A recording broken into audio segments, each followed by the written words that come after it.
It's now, so if anybody needs to do a last minute tinkle break, now's the time to go. I'm going to do precautionary if you don't mind. Excuse me. Perfect. So everyone doing good tonight? Whick, you sure you don't need a tinkle real quick? No, I mean, it's no, just right I'm there fine. somewhere. It's right next to that eject button if you want to take that, bro. We'll Ring the bell, okay. man. If it's towels can be thrown in, man. All that stuff. You know the lingo. I understand. I know you guys are really eager for me not to be here right now. I understand. It's scary. Wait, but hold it's on. okay. Are you It's okay. saying that? Oh, God. I'm one of the most benevolent people you'll ever debate, Whick. Oh, disingenuous already. Fair enough. We'll see how this goes. I'm excited. Wait, I'm hold sad. on. Your name is like Marte. Eucharist, Marte, like I'm glad you're Eucharist? here. I'm glad you're here, Marte. It was a but pun. I really did You know want what? to I'm see glad you're here too. Jake. So I wanted to see Jake Rattlesnake again. I know. Give him a chance at least to kind of redeem his honor after last time. I know he suffered a lot at my hands, and I wanted to give him another chance. that's okay. Fear not. He's giving you his functional equivalent, Whick. So spanking shall be. Well, you know, we'll get to that later. Right now, I'm going to spare you the theatrics. We're going to get right to Eucharist. Is that like the Eucharist? Yeah, it was a pun. I play ukulele, and I'm Christian, so. But. Oh, okay. Sorry. No, it was a pun. Like it was a friend suggested it as an online handle, and I've never left it behind. So. No, I got you. It's play on words. Cool. Good stuff, man. I thought you did decent against Hunter Avalon for what it's worth. Oh, thank you. That was forever ago, man. It was a lot of fun though. He was like, yeah, we should do this again, and then I messaged him like 10 times, and he never wanted to. So I was like, all right, you can be a baby if you want.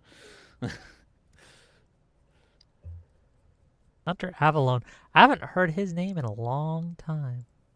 I see. Ever since me and Fatty debated on your channel, you kind of omitted from having us appear again. You can anytime you want. If you have an idea of a show, if a topic, you're more than welcome. What if we have a quarrel? Is that fine? A quarrel? Just a squabble, but a mere quarrel. What if I have just a quarrel? A te-a-te? Just take it out on your channel or what? Yeah. If you all right, bitches. I'm putting you all back. They didn't want to share that, though, by the way, Sarah. What's that? They didn't want to share that and the lack of cohesiveness on their end, though. They didn't want to share the bitch. No, they didn't want to share this. They're not brothers or anything like that. I think you'd be all right. All right. I'm going to put you all backstage. The intro video will play. It's about a 2-minute video. I will pop you back up on screen when it's approximately 30 seconds prior to the ending of it. So don't pick your nose around that time. All right. Good luck to all of you.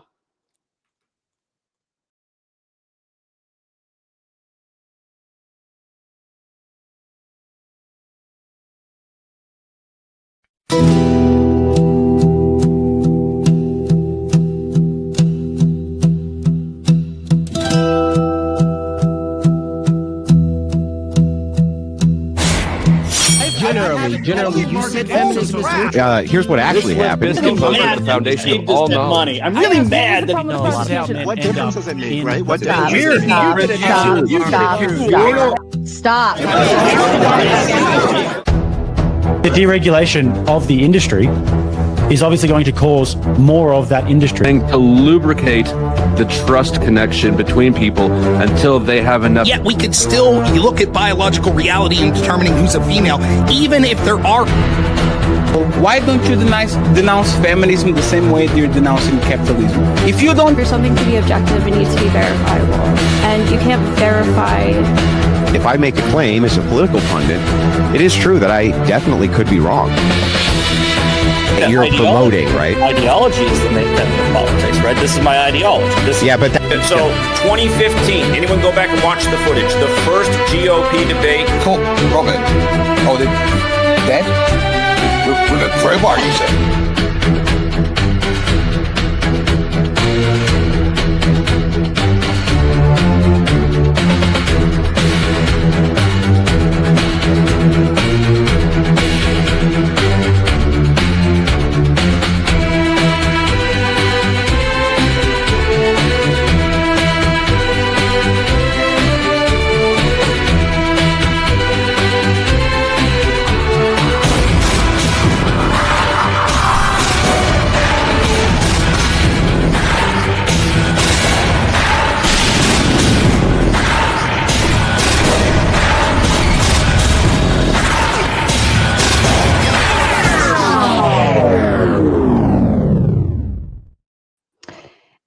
Good evening, ladies and gentlemen. Welcome back. I'm so excited after this weekend. We all had an impromptu crazy stream, and now we're back to our normal streaming hours. Welcome back to Moderator Monday. I am Sarah the Raging Tomato.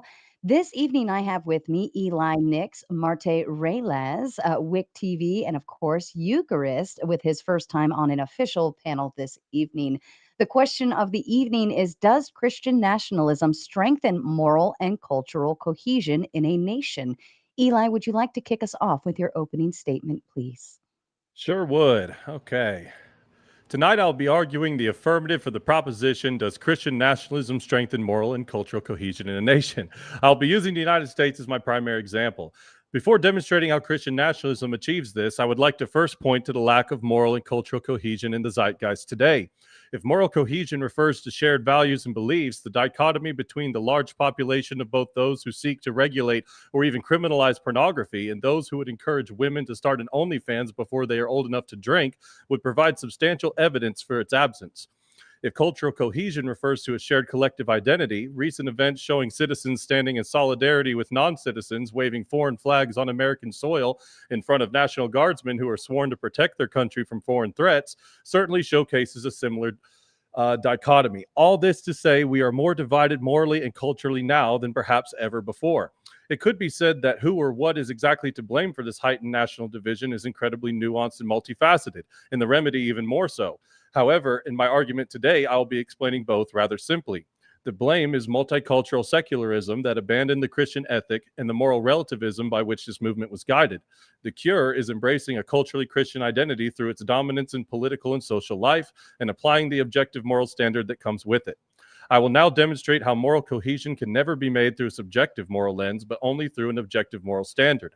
If we can define morality as ascertaining the difference between what is good and what is evil, and the standard we use to do so is any individual's feelings or opinions of what those things are, then no particular distinction can be made between two competing individuals' moral conclusions. This is not a meaningful distinction at all, but rather an unjustifiable emotional assertion. Through this paradigm, my opponents actually have no epistemological basis by which to ground their opposition to Christian nationalism, at least not one that could invalidate ours if we were to simply use the same methodology. Only an objective and rigid standard by which we can determine right from wrong can we make informed decisions that we can be unified under politically and culturally. If Christian nationalists succeed in securing dominance in social and political life, the application of our objective standard will thus be organically cohesive. This can and will be done through the current democratic system, so those who resent, dissent, and protest with their subjective grievances can either yield to the will of the people or, frankly, kick rocks. Besides, as I just pointed out, if morality is nothing more than individual preferences accumulated collectively through mass consensus, then by their own standard, they have been voted out. When it comes to cultural cohesion and a shared collective identity, the Christian worldview that would be spearheaded by Christian nationalism has tried and true pragmatic results. Christianity is the ultimate blueprint for strong families and strong communities, which are the root prescription for nearly all issues our current society is facing. If it can be philosophically shown that these things are objectively good, it can be evidentially shown Christians are historically good at it. Those who would seek to dismember families through promotion of divorce, redefining marriage through homosexuality and polygamy, and cease reproduction through abortion cannot say that they support strong families or communities because of these antithetical behaviors. When a nation sources its identity in its families and communities, we begin to collectively share a mission of success and establish a neighborly kinship. And the fall of our cultural cohesion began when we chose to believe that diversity and individualism was our strength rather than these principles. In conclusion, a Christian dominance in culture and government would restore cohesion through shared structure and recognition of objective truth. This is not brought about through tyranny or brute force, but through a grassroots shift of the social paradigm through dialogue and debate like the one we'll be engaging in tonight. These efforts will hopefully lead to people's conversion to the faith, or at least an acceptance of its ancient moral ethic. I look forward to showing how Christian nationalism is the best and only alternative to the failed experiment that is the rejection of Christianity in modernity. Thank you, Eli. And Marte, I hope you're with us. Yeah, Marte, to you, sir. Okay, I'm not going to be long. So, Whick, we meet again. Eucharist, funny name, but not like that at all. So I'm going to begin by saying we want to see a world of Christian ethics. We absolutely do. And a world of Christian ethics we want to live has to be enforced. Has to. Then you have to have Christian politicians to enforce this. There should be no way Christians shouldn't be enforcing this as a way of life by preserving these Christian tenets in society. We want people in powerful positions who share our ethical framework. How would this be bad?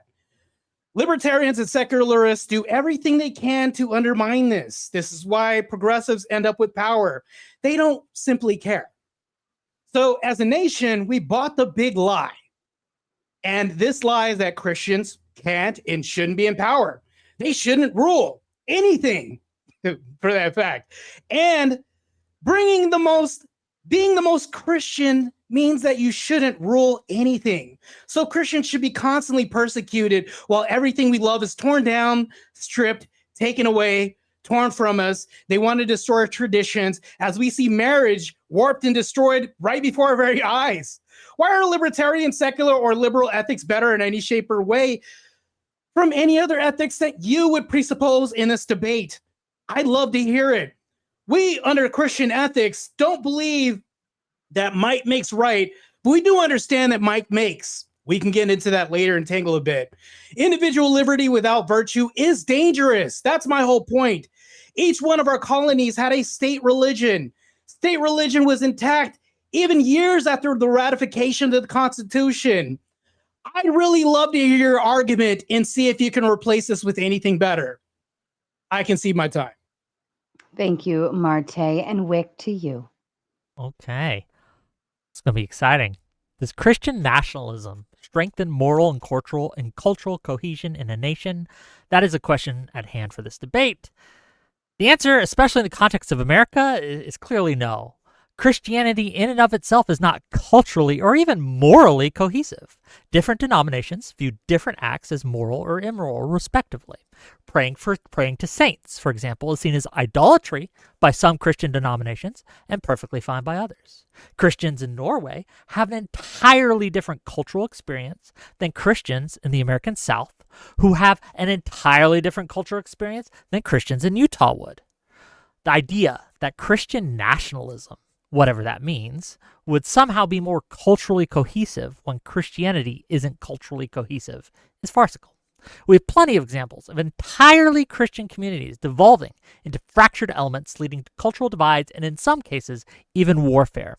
And I can cite to you the Reformation and the wars it sparked, the French Wars of Religion, the 30 Years' Wars in Central Europe where 4 to 8 million Christians were killed by each other, the Wars of Kappel, the Peasant War in Germany, literally hundreds of years of conflict sparking from religious differences in culturally Christian nations. And I will also add, the first ever murder, Cain and Abel, was done with an entirely, again, culturally cohesive family. A Christian family, if you will. Christian nationalism, will not make us more culturally or morally cohesive. It never has, and it never will. I see my time. Thank you, Whick, and Eucharist to you.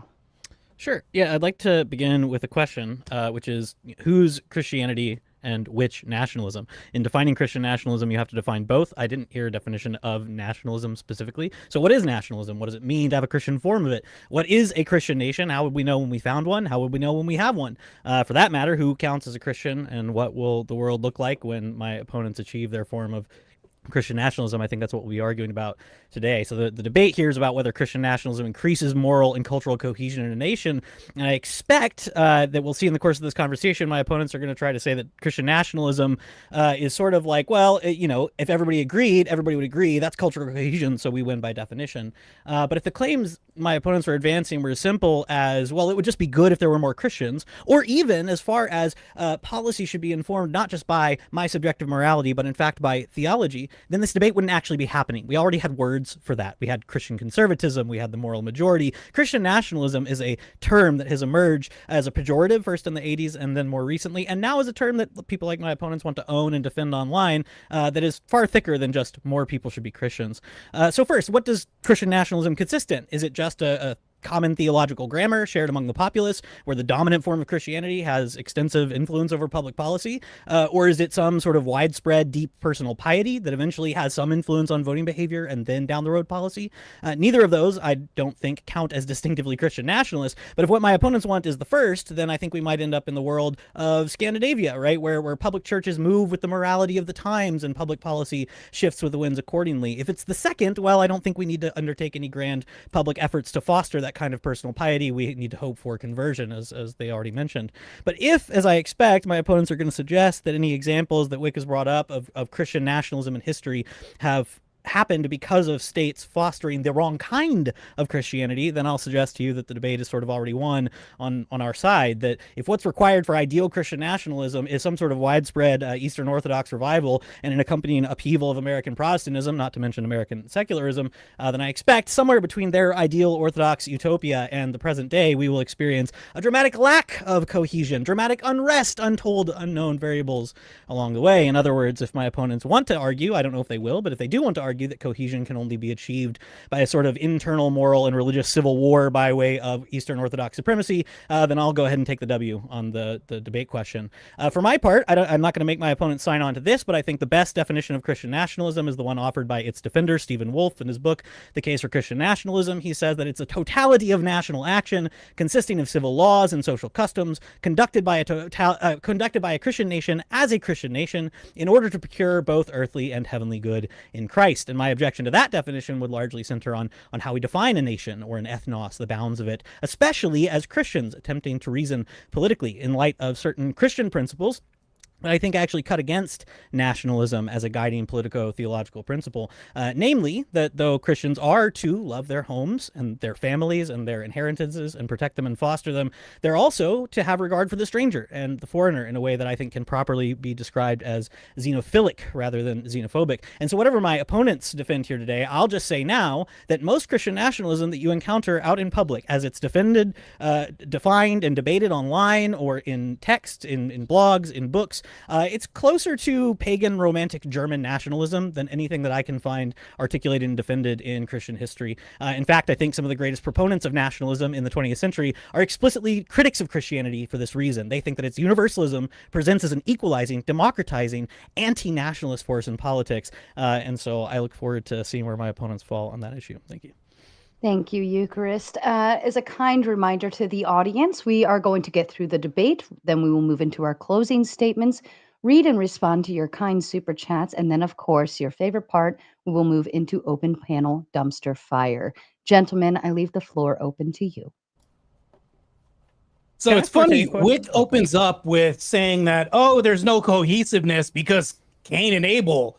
Of course, we have this example, and brothers fight a lot. Things happen, but we can use this as a lesson, as something that's a demonstration as to what not to do. Matter of fact, that incident has caused more cohesion than anything else. Dare tell me any time when in a classroom somebody has asserted that they're a boy when they're really a girl. How has this been cohesive in society in secular nations? We have people fighting over rainbow flags in classrooms. I don't see any cohesive over this. This battle's ongoing. What lesson is to be learned from this? If we look at Cain and Abel, we can learn a lesson. Matter of fact, this lesson is still being learned right now to better a society as to what happens, a cause and effect into self-betterment. So if we look at this, we can look at this as tenets that are part of Christian ethics. And matter of fact, since Eucharist brought up, what is Christian nationalism? He doesn't have an idea, but he did bring this up, right? And I do understand that, but I'll give my definition. Christian nationalism is a governance by Christian values in a nation. I know, overly simplistic, right? I'll just leave it at that and pass it off to Eli if he wants it. No, let's stick on that.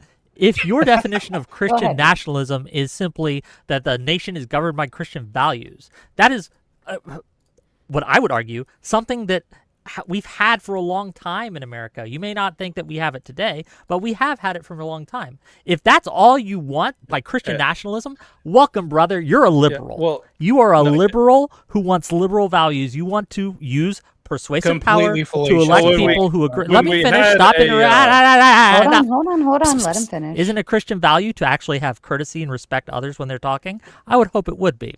Regardless, again, if all you want is simply to have more Christians in power, bravo. We have currently, as exists, a way to do that. You can go and persuade others to be more Christian, and I encourage you to do so. I have no problem with Christian morality. I think it's very good in many respects and in many ways. Again, if that's all you mean by Christian nationalism, that's just liberalism by another word. No, I think that we mean a dominance in the social and political life of the country. So it's not just having Christians around. It's an actual dominance of the zeitgeist and of the mind of the country in general. So that would not fit the definition. We're talking about enforcement also as well, too. So yeah, okay. I want to talk about what that enforcement looks like, but I think it's kind of funny though that like you let off by being like, well, since Eucharist wants to pull this, well, what's Christian nationalism card? I guess I'll have to define it. Like that isn't the debate, right? So we need to know what Christian nationalism is if you're going to argue it's creating this cultural cohesion. That was just kind of a weird way to open. I would like to know your definitions. I'm trying to make sure I'm not knocking down straw men, but I was curious about something in your intro, Marte.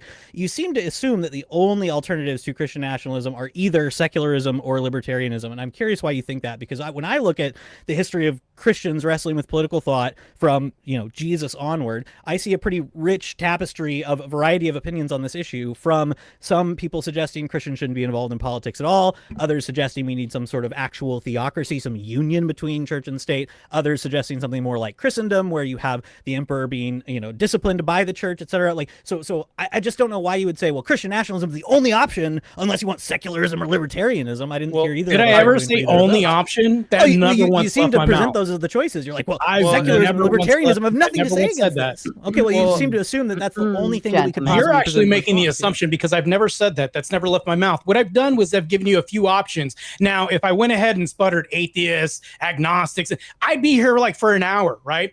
But to cut everything short, I give a few examples, right? In order for us to continue on with this conversation, I can't have a whole diatribe of like a litany of examples, which I can. There's many. But I never presented this dilemma of like, oh, there's only this and that. What I'm doing is I'm opening the floor to give you some examples to give way for this conversation by telling you that this is optimal. That's all I'm saying. That's all I've said, and I was very concise when I said this. Asserting it, you need to prove it. Correct. This is optimal. And I've asked the question, and I've actually posited this. Can you tell us why Christians shouldn't rule and use force? And we can get into this the same time. As a politician, right? There's no way that you can separate religion from state anyways. Anytime you have a politician who says, I believe in God and all my ethics come from God, you are to rule based on how is he wrong? How is that separating church from state anyways? And he is using the enforcement arm of law enforcement, military power to do this and everything else underneath his Christian ethical system. Well, sure. So, oh no, go ahead. Sorry. Well, I would just say, I think your definition is overly broad, and I think this is why this debate is happening. I think this is why Christian nationalism is such a hot, contentious topic, because you say Christian nationalism is a governance by Christian values in a nation. That could take a lot of different forms. So let me just give you one example, right? So I think you could imagine, right, somebody having an idea that we need to top down create some sort of propaganda that convinces everybody that we're right and those secular libs over there are wrong and our way's better and healthier and everything. And that might be true, actually, all the things that the propaganda is saying, but it is a kind of propaganda. And then we need to gain some power, even possibly if we're not in the 51% majority or more, and enforce our values if we have the politicking opportunity. You could also alternatively have somebody who is a Christian, who is elected to office or appointed to some high station in a non-liberal democracy, who says, how can I, as a just ruler, carry out Christian values in my work, which is much less social engineering kind of question, right? I hope you can see why these two things are different and why Christian nationalism comes off to people as this sort of like social engineering kind of project rather than a call for simple Christian faithfulness wherever you find yourself in power or influence. But right? do you think that the same kind of social engineering and propaganda hasn't come from not just secularists, but anti-Christian organizations? I mean, this is a pushback to that.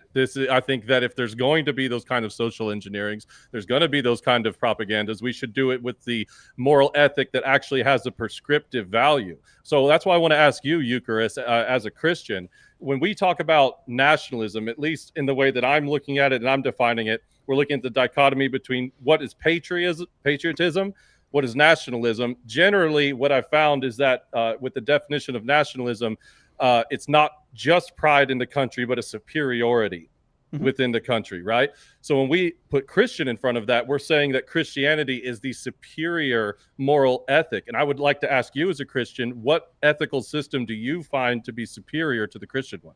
I wouldn't say there is any ethical system superior to the Christian one because I'm a Christian, but the nationalism part is sort of what I'm grappling with, right? So one, the superiority question I think is really interesting, but sort of what are the bounds of a nation and what constitutes it? Who's in, who's out? These are sort of fundamental political questions that nationalists grapple with quite extensively. I don't always hear Christian nationalists grapple with as well. So we're really bearing kind of like the major question that I think that gives the lie to Christian nationalism.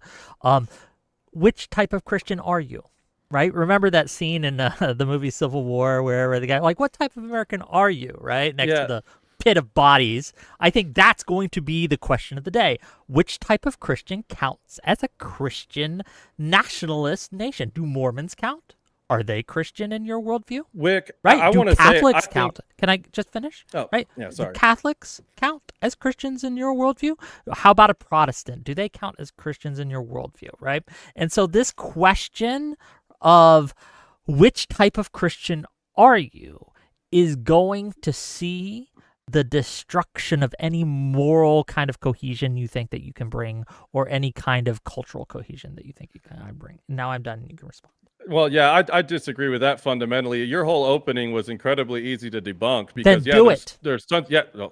Whoa, you got on me for interrupting and then did it about 3 seconds in. Hold your horses. Anyway, we've got Protestants, we've got Catholics, we've got Orthodox, but we have a unifying factor, and it's the Nicene Creed. And we agree on a policy level. When was the Nicene Creed formed? When was the Nicene Creed formed? At least in our church, we have it within the first 7 ecumenical councils. So yeah, there's different variations of the Nicene Creed. Ish. I don't have it off my head, but it's not relevant to this debate. It's not well, relevant it is to this relevant debate. because no, you know if what? you were hey, saying that don't get on to me for interrupting and then interrupt whenever you say refute it, and then I get 5 seconds in and you interrupt me. So how about we don't do that? Is it the 300? No. You're not going to tell me why I'm wrong when I haven't finished my sentence, buddy. Gentlemen. How about cool it? Figure it out. No. Come on. That's outrageous. That's outrageous to bitch about interrupting and then do it 3 seconds in. We agree on a policy level way more than we disagree when it comes to things like abortion, gay marriage. Oh yeah, we do. Gay marriage, the nuclear family, all of these things that drive an actual cohesion. Even the Mormons, if they want to hop on the bandwagon for Christian ethics, if they want to stand by all those things that are actually going to push away from degeneracy, go ahead. They can hop on, but it's going to be a Christian moral standard that comes on top at the end of the day. There's way more Protestants that are sympathetic to the Orthodox position or even to the Catholic position when it comes on to getting buses and going to pro-life marches, okay? So, this is something that I think is a non-issue. I don't think that Christian nationalism is going to be debating over praying to saints. I think it's going to be making sure that we don't see homosexual sex acts in the streets during pride parades. It's going to be not seeing marriage redefined as a polyamorous homosexual entity, but something that is within the church. These are all things we can get behind. So this idea that because there's different beliefs that we don't have a shared moral ethic is ridiculous. The shared moral ethic that the people in after the Nicene Creed, I would remind you, ended up killing each other for hundreds of years. So this idea that yours is somehow going to be special, right? So how does that we apply just in haven't modernity? tried it correctly yet, I guess. Like you're very communist in this, right? Like the communist. How does that believes, apply in we just modernity? haven't done communist correctly ever. Our way is certainly going to be better. Our way is certainly going to work this time. This time it will lead to peace, prosperity. So let me you just don't have ask a you single, this, Whick. again, you don't have a single historical example where you have a Christian nationalist nation that doesn't descend into internecine warfare and or in some cases just becomes more liberal over time. Wick, we have more examples of Name one. secularism destroying society more than Christian society. Look at Mao, look at Genghis Khan. We have tons of bodies that hit the floor, not to reference music here, but I'm just telling you right now, I mean, right now it just sounds like you guys are backed up into a corner right now because it sounds threatening to you, and I understand because you want the right to cum, right? Your right to cum shall not be infringed, Wick. You know, who am I to infringe on that, right? But in comes the Christians taking away this right for you to cum and say, oh, John wants to go ahead and suck dick at night and then cum to pornography and then act like a saint on Raging Tomato right now, whenever, right? But I'm just telling you right now that we need something across the board, and what's cohesive right now is Christianity, because right now my partner Eli has demonstrated that it's not cohesive at all. You can't get upset. And Wick, I just want to bring this up. So you're saying that if by our definition of Christian nationalism, which is the Christian ethic having a dominance in the social and political life of the country, that you're saying that will cause Protestants and Orthodox to kill each other in the streets over icons praying to saints? You said mass deaths. You said it will cause, what Christian did you say? nationalism, right? If your definition of Christian nationalism is simply that you want to elect Christian leaders and you want to promote Christian ideology, that can take place in a liberal worldview. That does not require a change to our system in any way, shape, or form. All you have to do is convince people to vote your way, and you can have it happen. Okay. That's the strength of liberalism, right? But also, right, what you sneak in, and what I think Marte mentioned in his opening, and he's referred to several times, and I think we should get to this now, is the enforcement mechanism. And that enforcement mechanism, right, that is what is going to be the driving, dividing wedge issue, because one group of Christians will seek to enforce their will over another group of Christians, and it will lead to bloodshed, because religious wars, let me tell you, are far more of a bloody struggle than anything else. I want to hang on. I just have to First of all, I want to. I want to correct a couple things that he just said. So first of all, there's a lot of things I want to correct that y'all have just said. So okay, well you can wait a second. He directed that towards me. Go ahead. Go ahead, Eli, and then we'll kick it right back to you, Chris. How's that? Gotcha. So again, his definition was electing more Christians and something else. Neither one of those things included dominance in the social, cultural life, and dominance in the. It's not just electing them. I know we can still do that, but it's a more of a domineering presence where the collective identity leans on a Christian ethic. So now, here's the second part. Is you said we don't have to change the system. We're not advocating for changing our democratic system. Yes, it would be through the conventions that we have, through the electorate, through democracy. But this would be a more totality of a pushing of the ethic, not something that, well, when you say we already have that, but then you look and you see what is actually having the cultural and social dominance of today. What's America really known for? We're known for Trump, wet ass pussy, a lot of really nice rap culture. That's not what I want America to be known for. Okay, I want it to be known for something deeper and more righteous than that. And yeah, we're going to use democracy just fine, but you still strawmanned and totally misdefined exactly what we've said in those definitions. Did Marte say, or did he not say that there would be enforcement? Do we enforce laws? Okay. Do you think that he means enforcement in the same way that we enforce laws? And what laws would you have that would enforce Christian ethics? Well, so for example, I think on a personal level that the state should be, it's also can be what things we don't enforce, right? Because this is a really big dichotomy about the misappropriated idea that Christians are going to impose their will through law, when what actually happens is enforcing Christian dominance. Yes, through no, law. I'm talking about politicians informing their decisions based on their Christian ethic. Which you can't have it both ways, brother. You can't say that we're not going to enforce it. Like, you just complained that people are saying, well, they're complaining of us enforcing our Christian ethics, but your whole point of your whole argument is that you're going to enforce Christian dominance through law, right? And through whatever other enforcement mechanisms that Marte was alluding to, which he still hasn't gotten to. But I will pass the mic to my friend Eucharist, because I feel like I'm interrupting him and I don't want to. Thank you, Whick. I appreciate that. Yeah, I just I don't know why Marte brings up Kuming, as if I maybe somebody can wind back the tape and correct me if I'm wrong. I don't think either of us so far has even appealed to like rights and liberties. Like, that has not been part of the conversation at all, right? We're attacking your positive claim. We're suggesting that you think this is going to bring about this great cohesion. We think there are cracks in that argument. Neither of us is sitting here defending our right to cum, so I'm not sure why you're just throwing that out there. Maybe you'll say, oh, you weren't really saying that. It was just an example again, but you seem to be imputing things to us that we're not arguing. This again, broad category of governance by Christian values in a nation. I think that where Whick and I are getting hung up, right, is it seems like, well, at least Marte, Eli didn't bring this up specifically, but arguments around this will often bring up, especially in the American context, that we did have established churches in the states even after the ratification of the Constitution. Great, very interesting. 2 points on that. Whick is suggesting that what you all are proposing will eventually lead to conflict. I question why you bring up established churches within the states if you aren't supporting that. If you are supporting an established church, that would seem to require at least each state, or maybe the whole nation, because we're talking about nationalism, to determine which churches count, which get public support, and which don't. So that will introduce theological questions, and so that will introduce theological conflict in the political arena. So we're suggesting that might bring about some kind of conflict. And then the question Whick was really honing in on that I think is most important, right?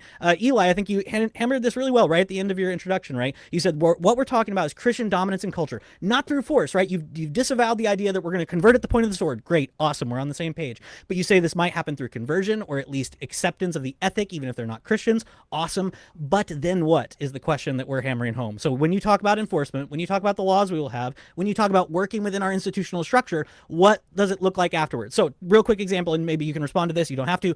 Daddy Andrew likes to bring up the 19th Amendment, right? So if we got enough cultural Christian force on your guys' side that said women shouldn't vote, we need household vote, we abolish the 19th Amendment, would you support any sort of institutional reforms that would make it more difficult to reinstate the 19th Amendment should the Democratic winds shift the other direction? Like, what sorts of institutional changes are you looking at once you achieve that dominance and that enforcement? That, I think, is what concerns us, yeah? Yeah, Eucharist, I want to address this real quick because you pointed out that I was just making some claims and saying, cum for no reason. The reason why I'm pointing this out is because the whole topic is cohesion. Right now, kids can point and then click, I'm 18 and log into certain sites. Even though they're not 18, we have a cohesion on this? No, it doesn't even exist. People hold on to traditions in American, right? In America values, we have traditions that have been passed down. These traditions are being torn down. Look at Dawkins' Lament. Right now, we have immigrants coming into our nation, twisting the narrative, twisting traditions that we have, warping everything else. Do you think it's going to be the same America if we keep allowing this?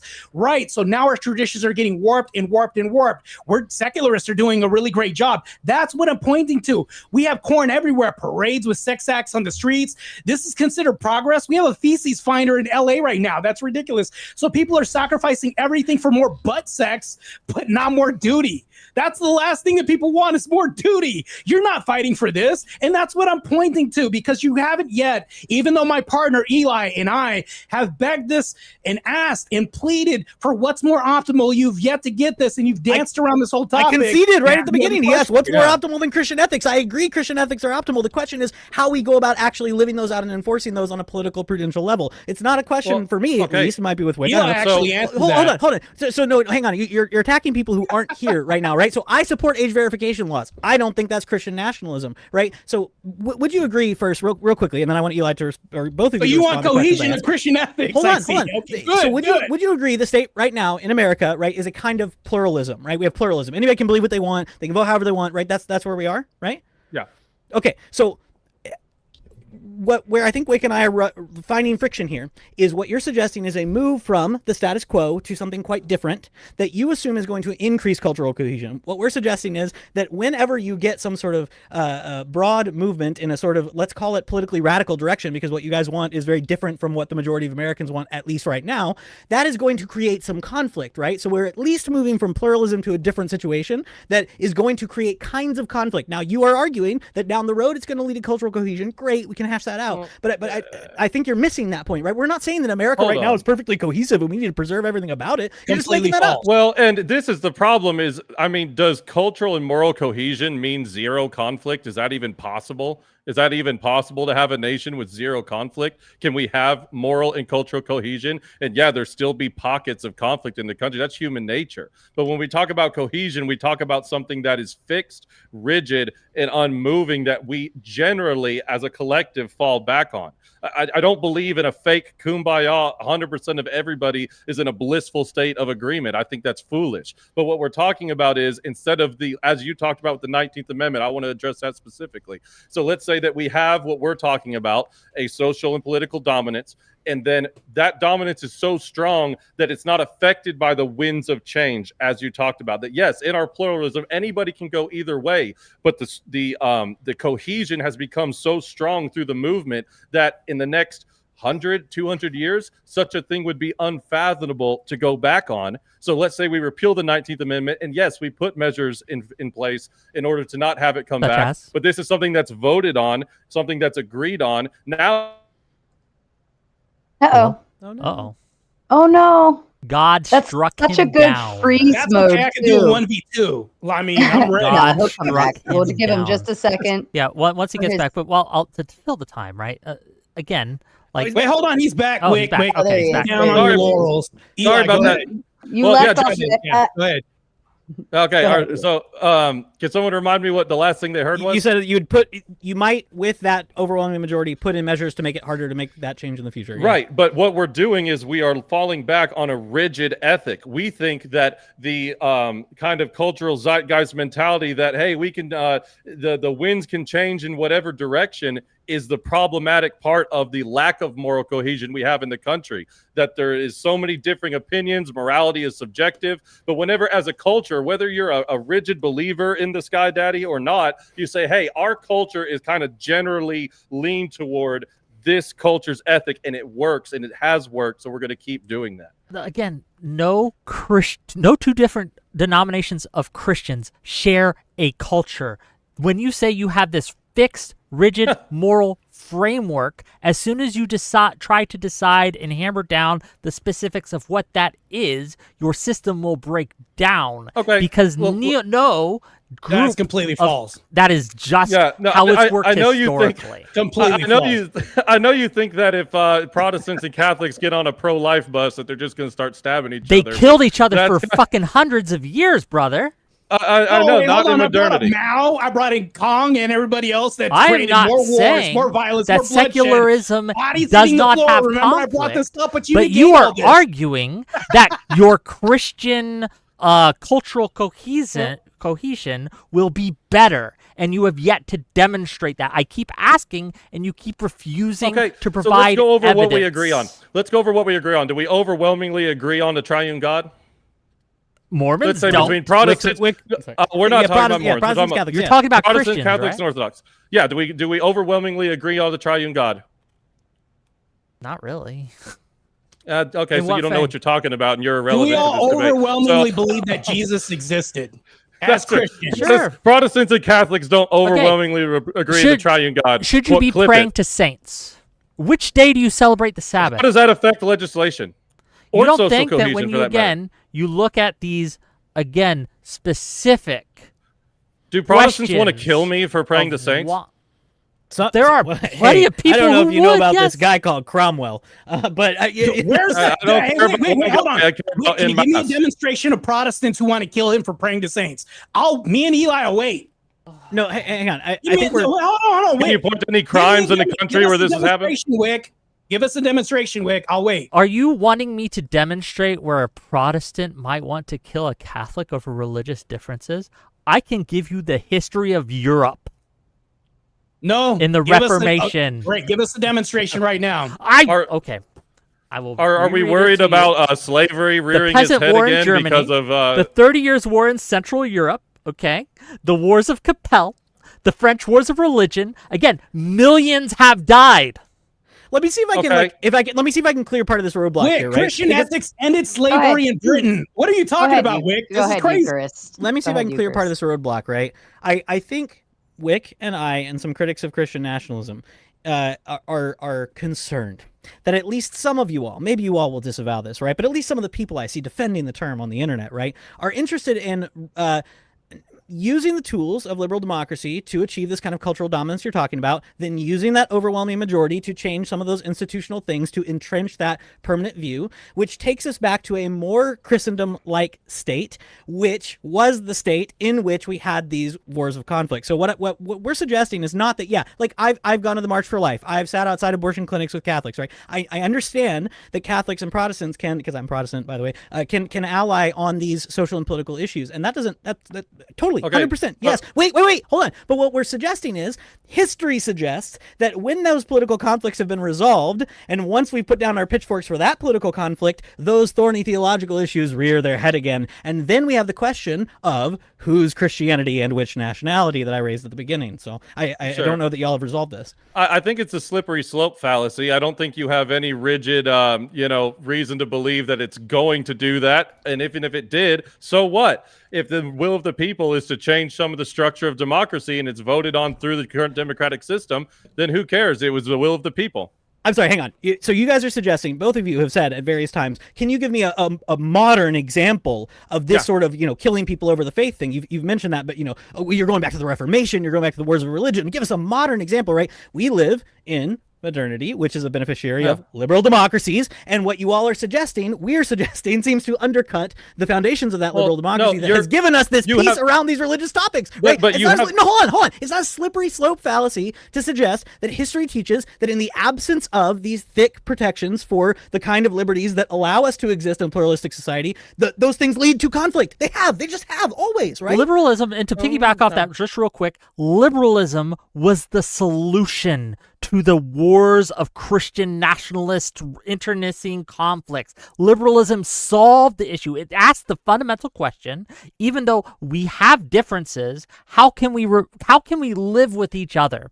How can we live with each other even though we recognize that there are some reasonable differences and sometimes even unreasonable differences, very differences that are almost insurmountable to get past? Liberalism provides and has provided, as you have said, again, the reason Protestants don't generally, the IRA excluded, right? Like, and all that conflict, right? But generally, that they don't do that anymore is because we live in a liberal society. That's what has solved the problem. When you advocate for things to get rid of that liberal society, you are advocating to take away that protection, that shield.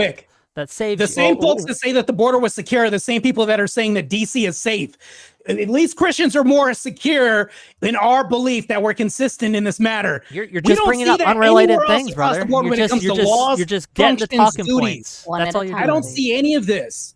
I don't see any cohesiveness across the board on the other end of the aisle. I don't see any of that. As far as Christians, we are in alignment and we're consistent on our front. Even Eli has pointed this out numerous times, but you're still dancing around the subject of cohesiveness. That's the topic here. We're going to bring it back to that. Wait, okay. And that one, well, just real quick. I mean, I think it is a slippery slope because what you're implying is that if we have what we succeed in and what we are talking about in this debate today in modernity, that it will naturally slip into some kind of archaic theocracy that is going to repeat history, and you have some kind of certainty of this, which you don't. What if I don't want to get away from what we're talking about in modernity today, because that's what you're trying to get us to admit, that our end goal is to have some Trumpian emperor that we're going to crown and we're going to go back into archaic times. I'm not trying to get you to admit anything. I'm just asking questions, man. I'm just asking questions. Well, okay, fair enough. That's fair. I'm just wanting to say that that's not where we're having the debate right now. We're talking about the Christian nationalism that we have proposed, number one. Number two, when it comes to Wick's liberalism saved the day and all of the courts of history, when you look at the inner cities and the fatherlessness epidemic in the black communities, all of the people that are on welfare with broken families. Hold on. If you do you first of all, do you agree or disagree that strong families are the solution to those problems. Eli, Agree. hold on. I got a question for you. Maybe Wait, hold maybe on. this Sounds is like How did Christian magical Nationalists- liberalism let get us Whick- to this okay. conclusion? I think strong Let Whick families are a bounce it great back. thing, and we should get into strong families. I agree with you. Fair enough, right? The question I have for you: interesting. do you think that people were safer back during the Christian nationalist European days of 1800, or do you think people were safer today in modern America? I think they were safer whenever Christianity was around 90% between the 50s No, and 60s. you were wrong. The life expectancy was way down, right? People would be killed all the time over fractious conflicts. Crime is actually, pretty down historically from its high levels. And again, we have never lived in a safer society than we do today. Wait, Never. You're Never negating in his history. whole point of families being broken. Matter of fact, when we have the biggest epidemic of single motherhood that's happened, when you look at the outcomes, prisons are filling up. Chicago, look at DC right now. I brought that up, but we skipped over that. By the way, I'll go back to that. And when you look at society, no, I just asked a question. Hold on, Marte. That's not safety to me. That's not ensuring the safety of kids. That's not ensuring the safety of two-parent families and households when we're encouraging guy-on-guy relationships and destroying traditions that we have since the dawn of time. I mean, I'm telling you right now that you guys are destabilizing this, which is the lack of cohesiveness. We had state religions. That's been broken down by what? Liberalism, liberal ethicists. Like, this is crazy. Marte, Let me bring up some just real stats quick, real quick. Just real quick, Marte. I asked a question directly to address the DC crime issue. I'm asking you, if you were to choose whether you wanted to live in 17th century Germany or you wanted to live in DC, where do you think you would be safer? Where do you think you'd be less likely to be accosted? Where do you think we'd have a higher life expectancy? Which one? Yeah, obviously we're safer in modernity than the Middle Ages, but you're the one Yes. accusing us of taking. Yeah, you're the one accusing us of taking us back to the Middle Ages, and you can't demonstrate that. Now, I want to bring up some stats to you. In 1958, when people were asked the question, "Can you trust? Can most people be trusted?" What do you think percentage of people said yes? Most people can be trusted. I have no In idea. 1958, it was 55%, and guess what the amount of Christians were? 92%. In 2025, actually it was 2018, how many people do you think answered the affirmative to "Can most people be trusted"?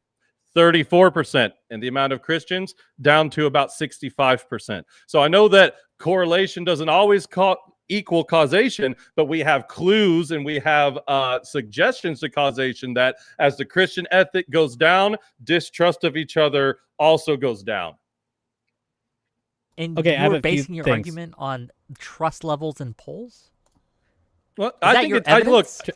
it's Wait, hold on. it's a piece of logical evidence. element Sure. of cohesion Okay. breaking down. Wick, can It's you a answer piece of that? evidence. If you want to hang your argument on that evidence, I will. I'm not allow hanging it. the whole argument on that, but I think it's Okay. an interesting But I piece think that of when you evidence for sure. compare our arguments and you compare the strength of our the evidence that we have presented, I'm just confident of how this is going. But you, Chris, go ahead. Yeah, I would say first to Eli, slippery slopes are only fallacious if the slope is not actually slippery. But I'm not even making an argument about inevitability. What we're talking about are probabilistic outcomes in the future for policies that we're pushing for now. And so we're all dealing with future possibilities, and so we're dealing in the realm of probability. So I'm not even making an argument of inevitability here. I'm saying we can take historical data and bring it into now and suggest that if we strip down some of the constitutional heritage that, by the way, I think is an inheritance that we obtain from Christendom, that has restricted the power of the magistrate, that has protected some things that we care about, then we increase the likelihood of some of these conflicts reoccurring. Second, hold on. When you guys bring up examples of establishmentarianism as a positive example, like the states in from colonization past the ratification of the Constitution, you guys are the ones introducing the issue of which church gets public support and what are the consequences of that. Let me give you one example, right? If you went back to the colonization period, to the briefly after ratification period, where states sometimes had requirements that you be a Christian to hold public office, that did happen in colonial America. I agree. I concede 100%. I'm not denying history. The question is, which people count as Christians? And that leads to some of these thorny theological conflicts we're dealing with. Do you have to be a member of an apostolic church? Do you have to be a member of what Protestants might call a confessional church? Can you be a Quaker? Right. All of these things are relevant. In order right? to do what? Hold on. When you guys are introducing that as a policy and a possibility and a thing you're praising, you've brought that up.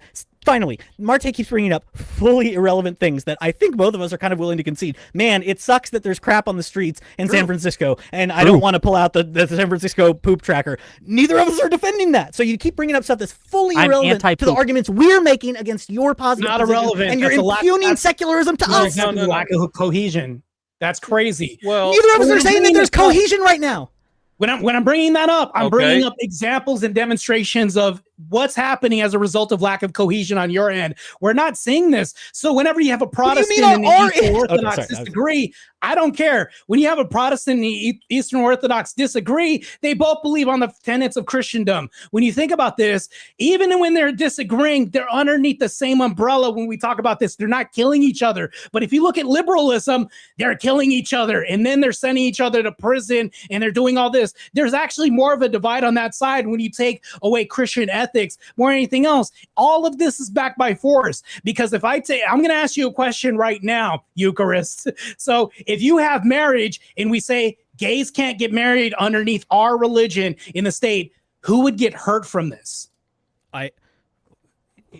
Do you want me to answer questions about particular policy issues, or are you talking about the broader ideology? Because I can tell you why I think Obergefell is a bad decision. I can tell you what, I agree with you guys on a bunch of policy. That's why this debate is kind of weird, actually. I didn't mention this in my opening for time, but I agree with a lot of policies that Christians support. But again, this is not Christian nationalism by necessity. The definition you guys have given me is one, so overbroad that it's useless. But we had words for this before you guys started being Christian nationalists on the internet and trying to defend this weird ideology, right? We had words for Christian conservatism and the moral majority. We can form political coalitions to fight against abortion. Eucharist, that's all liberal democracy with moral Christian liberalism, baby.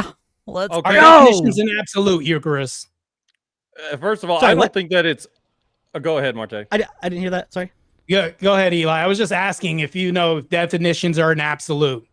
I'm not saying they're an absolute. I'm just saying there are connotations to this term or concept, Christian nationalism, and the definition you've given me is completely unhelpful. So there's a whole cultural conversation happening around this right now. Again, I think I've been very careful. I'm not saying you guys believe what everybody else who's defending on the internet believes. I'm just saying, one, you guys, well, by the way, we haven't even talked about nationalism. What's a nation? How do I know when I found one? How do I know when it's Christian or not? But that aside, there's a whole cultural movement right now. You guys are choosing to latch onto this term rather than just saying, well, I want Christian values and policy, right? That's a thing that people have been doing for freaking ever. Okay, some of the oldest policy lobbying organizations in DC are pro-life organizations who've been like, we are fundamentally Christians. We think this is bad and wrong, and we're going to fight against it with all of our dollars and all of our every fiber of our being. We're going to open crisis pregnancy centers. I don't think that's Christian nationalism. That's my point.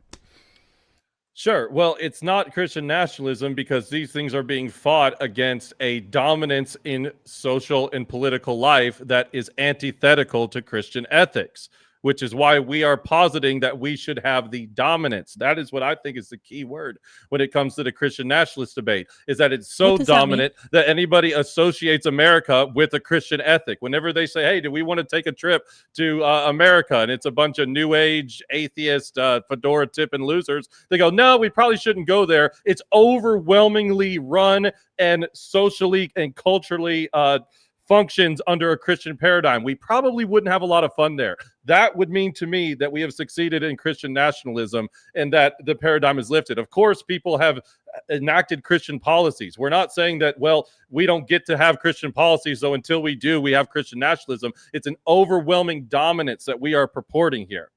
And that's step one. Do you acknowledge that can exist in a liberal structure? That you can have? Yeah, I'm saying exactly. Okay. Christian nationalism can be applied to any structure. No, Christian nationalism and liberalism are at odds. I would posit to you because again, in what way? The reason is you would have to enforce that dominance in a way that would be illiberal.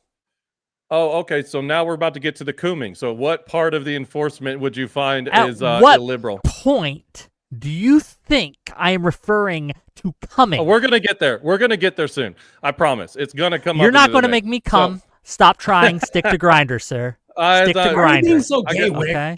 He's the one that's talking about making me come. That's weird. You guys, if you guys keep up the gay chatter, I'm gonna be throwing the fireman. I'm gonna be throwing the fireman. Isn't it ironic? A lot earlier. Yeah, isn't it ironic that the Christian nationalist is making this gay? As far as our isn't that weird? But that's cool. But anyway, regardless, you see the how question benevolent is, we are. We're gonna allow you to be gay on your side, but we're not going to tell you what to do, but we hold our Yeah. standard and we're consistent on our end. You're just And being we gay. want to have a superiority that's better and more optimal that everybody can recognize. Even if we have infighting, it's still consistent, a standard that's more optimal. And what would be wrong with this, Whick? Can you tell me anything that would be wrong with this? Whereas your side is clearly kind of gay. Wrong with but on our what? side, it's I'm like trying we're to consistent. figure out how I you wanna- would enforce this. Okay, so how would we enforce any law? A Christian dominance, culturally. Again, as I said in my opening, we do this through grassroots efforts like these debates, like conversion, all of this. There's a movement coming up, propaganda, NGOs, Christian NGOs that would come in and do the same thing that the liberal NGOs do, coming into churches and saying, hey, you know, you guys No, I'm talking about once probably you've need done some it. training. Okay, hold on. You We're think we achieve got the it? dominance. Hold on, No, stop. Please let me ask a question. We're using the system. Please let me Whick. ask a question so you understand what I'm asking. Okay, so you've done all that. You've convinced a bunch of people that Christianity is the way. Culturally, you are now ascendant and you are dominant in the culture. How would you continue and ensure to have dominance in the future, right? So that if the winds change, as they often do, especially in Christian nations that become more liberal over time, because like it or not, Christianity is pretty universalist and pluralist in its concepts, okay? So that tends to be the natural trend for a Christian nation. So how would you enforce, right, that they do not slip back into a more secular mode? What enforcement mechanisms, what laws would you put in place to enforce that? So basically, just to make sure I understand what you're asking, you're saying that we get this dominance and then we have these laws. Everyone. Is there any form of enforcement that we would make it where these laws cannot be undone, or because I think or sort of perpetuate the consensus that already exists? Like, are you going to try to sort of, I mean, compulsion you've already denied, but like, what ways are you going to try to make sure that the consensus sticks around, other than, I guess, like deep personal piety or something like that? And and then what would you do to make sure those laws don't get changed in the future? First of all, I don't want my whole argument to hang on this, as you said before, but I think deep personal piety is something that we would strive for within a Christian ethic. I think that is one of many answers. I also think that, like, when we're looking at things like, and this goes into something I wanted to bring up with what you guys are saying about this regress into archaic states of Christianity in the past. So under democracy in this country, we were the ones who had slavery, right? And it was the same system of which we have today.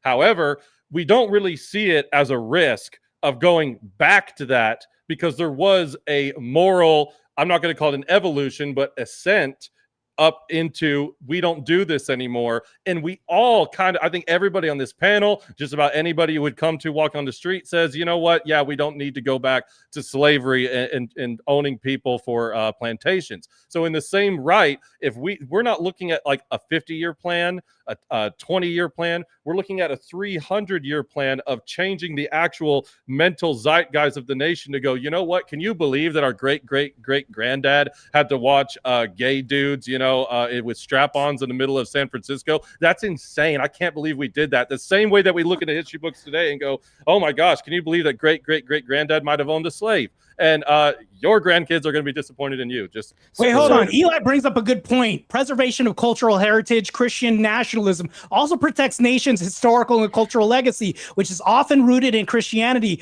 particularly in Western nation. Can you tell me how this doesn't do this? Going back to cohesion by preserving traditions, art, literature, and institutions. This is tied to Christian heritage. It maintains continuity in pride, collective identity, cultural continuity. Like, I don't see any difference of this. As a matter of fact, we have a stronger argument for cohesion than you do. I've yet to hear anything less than this. I still wait.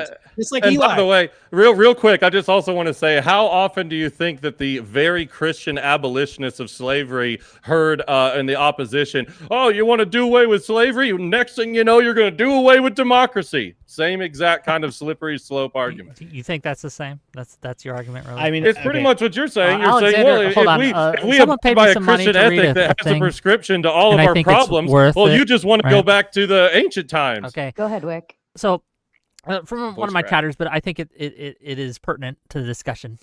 Says these guys, referring to you, are no different than Islamic fundamentalists that want to bring Sharia law into a country whose laws tolerate the beliefs, then want to change the country to close the door behind them. And I think that's my fear when it comes to Christian nationalism. And when you talk about enforcement, when you talk about enforcing the cultural zeitgeist and things like that, that does bring to mind, it's reminiscent of Islamic fundamentalism, Sharia law. You are closer to Islamists than you are to Christians, sir. Can you show me where Christians are stoning people? Let me go there. That's hilarious. Christians are stoning people. No. Where's Christian when Sharia did Christians law? stone people? Are you asking me this question? Where is this happening at? Can you hold show on. me the state? Did you just ask me? Hold on. I just want to be clear what you asked me. Did you just ask me when Christians stoned people? No, I'm asking you where in the world today are Christians stoning people? I'll wait. Hey. Matter of fact, since we're allowing all this immigration to come into our nation, would you rather Islamists rule or Christians rule? I would rather liberalism Pretty rules. obvious damn In question. the country that are liberal, in the countries where liberalism rules, there are no stonings. In the That country doesn't even where answer the liberalism question, does not Whick. rule, however, there are plenty. I've got two questions for Whick.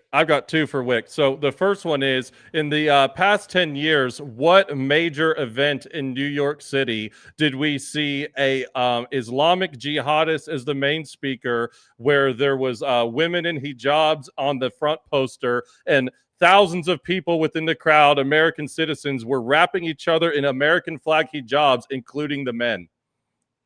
I don't know what you're referring to. It was the Women's March, where they actually had their poster was a woman in a hijab with the whole Maybelline counter on her face, which I think is haram. It's totally contradictory. Linda Sarsour is the main speaker, who is a jihadist, and everybody in the crowd was putting on American flag hijabs, including a video scene of men going down, which is totally antithetical to Islam, but their prime speakers were prominent jihadists and proprietors of taqiyya. Can I ask you what point you think you were making with that? If you're so afraid of Islam taking over and you think that we're just like Muslims, I would actually check your own party for the ones that have the most Muslim sympathy. Okay. Well, first of all, I don't like Islamism. I am I don't either. An enemy. I probably like it less than you. Okay. But second of all, guarantee it. Well, what you're trying to do is emulate their behaviors. No, so here's the second question. So I had a second one. Okay. So, and also, by the way, if Whick gets to phone a friend, I'm going to call my priest and put him on the speakerphone in a second. I'm just kidding. But he had to phone a friend in order to argue with us. I just want to point that out. Well, I'm a capitalist. If they pay me to say something, I will.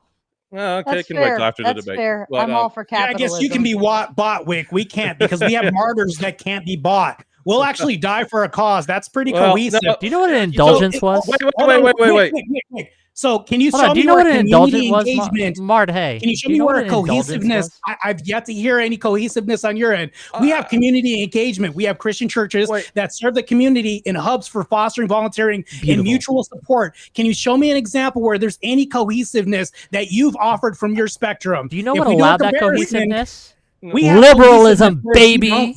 You swim in our waters. We have both admitted that if you make more Christians, those Christians together will be more cohesive. And as a Christian, I would like there to be more Christians. We just call that evangelism, right? So that again, we're not just defending spreading Christianity and asking Christian. Like, I believe, faith for all of life is a nice Protestant phrase we throw around, right? So like, these are things that I fundamentally agree with, and I'm saying are different from Christian nationalism. So, like, Marte brings up cultural heritage and tradition, and one of the things that I think like sticks in my head about this is, in America, right, we can do that. We can preserve our cultural heritage and tradition through civic education. Well, I can teach students about the founding generation, about the founding documents. I don't think that's Christian nationalism. It does require challenging some current prevailing cultural narratives that you guys also challenge about, the founding fathers were all deists and blah, blah, blah. So 100%, that's awesome. But I can preserve that tradition in a way that I would not say is distinctively Christian nationalist. I can do it through an American civic education project. My question to Eli, and back to the freaking slippery slope thing again, the question that I was trying to hone in on from the beginning is, do we want to pin our policy to the currently existing state of public moral consensus? Or is your goal to eventually create such a strong moral consensus that it will then create a for all time pin that will hold us down from then on? Because if it's the latter, I think that's what people are concerned with, because that sounds like you're trying to introduce illiberalism within the system of liberalism. That's where people are having this issue, right? It's not just, well, I want more people to agree with me, vote for the policies, and have a cultural dominance, and then, hey, that can change like it did in a lot of Christian nations over time. You want to have a flagpole planted that can never change. That's what people are concerned with. That's literally what I answered, is in the same way that we're not going back on slavery anytime soon. I think it would be ridiculous to imply that we are. That's what we're trying to do. So you do want to bring out about a political institutional order that is illiberal or post-liberal or something, right? Why would you, as a Christian, if we were to have the dominance, let me ask you this question. Why would you, as a Christian, if we were to establish the dominance of a Christian ethic,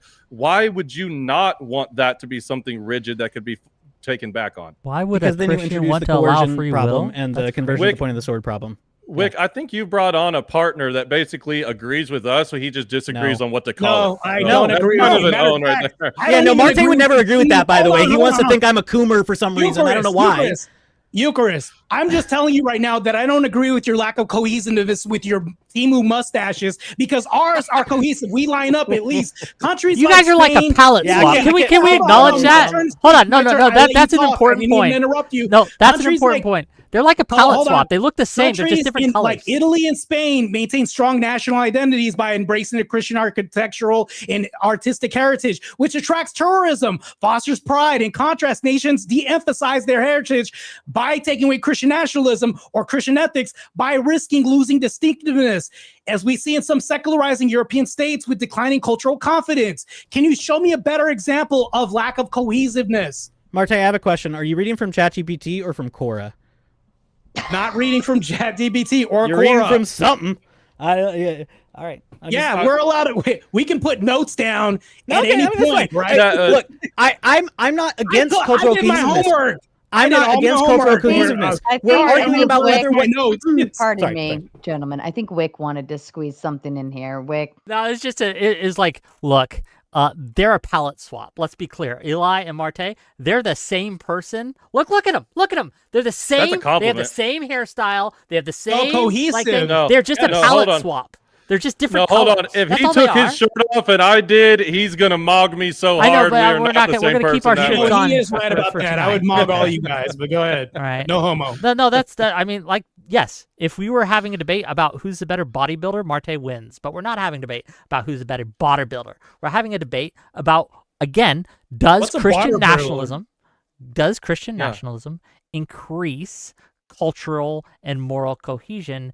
And I've yet to hear a convincing argument that says it does. And we have plenty of examples throughout history where, again, this just doesn't seem to be the case. And in many cases, the only reason we have the cohesions that we do today, right, which I would argue is far more cohesive in a lot of ways than we're back during the internecine European Reformation Wars, is because of liberalism. Okay, but didn't your partner just say that you guys both agree that we lack cohesion today, especially? But it's a spectrum. Hold on. Sure, we can say that we are not entirely cohesive today, but we can also say that we are more cohesive today than we were 300 years ago. And the question is cohesion over what and for the sake of what and at the expense of what, right? I'm sure that you would both agree there are ways we could achieve cohesion, even on things you like, that would be bad, right? Like point of the sword kind of conversion, right? If I could just force convert an entire nation to Eastern Orthodoxy, I know you guys didn't do that as much as the Catholics did, but imagine I could force convert an entire nation at the point of the sword to Eastern Orthodoxy. I could achieve consensus, right? And if I had a good enough military, I could maintain that consensus, but that's probably bad, right? Yeah, so that would be against the Christian ethic. So that would be consensus on what, for the sake of what, and at the expense of what. These are the questions we're asking. Okay. So I mean, we agree there's a certain amount of, when you have pluralism, you have disagreement, but you might have consensus over certain shared principles or values or history or heritage. All of those things can be sites of cohesion, even in a pluralistic nation. Ask me those questions again. I can answer them all directly and easily. Over what? Do it one more time. Give me the rundown. So cohesion, over what principles? for the sake of what? What's the goal? What's the end? What are and Christian then at ethics? the expense of what? What are we sacrificing to achieve cohesion? Okay, so for the sake of Christian ethics, and what was it? Sorry, Define Christian ethics. Stop it. Okay. Stop just saying Christian ethics. What do you mean?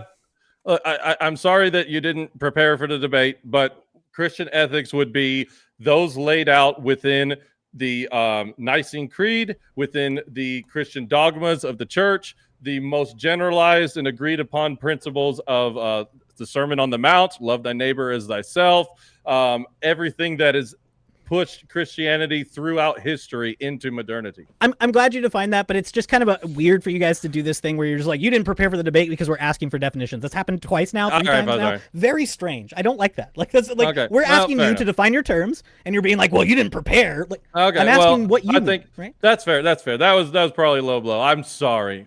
Whick, you don't have to apologize. It's fine. Oh, thank God. Okay. Anyway, okay, you will have to apologize for your poor debate performance to your daddy later. I understand that, but. Right? When you say these things like, oh, it's clearly laid out in the Nicene Creed. Again, people, Christians who have followed the Nicene Creed have been killing each other for hundreds of years over what these things mean. Look at I'll give you one example. One example of something where Christians today just cannot agree on.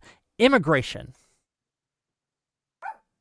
Okay, you think that that's like a 50-50 split amongst Christians? Really? Probably. No. Okay, no. prove it. Okay, well, I mean, we can look it up. I don't think that that's prudent for the debate right now, but I would so you almost can't prove personally it, to be guarantee.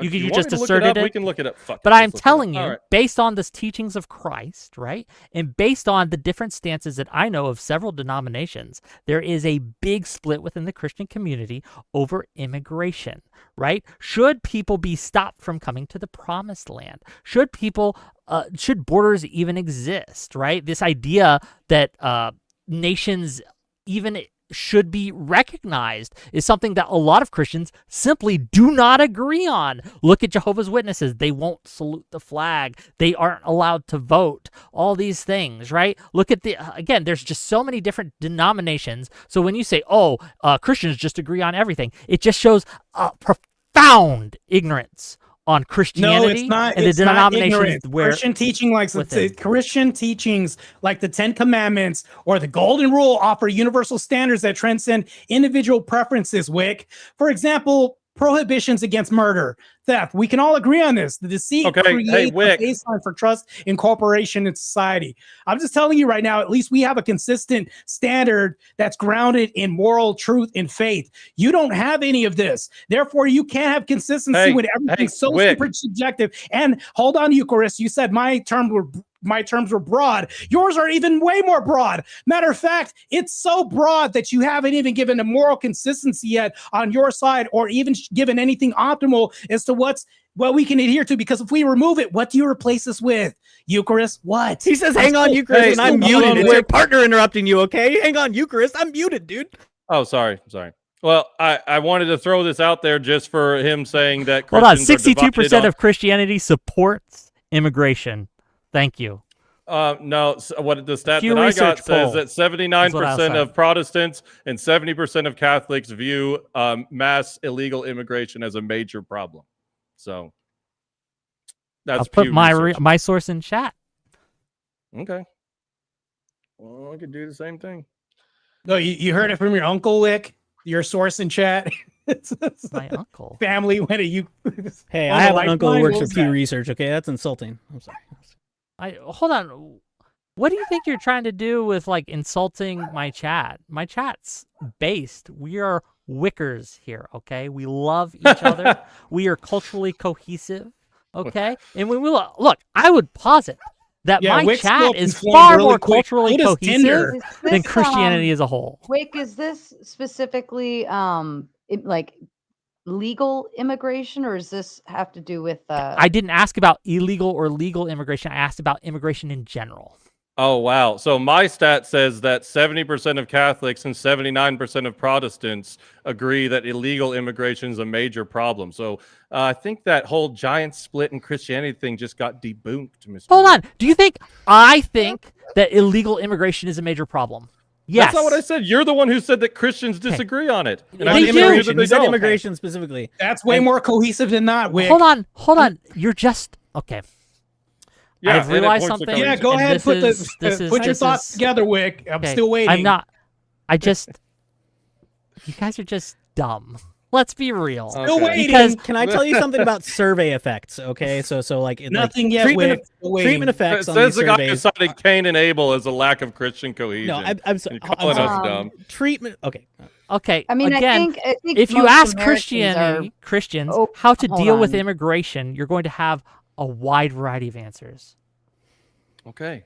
So And here's another source that shows that and this is from the 2025 Evangelical Views on Immigration study, 55% view or support, I should say, immigration even if it's illegal. Evangelicals doesn't sound orthodox, not Christian. Debunked. well, What about divorce? Is no fault divorce something that Christians agree or disagree on? I think that it's something that there would be either a 50-50 split or a majority of Christians would be against no-fault divorce. Okay. It's a 50-50 split. I'm assuming. It could be, or I think that if Do you it think that's wasn't culturally 50-50, cohesive? Yeah, because I think it promotes strong families, which you said that Wait, you agree you with. just So- mentioned that there's a 50-50 split in the Christian community between no-fault divorce, and I asked Oh, you sorry, if that's I thought- culturally cohesive. Oh, I and thought you said, meant forgive me. I thought you meant is no-fault divorce. No, I am just cultural pointing cohesion. out the divisiveness that exists within Christian communities over different Okay. policy issues. I know, but so just because you can point out places where we disagree doesn't disprove the fact that we agree on more than we disagree with. You which have is where yet the to. cohesion. You have yet to demonstrate this. Okay. Yes. Again, because you interrupted when I started giving my list of things we agree on. That is the Trinitarian God, pro-life stances, anti-LGBTQ marriage stances, strong families. That would include, I think, anybody that could reason into it that we should have no-fault divorce and we should incentivize people to not ruin families with divorce, like what boomers brought into the country with their, liberalism and pursuit of happiness and long-haired hippie parties.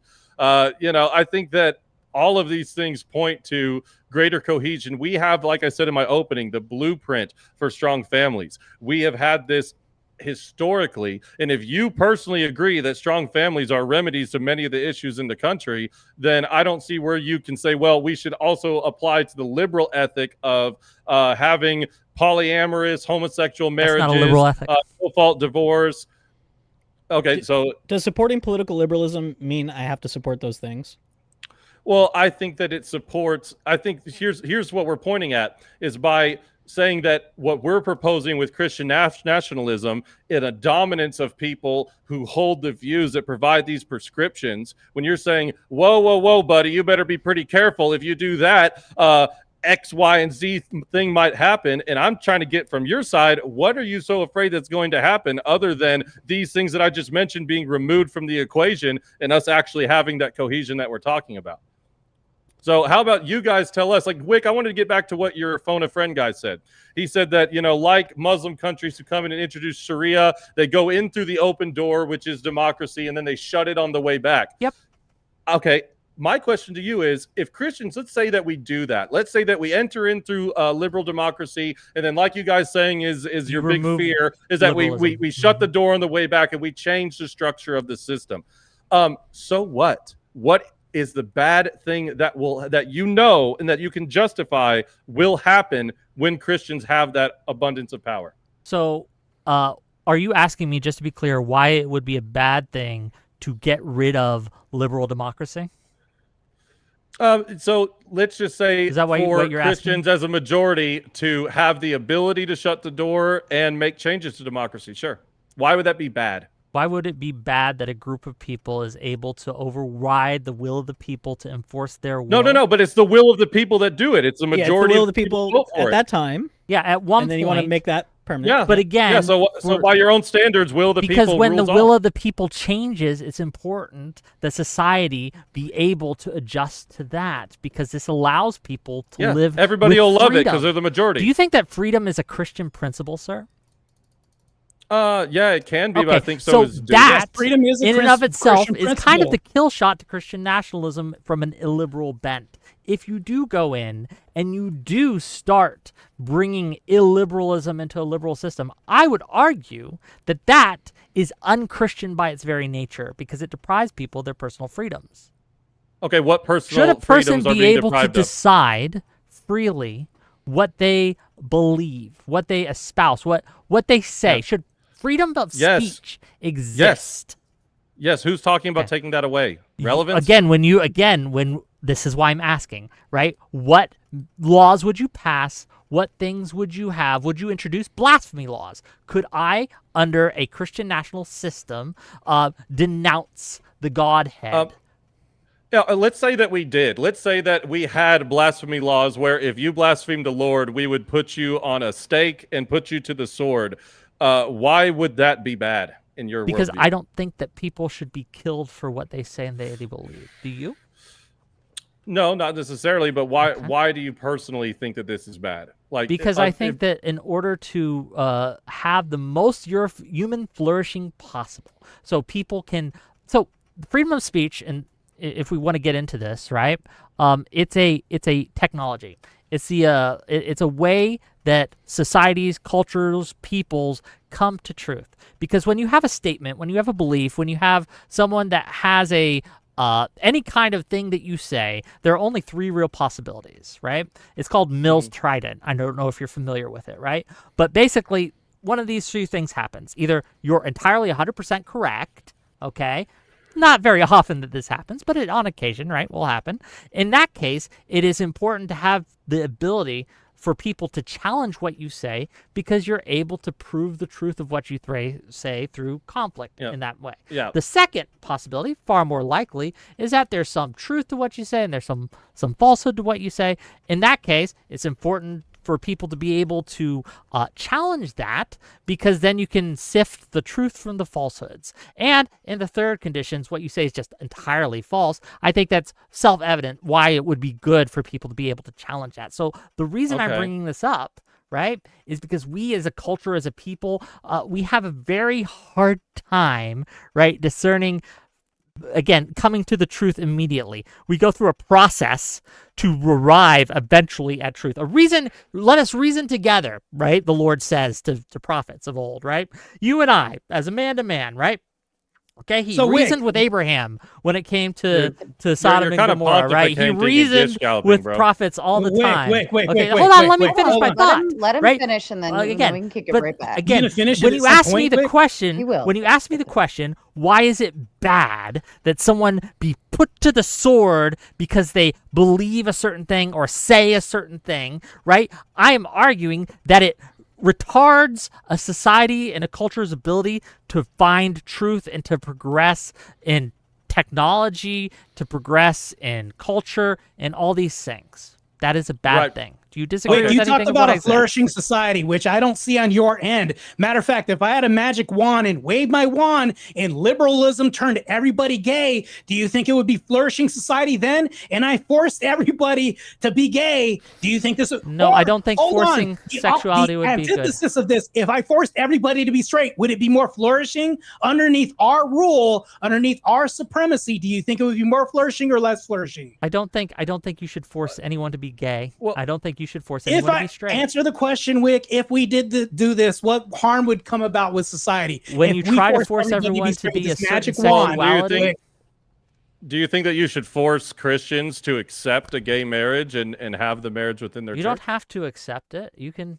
Well, what denounce about the laws under secularism that have actually fined and made churches recognize homosexual marriages and also sued them for discrimination? Where now all of a sudden it's like we've never actually forced anyone to be Christian, but there are laws that have forced Christians to do things against their own beliefs. Such as? That's what I think is Oh, it's happened in there was certain parishes in South Carolina that got it was one of the Carolinas, forgive me, but they had priests who were refusing to do certain services, and they were threatening them with legal action. I don't know all the details of the story, but I know that in Canada there were priests that were actually fined by the state for discrimination. Canada's kind of illiberal in a lot of ways, so yeah. I Wick, agree you with still haven't even answered my question, Wick. If I forced everybody to be straight with this magic wand, what harm would come about in society society? would be better or worse. I think it'd Oh, hold on. The other side of this is everybody's gay. Do you think it would be more flourishing or less flourishing? I think it'd be largely the same. We would die out, unfortunately. But, so that's less flourishing. You just got that's crazy. Anyways, go ahead, Eli. By the way, hold on, real quick. Do you think it's good or that you can? Because we don't have a magic wand. I would assume you agree that this does not exist. Okay. So do you think that you can force everyone? Can you answer the hypothetical? Can you engage it? In a world where I had a magic wand, okay, and I was going to wave it for something, it would not be to make everyone straight or to make everyone gay. You know what it would be? If you to make everyone wise. Would it be better or worse, Wick? More flourishing or less? Your words, you said flourishing. This is flourishing. Can you show me how it's flourishing? Underneath this supremacy. I guess in a world where I could force everyone and wave a magic wand, I guess you got me. But we don't live in that world. Okay. Can I ask you guys two questions, or one question, two different parts? Do you either of you can answer however you want. Do either of you think that there are any political principles or Christian ethical principles to be derived from Christ's parables, just in general? I think that they could inform decisions made on a political level. I don't know about a specific policy that would in a one-to-one way say, oh, well, the parable says this, so we need to make this law around this parable. I think it just informs decision making, which is what we're talking about. Okay, yeah, so I agree. Like, politics is all prudential. Politics is, as many famous people have said, the art of the possible, right? So two parables I want to ask you questions about, just so I can flesh out my understanding of what you think Christian nationalism is. The first one is the parable of the wheat and the tares. It's in, I think, at least two places, but Matthew 13, 24 and on, where Jesus, gives this parable of the kingdom of heaven is like a man who sows good seed, and then the devil comes along and sows bad seed, and there's wheats and tares together, and his workers are like, should we tear up the tares? And he says, no, wait until the day of harvest, and then we'll sift them, right? And so multiple early church figures, St. John Chrysostom, St. Augustine, take this as a political principle, right? So I'll just read a little quote, very short, from St. John Chrysostom. He says, what then if the tares should remain to the end? Then I will say to the reapers, gather first the tares and bind them into bundles and burn them. And then he goes on to say, either he means that if you take up arms to kill the heretics, many of the saints also must needs be overthrown with them, or that of the very tares it may be likely that many may change and become wheat, right? So he takes a political principle here of tolerance in modern parlance, right? And then also Augustine takes it the same way, that we tolerate sinners among us in this present age, etc. And then second parable of the Good Samaritan. I'm curious how you guys parse both of those, the parable of the wheat and tares, parable of the Good Samaritan, in terms of your Christian nationalism. What does the Good Samaritan teach us about how we should treat foreigners and strangers and heretics, technically speaking, as Samaritans were, and how we should treat You're so tares, mad that you have to follow the teachings of Christ. You don't interrupt so angry. Let me answer the question, Spurg. What I think this is all going back to is this idea that you guys think that what we're positing as a dominance in social and political life is going to somehow lead to mass persecutions, which again has not been justified in this debate. So nobody said, no, you can sigh, but you're not answering his question. You're not answering his question whatsoever. What I'm getting at is that if John Chrysostom says that we shouldn't just go after heretics to the sword, and that we, shouldn't just root them all up until the day of judgment, right? It's kind of almost, and I'm hesitant to say this because I don't believe in hippie Jesus, but a live and let live mentality, right? Am I somewhat steelmanning this, Eucharist? So I wouldn't present it as a hippie mentality, but I also wouldn't present it as a slope. So but to what my understanding of you bringing up these parables is that there's somewhere in there in the form of this debate is an objection when you say I'm curious to what your side is. I think Jesus is presenting a prudential principle that says you should especially be wary in attempts to root out sinners from among you in this present age, right? You should at least have some sort of prudential hesitance in your efforts to do that. Yeah.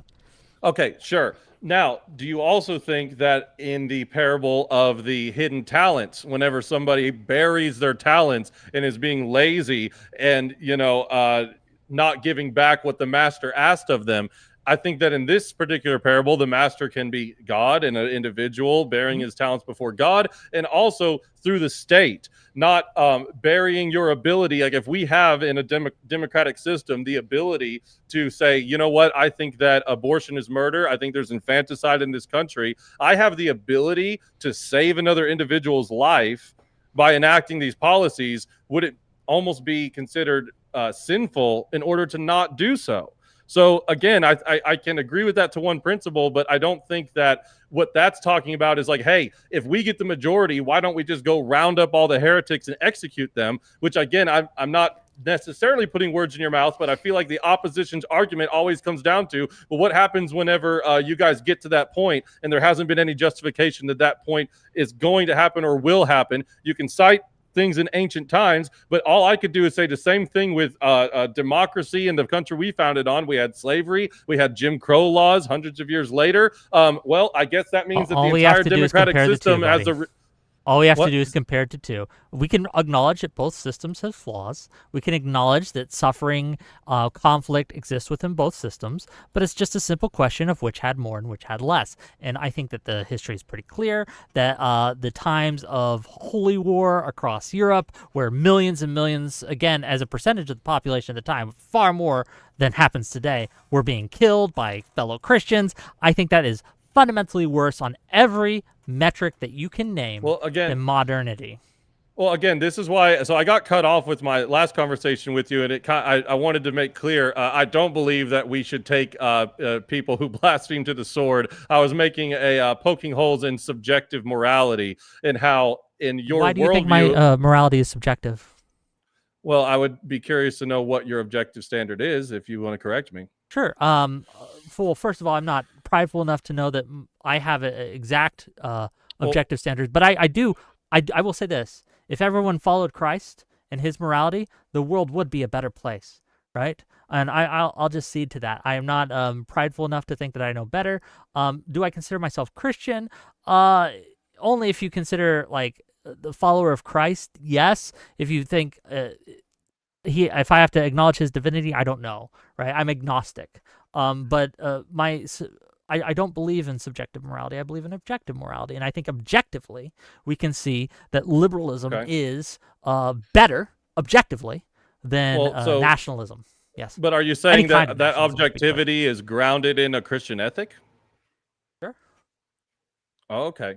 So you would, even though you don't have a personal, you haven't gotten to the point of personally believing that Christ is divine yet, or that maybe even if God is real, you kind of defer to these historic underlyings that people are made in the image of God, 10 Commandments. Okay, you think that was a good. Yep. And you think, would you also concede? That's awesome, by the way. I just want to say that's great.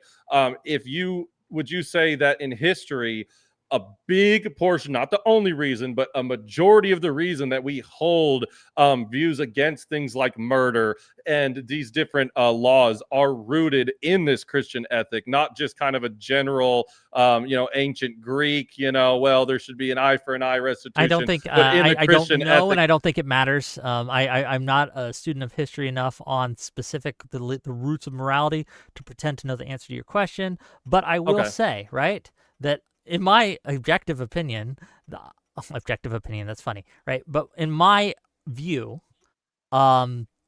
liberalism and Christianity are bedfellows in a lot of ways. I think that when I say liberalism, I'm not talking left and right in America, right? I'm talking about the foundational liberal value of how do we live with each other when they are fundamentally going to be conflicts on a scale of what do we believe, right? Do we believe in God? Which God do we believe in? If we believe in the same God, how do we worship him, right? If we believe in the same book, the Bible, how do we interpret these different verses? And I think liberalism is kind of the answer.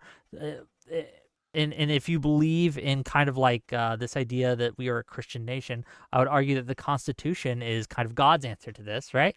Wait, it sounds pretty cohesive from your end, from the Christian worldview. Okay.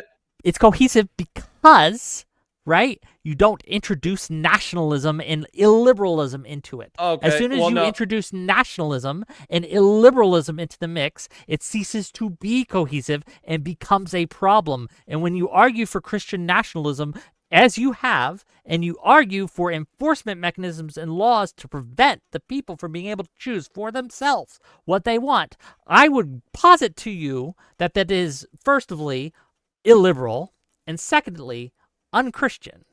Exactly. Liberalism Okay. actually destroys Christian ethics. What are you talking about? So when we're too liberal with our policies or Christian ethics or ethos, we allow rainbows, flags in the churches where they weren't before. And it's God like, is stronger so than everything, flag, brother. everything that you posited right now, the historical evidence, even though you say you don't talk about this, I'm going to refer to my notes. Nations like the early United States or post-war II Poland leaned on Christian ethics to unify diverse populations. The U.S. Constitution and legal traditions, while not explicitly religious, were shaped by Christian moral assumptions. This is, to your point, contributing to a stable civic culture. Similarity, Poland's Catholic identity helped it resist Soviet ideological erosion, maintaining national solidarity. How is this supremacy bad, Whick? How is this bad? It's consistent and good. You even agree with this.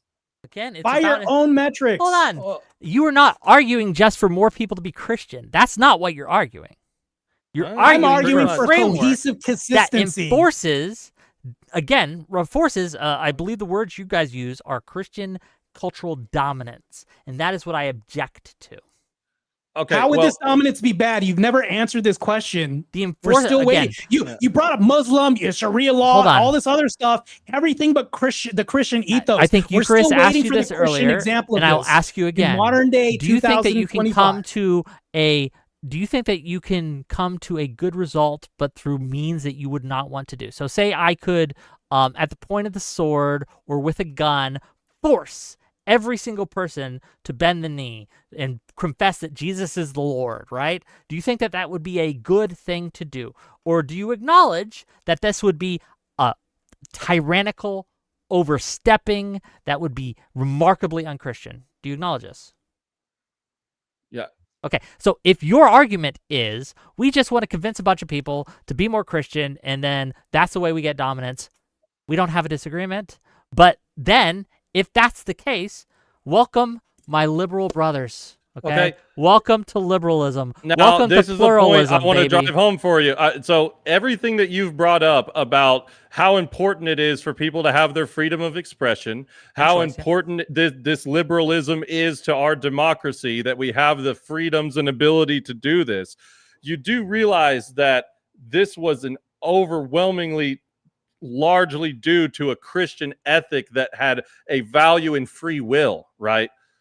It was a Christian ethic that said, yes, you know what, we should put into the Constitution freedom of speech, freedom of religion, yes, liberalism because is that Christian honors, because that, like you said, they're bedfellows, right? Yeah, liberalism is a Christian ethic, yes. Right. Okay. So by your own argument, if we follow the Christian, we're advocating for the democratic system.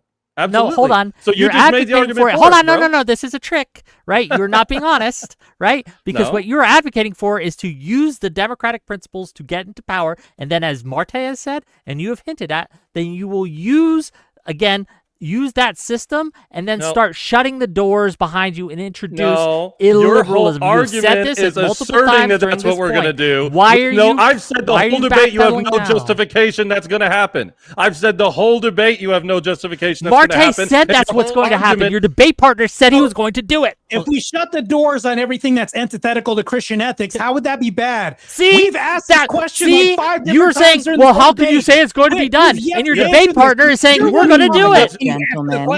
But you have answered this yourself. If you're going to act like kindergarteners, I will begin to treat you like one. Tone it down and be respectful. But can we just say what happened there just real quick? Can we just demonstrate what happened there? Like we're on the one hand, right, from one side of their mouth, Eli Nix, is that your name? Yeah, sorry. Eli Nix is like, oh, well, we never said we were going to do that. And then Marte, in the very next breath, interrupts him to say, yeah, we're going to do it. And why would it be bad? Well, do you see the issue No, at here's play the problem. No, Here's we're the problem. talking about the freedom, right? We're allowing you to have this freedom.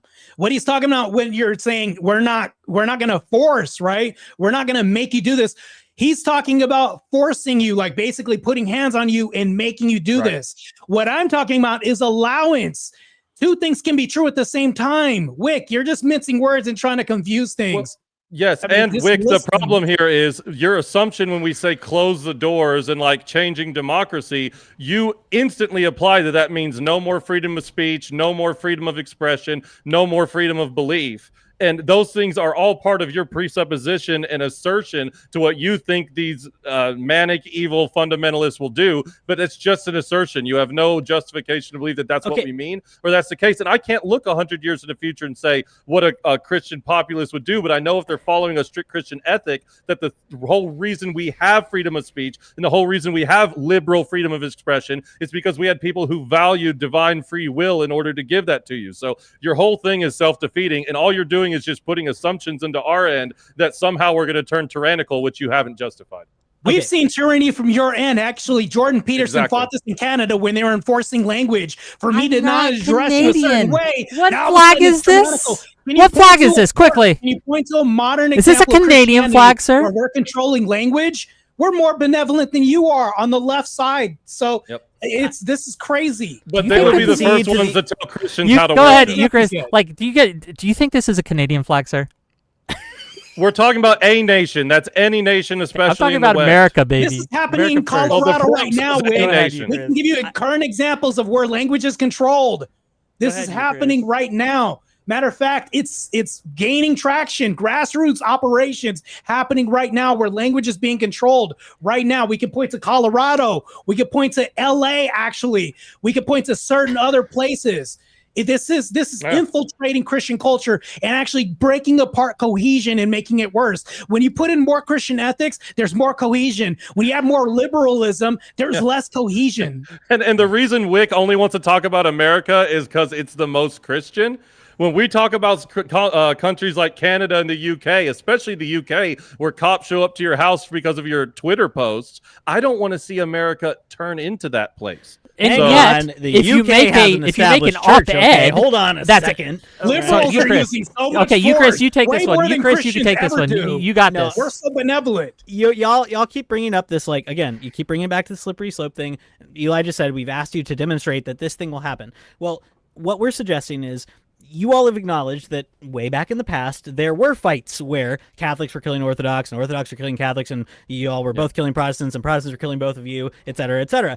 And we are suggesting, well, what stopped that from happening historically? Okay. Hold on. I've shut up for a long time. I'm not interrupting you losers. I'm gonna finish my damn point. Okay. So what stopped that from happening? We're suggesting it was a constitutionalist framework. Yes, this is the one time tonight I'll agree with Marte. Yes, you're right. This constitutionalist framework emerges from a Christian framework. I agree. This is an inheritance of Christendom. It's something that emerges, by the way, in England, established church still, right? We see the limitation of the power of the sovereign, a limitation of the power of the civil magistrate. We keep pressing you guys on what you guys think in your ideal world, once you've achieved this cultural dominance, what is going to be the relationship between church and state? What is going to be the principle of toleration, if there is one? What are the duties and responsibilities of the civil magistrate? And you guys keep hemming and hawing like we're suggesting you're just going to slaughter all of us. No, it doesn't have to be that. No, hold on. It doesn't have to be that you'll slaughter all of us. It might be that we go into your ideal Christian nationalist paradise and you ban Reformation Heritage Publishing Company that lets me publish my Puritan works, right? You say, I can't publish that damn heresy anymore, right? That's the kind of thing we're concerned about, right? So you're asking us to demonstrate it will happen. Again, I told you before, I'm not saying it will happen. I'm not making a slippery slope argument. I'm saying this is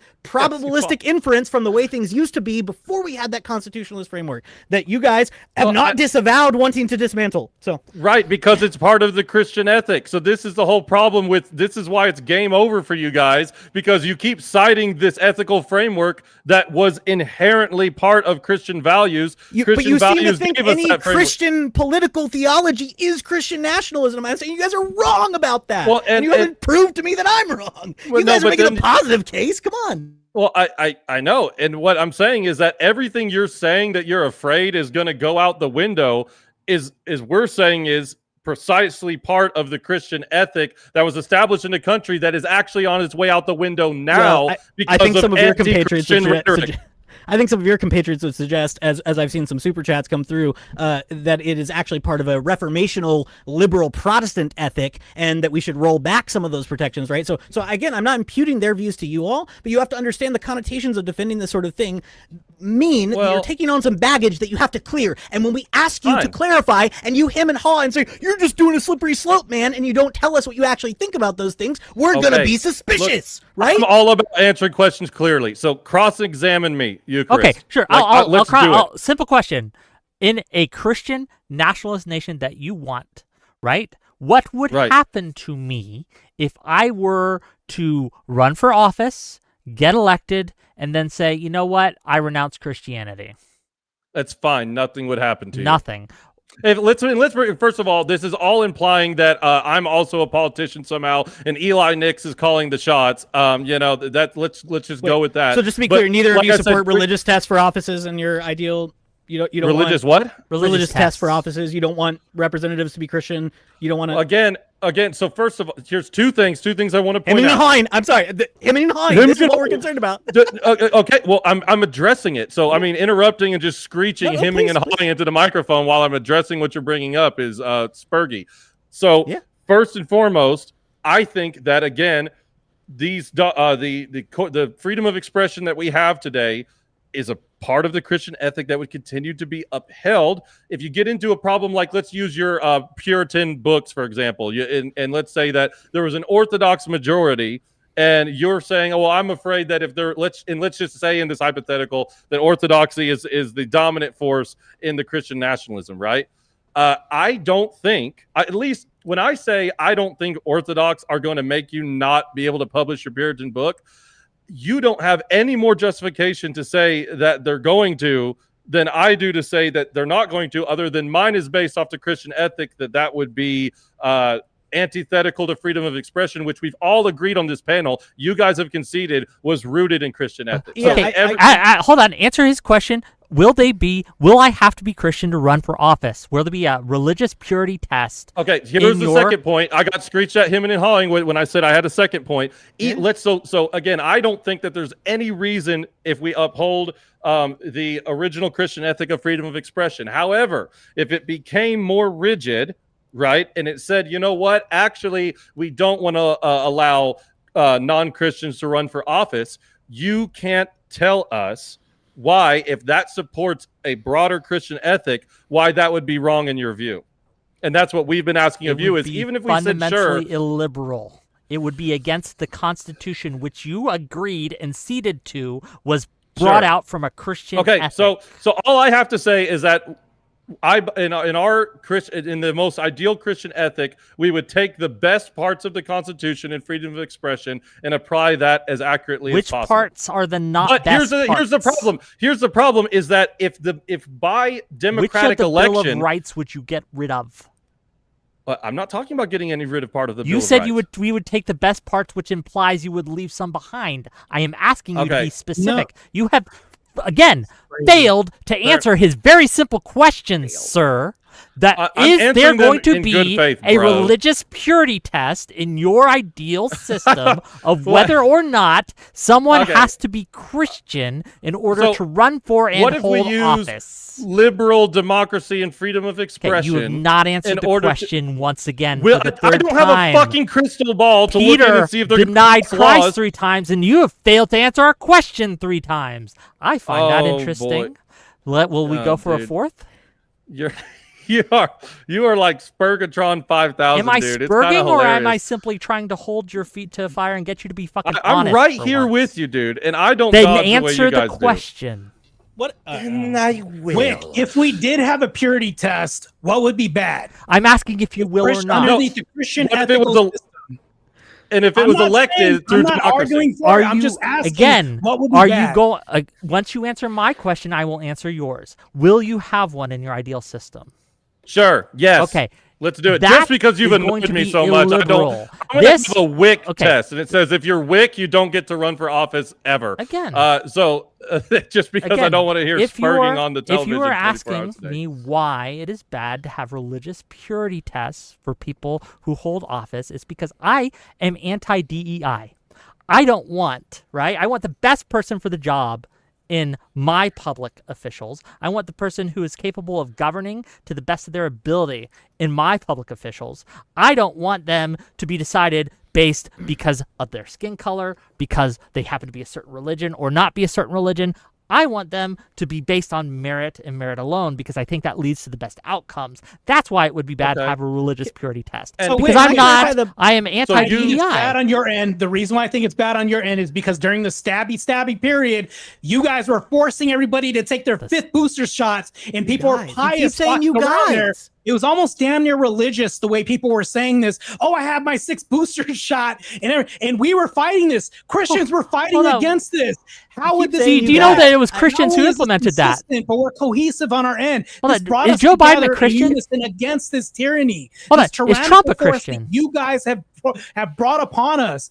We fight this with every tooth and nail. How would this be bad? You've not actually reconciled any of this on our end. Can I clarify? Still waiting. Can I clear first? Again, the you guys thing. You're imputing views to us that is just ridiculous. Yeah, it's insane. This has happened like 5 times at this point. So when I say let me clarify the publishing point. Let me clarify the publishing point. Let me clarify the publishing point. Let me clarify the publishing point. Because I'm not saying, Eli, that I think the Orthodox all dream of a world where they can ban my Puritan books, right? What I'm saying is, when we've asked you guys about, let's say, blasphemy laws, you've at least been ambivalent about whether or not those might exist, right? You haven't committed one way or another whether they would. Okay, fine. I'm not saying they will or won't. But do you not agree that by hemming and hawing on that, by introducing the idea of an established church, you have not introduced the concept of an established church that says, hey, we get to define what blasphemy is. Those Puritans over there who affirm penal substitutionary atonement, which is contrary to Eastern Orthodox doctrine, they can't publish their books. Maybe they can teach it in their homes. Maybe they can educate their kids, but they can't sell it in the marketplace. Well, is that not a door you've opened by being at least ambivalent about what blasphemy laws constitute and about established churches? Well, here's what I would say to that is that agreeing with what Whick said about how, certain fundamental elements of freedom are co-patriots with the Christian ethic, I would say that if the Christian ethic is applied in that standard, and especially if these things are voted on democratically, which is the whole system that you're saying we need to uphold, is democratic free expression. Well, constitutional democracy. Okay, and but what does the happens First whenever Amendment constitutionally? First of all, don't interrupt me when I'm talking. Whenever the constitutional freedom of expression, and we vote on it in a democratic way according to the Constitution, and the majority vote will of the people says to do these things that you're bringing up, then what is your you understand that the Constitution prevents majority from voting on certain things. So the majority democracy cannot vote for certain things. They cannot under a constitutional democracy. One of those. Okay, then why are you so fucking worried about it then? Because when we ask you under your Christian nationalist framework, would you do away with these things? Your answers are either yes or very vague. So we've said the whole night that we're going to use the system in place. If you say the system in place prevents it, what happens? What?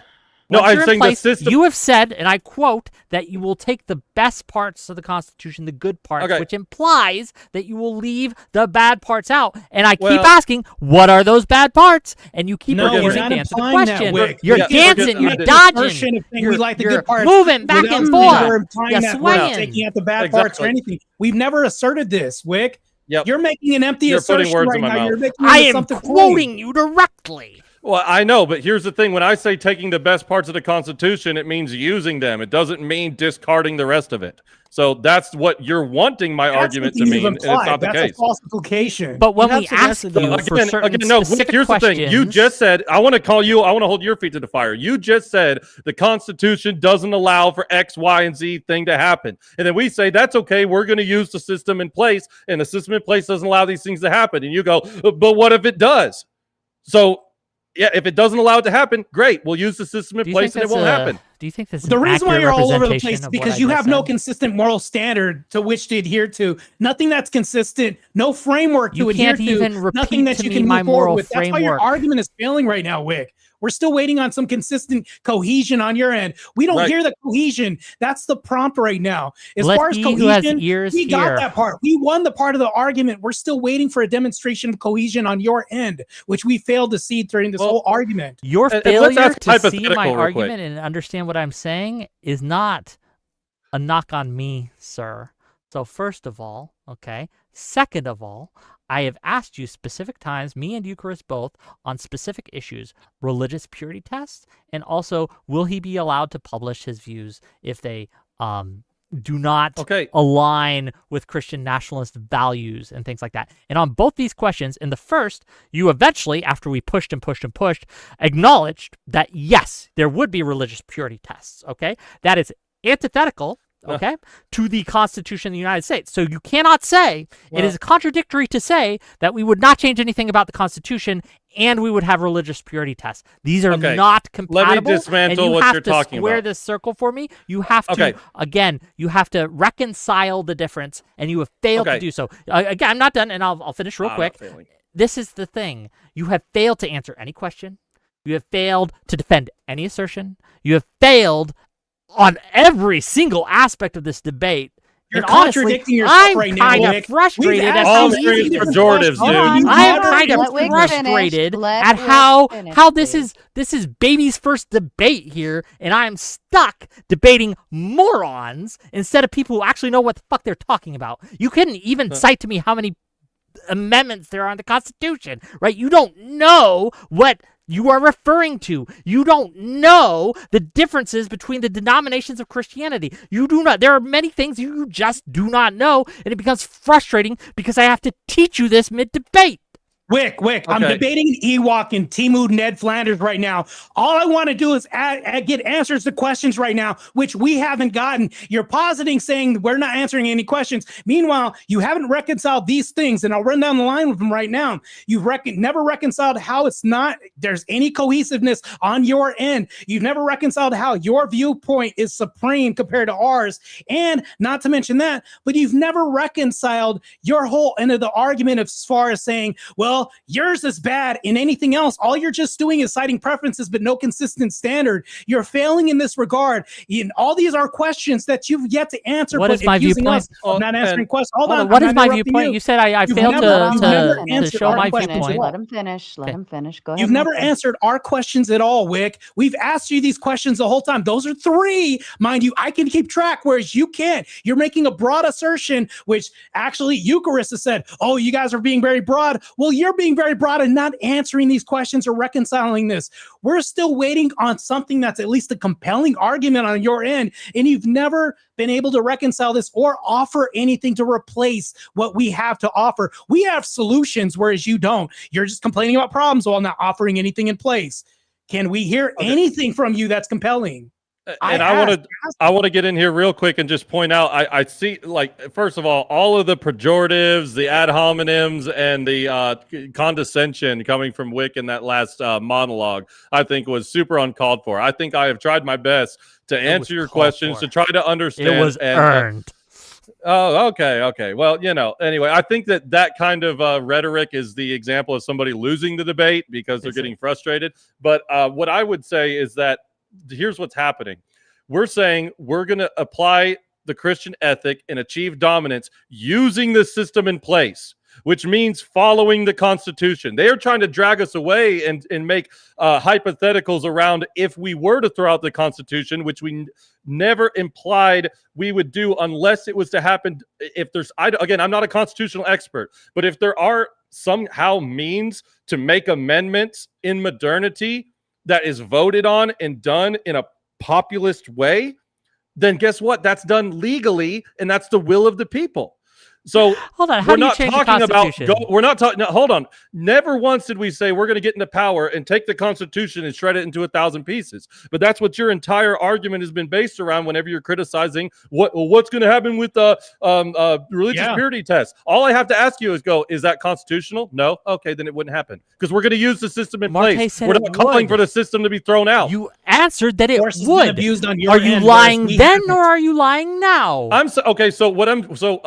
I will clarify that if I said, okay, yeah, well, first of all, I said I would have a Whick TV test and it would just be a picture of your face on a piece of paper. And if somebody ran for office and they looked, and even if they looked like you, I'd say they couldn't run for office. But then besides that, I would say, yeah. So what I'm saying is that if there is a legal and constitutional way to do so, I don't have a crystal ball to see if the will of the people in a Christian nationalist, Christian-dominated culture would do that. If they did, and they did so legally, what's the problem if it's by the will of the people and it's constitutional and it's legal?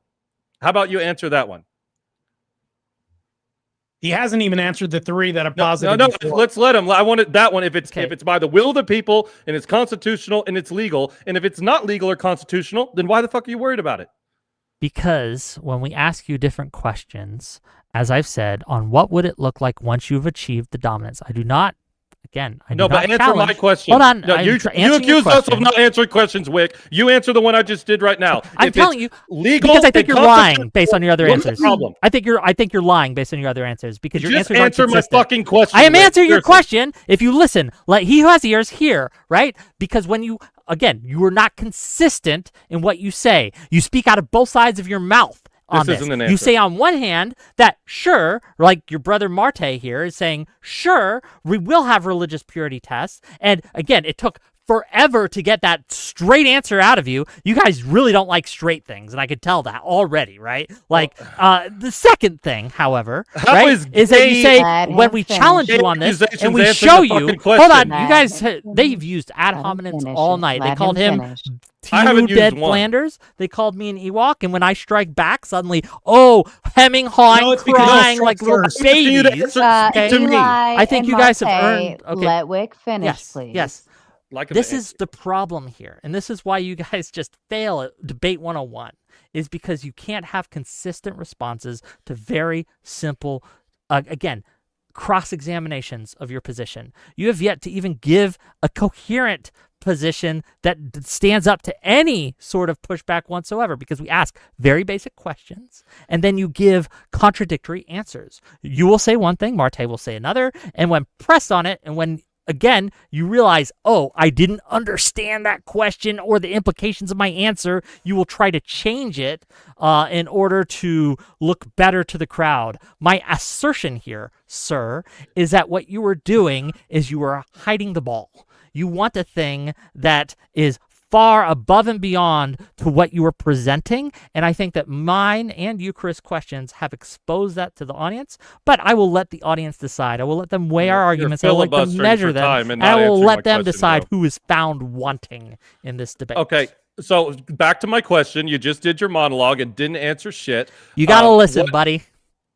Gotta listen, buddy. If it is legal, constitutional... It's not. Okay, so then it wouldn't happen. But you said it would. Okay, so again, I was assuming that this thing, that you would... Are you lying then, or are you lying now? Don't interrupt me. You just went on I will interrupt you as much as I fucking want. Sarah, come on. He just went on a monologue. Can I respond to it? Wick, I told him to He stop just went while on a you monologue. were talking. It's time for you to stop while he does. Come on, Okay, boys. You know the drill. So here's what we presented in the beginning, is that we would follow the system in place. So when he asked me questions about a law that's outside of the system, and then I'm assuming that he listened to my opening statement and that he's presenting something that maybe would be, I'm not a constitutional law expert. So I assumed that he was presenting something that actually could be possible within a constitutional law. And now he's going, no, it's not possible. And I said, well, my whole fucking opening statement is that we would follow the democratic process in place. So it's an irrelevant, retarded fucking question, and it's totally deriving from the point that we're making that we would use the system in place. So again, it's not me lying, it's me assuming that you were listening, which you've clearly demonstrated that you're not. So if you're saying that we don't have to make any changes whatsoever to the law, right? That we don't have to make any sort of changes to the culture, then what are you advocating for exactly? You dishonor that to the system, to the democratic system, to the Constitution. If we show up and make laws that say we're going to ban pornography, or we're going to make IDs, or we're going to say we don't want gay marriage anymore, or we want the state out of marriage, those are things we can do constitutionally. Huh? Those aren't Christian nationalism. That's not Christian nationalism. Those are laws based on that's laws based on Christian ethics. You can do that now. Yes, and we're going to. It's going to be a Christian nationalist movement because we're going to have the dominant culture. You're just you agree, Whick? Okay, debate over, dumbass. Okay, liberalism wins again. Thank you. Okay, and guess what? We're going to use liberalism to further Christian nationalism. Eli, you don't even know what Christian nationalism means. You know what's funny, Whick? You'll pause it. You'll say, hey, they've been hitting me with ad homs the whole night. You know what? I had to hit you back because I retaliate. Christians are allowed to retaliate and defend ourselves. I haven't hit you guys with ad hominems attacks the whole night. This hasn't been a constant mainstay of my position. I don't do that. Matter of fact, Eli is better than me at not attacking you, actually. So it's like you don't have a consistent standard even in this. Are you even in the same debate? Because I prefaced this to you. I said, during the stabby jabby, when we've had this, we've seen what you've done with power, which is not benevolent at all. Matter of fact, there's piousness. You've never addressed this. And when you say that nobody's addressing anything, what is my stance on Christian? Hold on. What is my stance on vaccines? Hold on. I've let you talk. I've let you filibuster and rant. Let me land this plane at least. Something you're not able to do. Okay, Amelia Earhart, do it. You've even told Sarah, no, I'm not going to let you land this plane, whatever, right? But I will at least adhere to structure, whereas you guys don't. You go up against your own values and vote against your own interests. Matter of fact, it's more authoritarian on your end because I have to take another booster shot or lose my job. You've never seen this in the Christian ethos on their end of that spectrum. I don't understand what part of the debate you're into. What do you think my stance on vaccine mandates is? Degeneracy and chaos. What do you think my stance on vaccine mandates is? Gentlemen, before we dive into the stabby stab conversation, we are at that point where it's a good time to go ahead and kick off our closing statements. And then when we get to open panel, we can really dive into the stabby stab scenarios. We can dive into who's holding who down and putting thumbs over whomever and so on and so forth. And I can't fucking wait. All right, Eucharist, if you'd like to kick us off with your closing statement, please. I would love to. Is this 4 minutes as well? I'll time myself. Yeah, typically about 4 minutes, but okay, yeah. I'll keep it under. But just to summarize, I will concede to Eli and Marte that they don't want to throw out the Constitution, but I would make an argument, it would take more time to do, that to use the method of amending the Constitution to then down the road make it impossible or nearly impossible to re-amend it for the thing you've just changed would at the very least be a subversion of the intent of the amendment process and would, I think, constitute a fundamental change to the constitutional order that would be worth being concerned about. If I am Ned Flanders, I will take it as a compliment, but I take umbrage to the idea that I'm Timu Ned Flanders because that would suggest that I'm Chinese in origin, and as a heritage American, I object to that characterization, okay?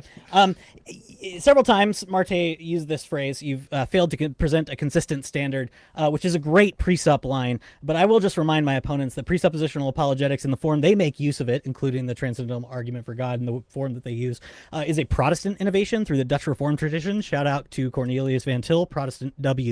I think my opponents are so used to arguing against godless, secular subjectivists that they're just unaware that there are other approaches to political theology within the Christian tradition. They expect anybody who uses words like freedom or tradition, or excuse me, toleration, to use them in a sort of postmodern way with no content, or to refer to sort of absolute freedom or something like this. And of course, I would agree, I will concede right off the bat that no Christian could possibly believe that freedom, if it's considered a positive political good, means I get to do whatever I want. But also, they're so used to those sorts of opponents that they just think that, banning abortion, overturning Obergefell, and so on are distinctively Christian nationalist positions, rather than conservative, Christian conservative, etc. I think the problem you may have seen tonight, I don't know, I have no idea how the audience responds to this, but is that my opponents, I think, have shouldered the burden of a term, Christian nationalism, that has a lot of baggage. And they use that term, I think, to provoke opponents, usually secular opponents, but that the term itself doesn't grapple with the kind of complex questions that are raised by political theology broadly in the Christian tradition, which is, I think, amenable to a broad variety of political theological positions. Now, as a Protestant, I'm obviously a huge fan of quote mining from the Church Fathers, but I think if I took Augustine, Basil, Chrysostom, and others, I could construct a fairly robust anti-CN case from their interpretations of just those two parables I mentioned, the parable of the wheat and the tares and the Good Samaritan. And so my positive view, if I'm just going to lay it out here in the 1 minute I have left, it's kind of up in the air, but I'll say on the record, I think I'm very sympathetic to the arguments presented by Oliver O'Donovan, who's a filthy Anglican, in his book, The Desire of the Nations. And he concludes in this book by saying the idea of natural right, which is distinct from natural rights, natural right, is an inheritance of Christendom and Christianity specifically. And under that heading of natural right, we can derive 4 principles: natural equality, the imago Dei, we're all made in the image of God; affinity, which is love of home and tradition; oikophilia, in other words, which I think the CN people rely on very heavily, which I would agree with. But also, this is the one I think the CNs are weak on: reciprocity, the idea that each home and homeland and community can interact with other homes and homelands in peace and with love and with xenophilia rather than xenophobia. And then his final point is creaturely cohabitation, that is like stewardship of the creation. I don't think that's Christian nationalism. I would distinguish as a good Protestant. We distinguish. You know, the Bishop of Rome hath no authority in this realm, and neither do the Eastern Orthodox. So thank you for having me. It was a lot of fun. I'll stick around for a while. Yeah. Thank you, Eucharist. Whick, to you. Sure.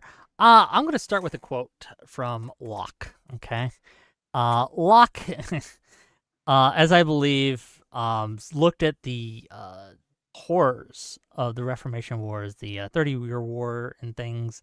And this is what he says. He says, "It is not the diversity of opinions, which cannot be avoided, but the refusal of toleration to those that are of different opinions, which might have been granted, that has produced all the bustles and wars that have been in the Christian world upon account of religion."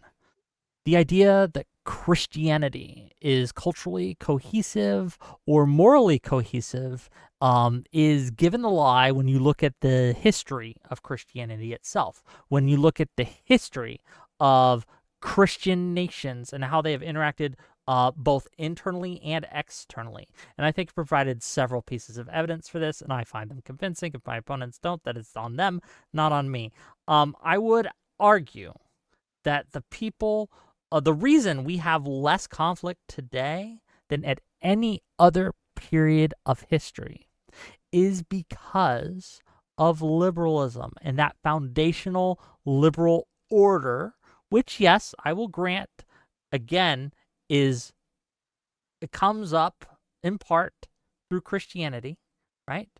But when we strive to take away that liberalism, when we strive to undermine the liberal order, right? When we strive to take away the pillars that hold it up, we are introducing the state of affairs that will lead once again to the horrors of the past, and I don't want that to happen. My opponents have not answered any of our questions clearly until we pressed, and then when they realized the implications of the answer of their answers, they have quickly retreated. I'm just going to say it clearly. I think that what they are advocating for publicly is different from what they want privately. I don't think they are being honest with you, and I think we've demonstrated that on that panel. Thank you, and as always, thank you for having me, Sarah. Absolutely, Whick. Thank you. Marte, to you, sir. Okay, so a lot to contend with right now, but also not a lot. So on Team Ned Flanders' side, he posits that we have tag, right? Of course, you could say that Protestants own this, but which came first, the bird or the egg? The bird or the egg? So if we think about this, what came first, historically, or EO came first? Where did this come from? It came from us, because there wouldn't be you without us. You're talking about fractionalized Christianity that came downstream from us. Also, back to the Ewok right now. He's actually mentioning Locke, which was full of contradictions, especially his conflict on his views of property and the need for government, especially regarding the accumulation of wealth and potential for inequality. So it's like there seems to be a meshing of things that are inconsistent on their side. First of all, the three things that I've asked if there's any cohesiveness on their side. They've never once reconciled this. I've also asked, is there any way that they could justify that our supremacy would be bad? Never went ahead and provided anything that's compelling. Overall, their whole argument fails. I mean, you could talk about Eucharist and his well-read studies, but nothing's come about this. It's like there's nothing compelling on his side or the Ewok side. It's like I have nothing left right now because there's nothing that they've given me. They've never actually offered anything that's contrary other than to themselves. It's crazy. I mean, it's like they're voting against their own interests by way of speech right now. Nothing compelling on their side. I've asked. Whick throughout this whole debate has said, you're not answering questions. We've asked. Surely you've said we probably went the long route of asking this. Meanwhile, these three things that I've asked, you've never reconciled at all. I've given you plenty of examples. DC, the stabby jabby, everything else, when you guys are more authoritarian than us, but nothing's been answered. We're still waiting. And it's like, if you take away Christian ethics away from society, you're going to have more corruption, chaos, and less cohesiveness. But if you add more Christian ethics to society and you inject it in there, no pun intended, you're going to have more cohesiveness. More liberalism, less cohesiveness. Less, more. I concede and give it to Nix. Thank you, All right. Marte. Eli, to you. Thanks, Marte. Thanks to both my opponents, and obviously, of course, to Sarah for giving us this platform to, do our thing. I just want to say that what I think the biggest problem for what they've been doing to our position is they desperately want us to be arguing a position that we're not arguing. So they desperately want to use whataboutisms whenever we say, no, we want to do this within the current system that we have. And then they use whataboutisms that go outside of the current system that we have. And they think they got gotchas whenever we are just assuming that they're taking our word for what we actually are saying that we will do. And again, as you can see in Whick's closing statement, is that he's got these assertions about our secret nefarious plans. Those aren't arguments. Those are just assertions. Mr. Eucharist said that if he would have brought, a case from the church fathers in this, then that would have been used, but he didn't. I think that there was definitely a slippery slope being used because so often they brought up the violence and atrocities that came from these certain systems. And whenever I bring up and say, hey, we actually have something much closer in history, like slavery and like the atrocities committed under our current system, does that mean that it's inherently bad or we should scrap the whole thing? Well, of course not. So again, it's all about fear of what might happen instead of actually addressing what we say we want from it and saying that that's not true Christian nationalism. Well, I don't think you understand the definition. Fine, whatever. We gave you our definition. This is our movement. This is what we're calling it. If you want to call it something else, fine. Call it Christian populism. Call it Christian dominance. This is what we're using. I think that we can use the terms of nationalism in order to make this implication. And I think that we get a great job defending that against this. And the last point I want to make is that, he said a lot about the words liberalism, but not the actual problem of secularism, moral relativism that we're actually pushing back against. And if I think both these guys, again, Whick conceded he does have an objective standard, and it's basically the Christian ethic. We have Eucharist over here, who's a Christian, who said that there is no ethic superior than the Christian ethic. So honestly, I think there are plenty of concessions on their side that they're actually for everything we're saying, and they don't have a problem with it. They are just mad that it's I don't know why. I think there's plenty of concessions. Thanks again, Sarah. And if I could throw one, I don't even know if this is an ad hom because this isn't necessarily an insult, but Whick, I'm not going to call you an Ewok, but you do look strikingly like Bishop Mari Emanuel, and it's kind of blowing. Every time I look at you, I'm like, oh my God, it's video game Mari Emanuel. Anyway, I wanted to throw that out there. So you can. I'm told I look like all kinds of shit, so you can throw that at me too. Fair enough. Thank you, gentlemen. I am officially dropping the link into the chat for the open panel dumpster fire. If you'd like to join the panel, now is the time to jump backstage, and I would do it very quickly because usually it fills up. There it already is going. Okay, so over to the super chats. Go ahead and starting. And let me preface this, gentlemen. You're more than welcome to respond to anything, but let's try to keep it short and concise so that we can move on quickly. That panel's already filling up back there. All right. Trib1 says ultimately, Christian nationalism is a form of secularism. The deunification or denominations of Christianity is evidence for that reality. Any thoughts? No. Well, No? I guess I would just say that, you know, if it was an Orthodox Christian majority, that would be a prescription to that problem. Okay. And then Trib also says, define the tenets of the Christian part of Christian nationalism, and is that a form of Christianity viable in America? If not, where? Well, I would say that a lot of the things that have been brought up, a lot of the things that make America America are actually already presupposed and woven into Christian ethic. Like, again, the respect of free will, as it says in the Bill of Rights, that all men are created equal. It's all, again, I think what we got away from in the debate is that we're leaning on a fixed and objective standard rather than submitting to the kind of subjective and influx view of a majority of people that can really take you in any direction. So I think that is viable in America because we've seen it, but I think that we're pushing back against the rejection of it. Okay.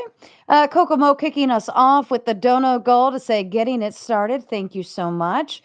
Joel says, so funny, the secular atheists don't mind using force. Why shouldn't Christians?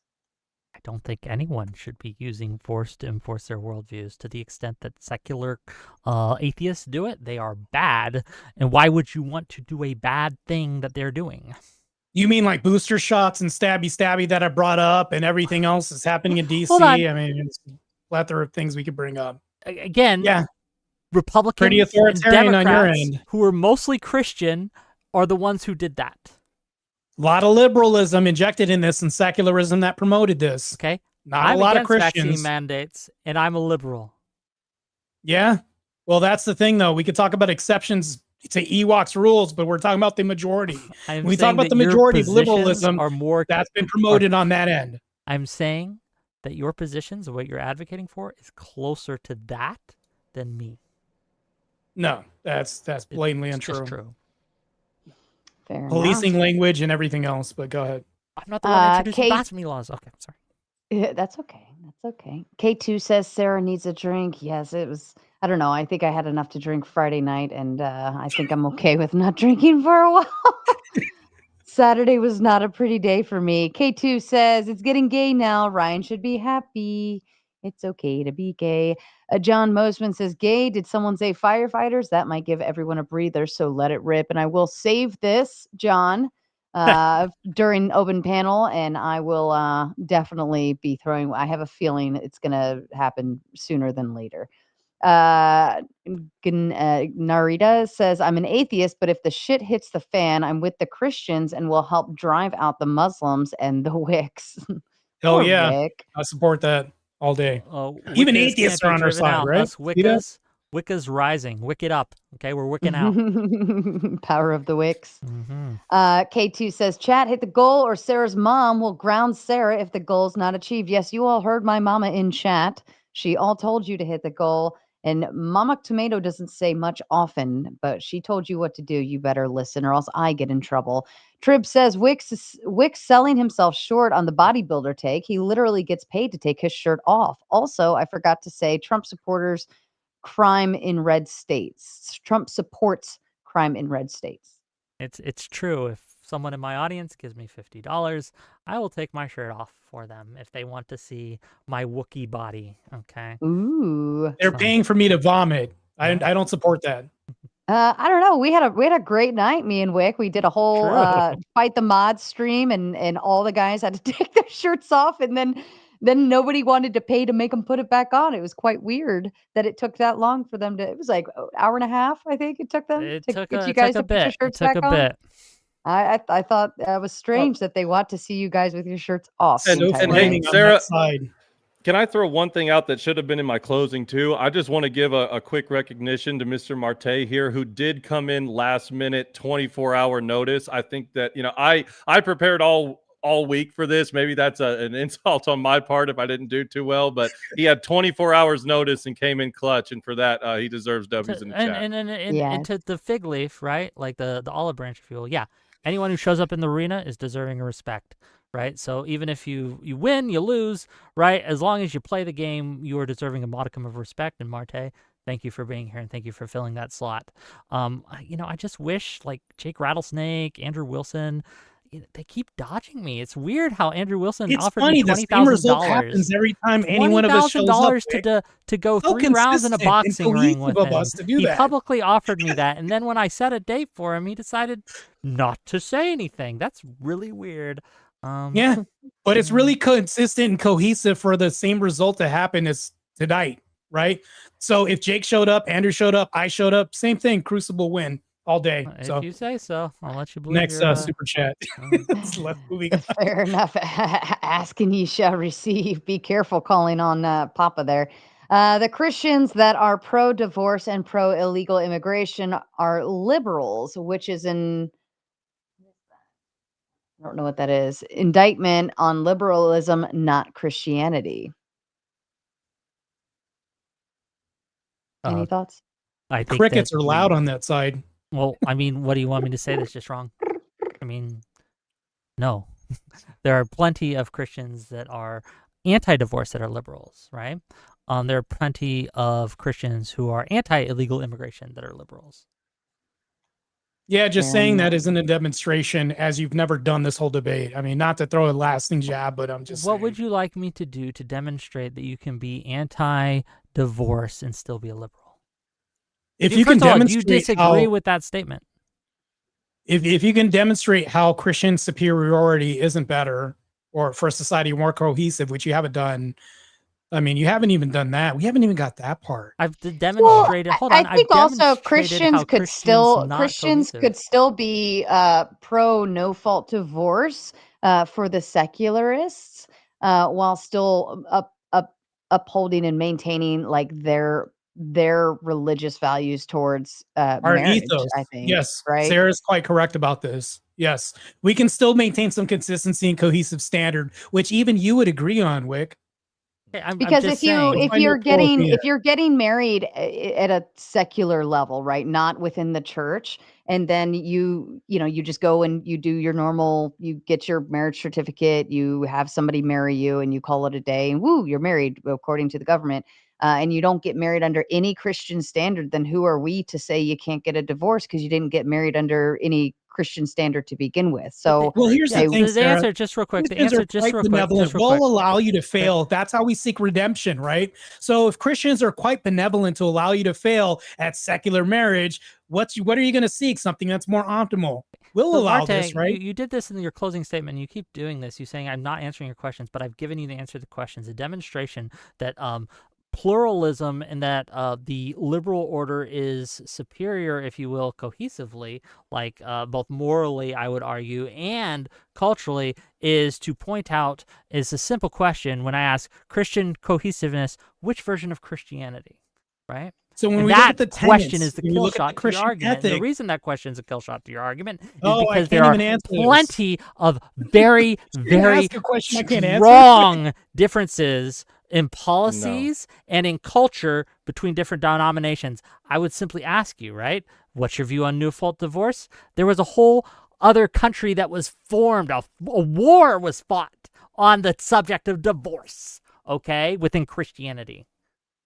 Right. But I think that in modernity, I think that you're really stretching when you want to pretend like Christians, if you want to use that monolithic wide umbrella, have like a bunch of vast disagreements. I think that, like, without getting into every nitpicking piece of doctrine, I think that anybody can say it's pretty self-evident that Christians as a catch-all have way more in agreement than they have in disagreement.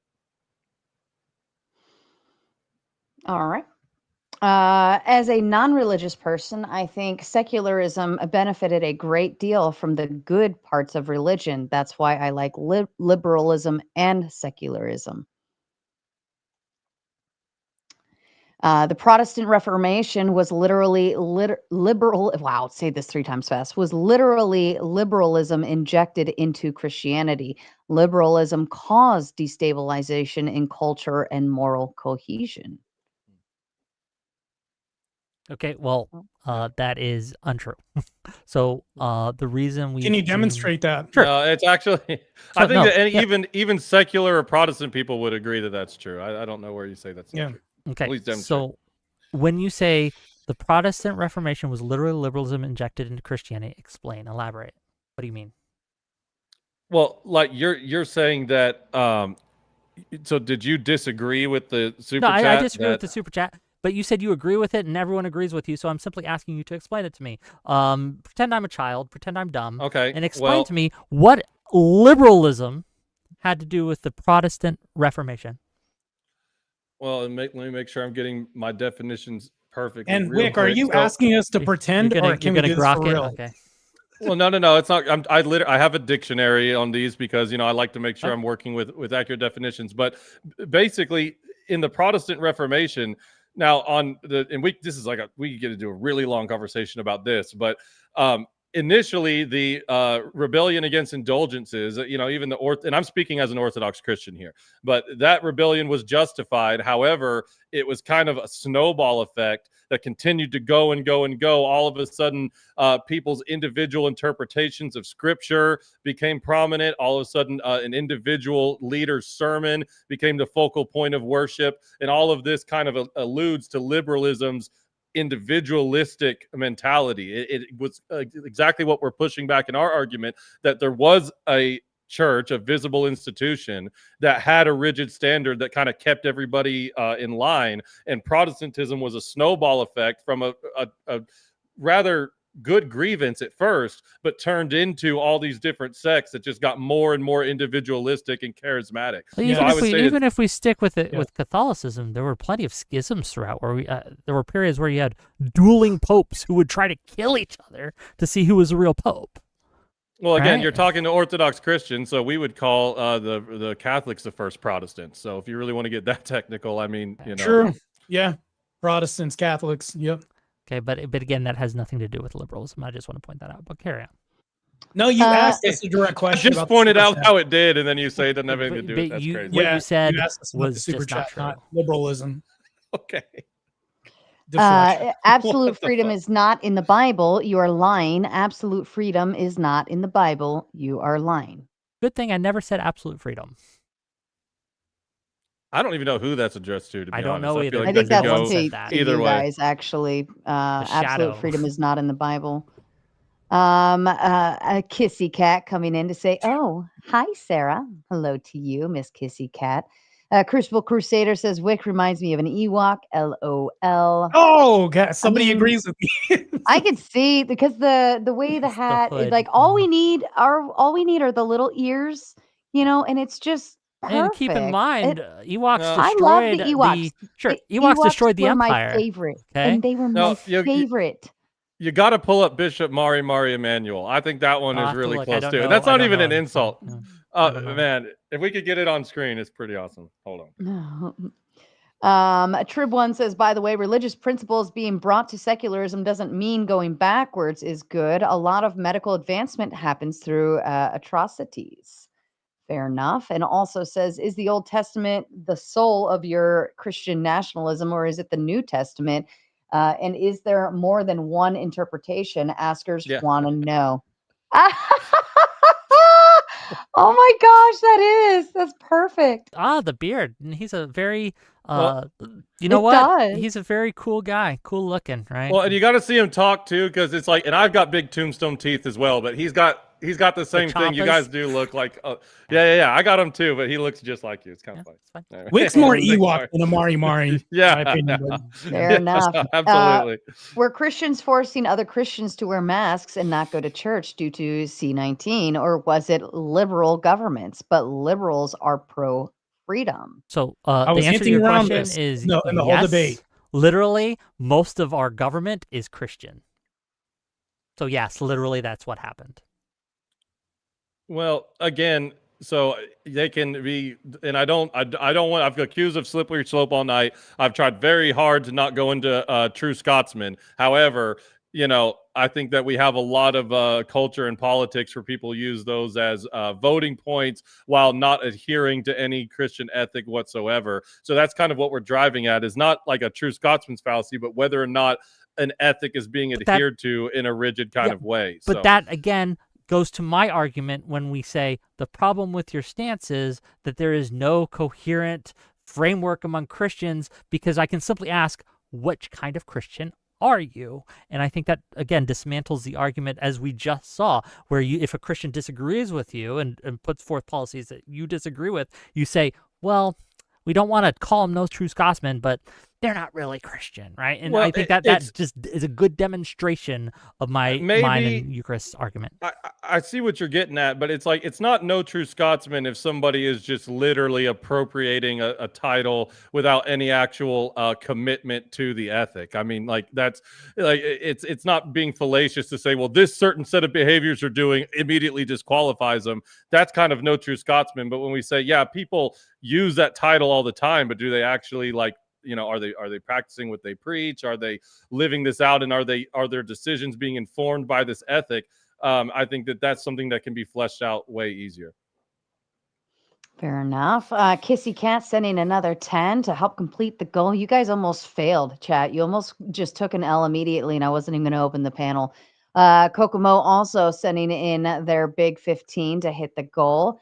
And then on Cash App, How Long Nate says, these closeted commies must destroy Christianity for a big $100. He sent $100 just to say that to you guys. Wait, which one of us are the closeted commies? I don't know. Okay. Definitely. Because I am very anti-communist. This is the big reveal, guys. I'm not. Sorry. Fair enough. Creedog says, made up imaginary scenarios that none could even ever answer. The chicken or the egg, tiny Ewok wicket. Hey, which one of my imaginary scenarios that no one could even answer is he referring to? You said a lot of like what ifs. That's good super what chat. if they did, but what if they did, kind of thing. And it's like, but we can't. I'm asking you what you would do, right? What you specifically, Marte and that super chatter was awesome. Go ahead. Like, what would you do, right? Because I'm trying not to I'm trying not to strawman you, right? I'm trying not to say, well, other Christian nationalists say this, so you must be like them. I'm simply trying to get to the heart of what you actually believe, because I'll be real with you. Your definition was vague, as Eucharist said, to the point that it's like, what am I supposed to do with this? There's no there, right? Like, what do you mean when you say these things? So I ask these exploratory questions to get to the heart of these things, and it does make me suspicious when you have a hard time answering those questions. Well, again, I gave you a pretty definitive answer as far as what my definition was, and you declined to accept this. And then I asked you, are definitions an absolute? You agreed. You said, no, they're not an absolute, which means what I think you don't want us to do is to have our definition of what this would be. And it's like, when we give you this, it just feels bad to hear this. We want specifics. Your definition was, and I wrote it down, a governance by Christian values in a nation. Great. What does that mean? What does that look like? What are the implications? What are the policies? These are the questions we've been asking the whole time. So no, I'm really sorry. I want your definition. I don't want to put anyone's definition on you. I want to know what you mean by the definition you gave. That's all I care about. Counted on that. Well, and I want to be really clear. Like, I think that in my opening statement and several times throughout the debate, I've said, I don't know what you just said, but we said a dominance in the cultural and political life. That's a bit deeper than just what I wrote down political was governance. And I agree with that. When he said, when he was like, oh, I can't believe you're asking for a definition, but I guess I'll give one. And then he gave it. I wrote it down. That's what I was quoting back to him. Okay. You gave me a richer definition. Thank you, Eli. But, yeah. So Eli gave a better definition than you did. You didn't give a definition until you were challenged. So that's fine. It's not that it's an inaccurate one. It goes a bit further than that. So that's all I want to say. Yeah. Okay. Naomi sending her love. Horses in the chat for our darling mod Naomi. Everyone loves her here. Luke 6:29, Matthew 5:39, and Luke 14:26 teach to let people steal from you, not to resist evil, and to hate your family. Are these the best values? Yeah, again, I'm not going to allow people to cherry pick Bible verses without taking the entire tradition and the entire ethos into account. So, yeah, True. I don't play that game. Very Protestant of him to do so. Cherry pick the. Sarcastic Warlock says it's amazing to see the degen, dishonest, and gutter-minded Christians lose to a leftist. Well done, Whick. I hate agreeing with you, but I hope these two and their ilk never get the wheel. I'm a Democrat, first of all. Okay. I don't think that guy That's actually different. hates agreeing with him. That's what I'm going to say. How long Nate says Wick needs to practice. I'm guessing that was supposed to say Steelman. I'm guessing that was supposed to say Wick too. Practice spelling, buddy, and then get back to I me. think we have a lot of truck drivers, so sometimes it doesn't always work out for them. We try to make it the best. Wait, that's amazing. I love that. That's Yeah, we get a lot of them, especially on the late nights. We keep them happy listening in and tuning in, and That's what I'd do. They stay up all night driving. We Hell yeah. Keep on support trucking. Yeah, we support Amazon, Amazon, and all those deliveries making it their way to your homes, ladies and gentlemen. Wick still can't understand that what they want to do is promote ideology under the current framework, which means possible representation of proof changes with the focus on promoting good through the nation. You just described liberal democracy, buddy. Based. Yeah, and again, yeah, we described using liberal democracy in order to promote a dominance in the culture. That's So, are you suggesting that liberal democracy and Christian nationalism can be coterminous? Yeah, I thought it was Christian nationalism Okay. is more of the influence it has on the government, not necessarily changing the government framework. Exactly. Their whole argument all night has been to say that we're saying something we haven't been saying. So. If you don't want to change the government, why are we having a conversation? You don't want to change the government, okay? Because it would make laws that we know you don't like. That's what. At least maybe I don't know about Eucharist, but definitely. Hold on. Secularism makes laws I don't like, right? A lot of things make laws I don't like. That's not me rejecting a thing wholesale, right? But as long as you mean like your constitutional argument? Hold on. Saying we can't have one without throwing everything else and making this assertion we've certain never of made? the things that when I've asked you these questions because I think they are fundamental and core to what I believe a liberal democracy is, such as freedom of speech is a big one, and also not having religious purity tests for their leaders. And I think these are two very big, very important to me, right, core principles of what I consider a liberal democracy. And when, again, I pressed you on these things and you're either failure to answer, or are you saying that yes, we would have these religious purity tests, or yes, we would have some form of blasphemy laws that does, again, I think, contradict your statement that we don't actually want to make these changes to the Constitution and things. I think these are dude, contradictory. Here's the problem is you keep saying that we're not answering the question, and I'm answering you directly right now. If it can be done through the current system, and it is the will of the people that vote on it to do so. Yeah, bless you, Sarah. Then that's the will of the people under the Christian ethic. But we're not advocating for tearing up and throwing away the system in order to just do away with people's liberties. We want to respect those liberties through the lens of the system. But if it turns out that way through a Christian ethic, then that's a different argument than just saying that, we wholesale throw out the system. So this super chat hit the nail on the head. All right, two more, and then we're going to open the panel. I'll save the rest of the supers for after we get the panel going. How Long Nate says, Sola Scriptura only needs to using scripture to enslave Christianity through cherry picking for the benefit of the atheist.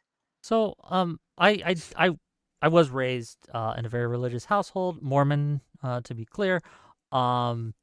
And I did serve a mission. Like I promise you, I know more about the Bible than you do, Mr. Hall Long Nate. And at any time, if you guys wanted to have a debate on biblical messaging or what Christ meant in the parables or the culture of the Sadducees and the Pharisees and how that relates to Christ's life and teachings, I would be happy to have a discussion with any of you at any time. I think that I don't need to cherry pick scripture in order to prove or disprove a thing. I have, again, refrained from citing scripture in this debate for exactly that reason. But I do think that overall, Christianity, as spoken and taught by Christ in the Bible, does lead to kind of a pluralistic, universalist mindset. And I think I could back that up given enough time. But that wasn't the debate, so I didn't. Fair enough. And Christian nationalists denying their position more times than Peter denied Jesus, cock crowing on this debate, and they have been found lacking. No, it was good. I didn't see any consistency on their end as far as like cohesiveness. They've never addressed this once. They don't even have a position. I mean, basically, like when we asked them about cohesiveness, they've never answered this. They've never asked why supremacy in Christianity is bad. I mean, I'd argue that the other side is faulty. So, yeah, and it's not a denial of our position. It's that they're trying to make our position something that it wasn't. I think that anybody who has retention skills throughout the debate will understand that that's what was going on. Okay. All right, well, let's go ahead and open the panel and let's have some real fun, ladies and gentlemen. Here we go.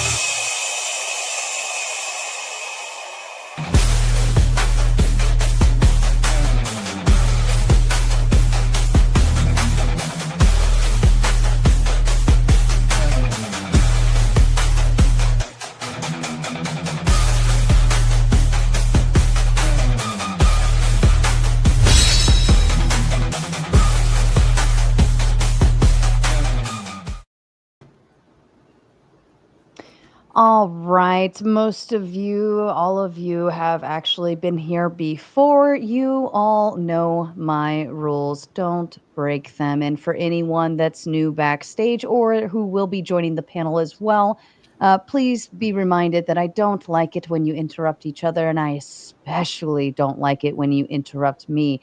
People will be sending super chats. I will display them at the bottom of the screen. However, when I start to read them, everybody knows what to do here, right? Can anybody tell me? Shut up. Thank you. You shut the fuck up, all up. of you. There you go. That's how we kick it. All right. I believe, Ryan, you were actually first one backstage in line. Go ahead, kick it off. Yeah, fantastic. So I'm actually surprised this didn't come up in the debate at all. But according to Pew Research, only 10% of the United States are adherents of Christian nationalism. About 20% are sympathetic to the position, but 37% are skeptical, and 29% completely outright reject it. So if cohesion means unity of the whole, and 70% of Americans are either skeptical or reject Christian nationalism explicitly, then the idea that Christian nationalism is more cohesive is kind of absurd on its face. You'll hear, I mean, we've all throughout tonight, we've heard a bunch of different ways to deflect this, and this will continue all throughout the night. We'll hear things like some whataboutism, like they'll bring up some other divisive issues, which we can agree are divisive for better or for worse, but they're certainly not inherently coherent or cohesive. They might bring up that they want to have a hypothetical future majority one day where they can then start to use the laws that exist now to push their agenda. But again, right now, 70% completely reject this or are at least skeptical of it. And they might also say that the division is worth it to push forth true moral virtue. But again, that's just accepting that division needs to happen for their worldview to come through. So I think that's just what we've seen all night, and that's what we will continue to see all night. It is obvious the premise is absolutely hilarious given that data. I'm going to post the Pew Research that I'm referencing in both the back chat as well as the it's going to fail, Ryan, because I'll ask you this right now. Who supports Christian nationalism more, Christians or secularists? Christians? I don't care. Why? Okay, great. Who are there more of in the nation? Is this more of a Christian nation or a secular nation? So 10% of Americans believe in Christian nationalism explicitly. All right. See you guys in 15 minutes. But yeah, again, only 10% agree with you. Sorry. No, that's false. I do gotta use the restroom real quick. I will be back. Marte. Okay, so you and me. So Ryan is right, and your argument was just that because there's Christians, Christian nationalism is supported by Christians. But okay, so Christians have there's a group called Institute for Family Studies. The sole purpose of this group is to convince people that evangelical men aren't abusive. And when you factor in the fact that Christianity is anti-women, it's we do see gays experiencing 5 to 9 times the level of violent crime in the United States. You're already ruling out 60% of people who, if they vote their interest, are like, this is really stupid. And that's not even touching secularism. That's just touching people who have common sense. Can you point out where Christianity is anti-women? Because we praise the Theotokos, which is the Virgin Mother Mary. So the Marte, no, hold the on. think I let you tank. talk. I let you having talk. a think tank Hold convinces people. Stop. Okay. Stop. What's up, Sarah? Listen, all I'm saying is that Christians respect the Mother Mary. Is that not true? Also, moving on to this, when you say that Christians aren't the monopoly of belief system in America, as far as when we lean towards values, it's true. So when he cites stats like we could say 10% are Christian nationalists, yes, we could say the subset, but overwhelmingly Christians are different. We can say that there's 2 sects. We can say Christian nationalists and then Christians, which are Protestants, and everybody else. There's an overwhelming majority, which he's cherry-picked. This data cherry-picks. It's basically they're not cohesive. That's not the point. That's not the point. Marte. So my question is there's more? Are there more secularists that supports the Christian ethos or Christians? He never answered this. He actually ducked out for no apparent reason. So when Christians aren't abusing the Mother Mary, it turns out the data doesn't show that Christians are intrinsically more or less violent. It just shows that they ignore violence. And use your investigative brain a little bit. If you have to put out fake research to prove that you're not abusive, what does that say about your actual values that you live out versus what you want to advertise on the internet? Well, that's a fallacy. You're not pointing out who the source is. You're just making this empty assertion saying that's right, you have to do this. It's not me pointing it out. It's not whoever. You can't even point toward what the source is or how biased it is. For instance, you're just citing empty resources. It's very biased. To which it's very biased. There's biases in everything, right? So if we talk about this, it's like you're just citing data that we can't even look at. Not those types of biases, though. Marte, see a strong secular atheist man, a strong secular atheist man like me would say that, look, this group has been punishing the gay community and punishing women since the 1980s. A strong secular man like your buddy Duck would do anything to keep my family safe from these social forces that seek to make them less than what a person actually is. And so that's the big difference here. Here is I'll stand up for half the population. I don't give a shit about my name. Duck, your moral relativist position can't even tell you what those things are wrong. That's it. How are we harming gays by banning gay marriage? They can have a civil... Well, you should at least be curious.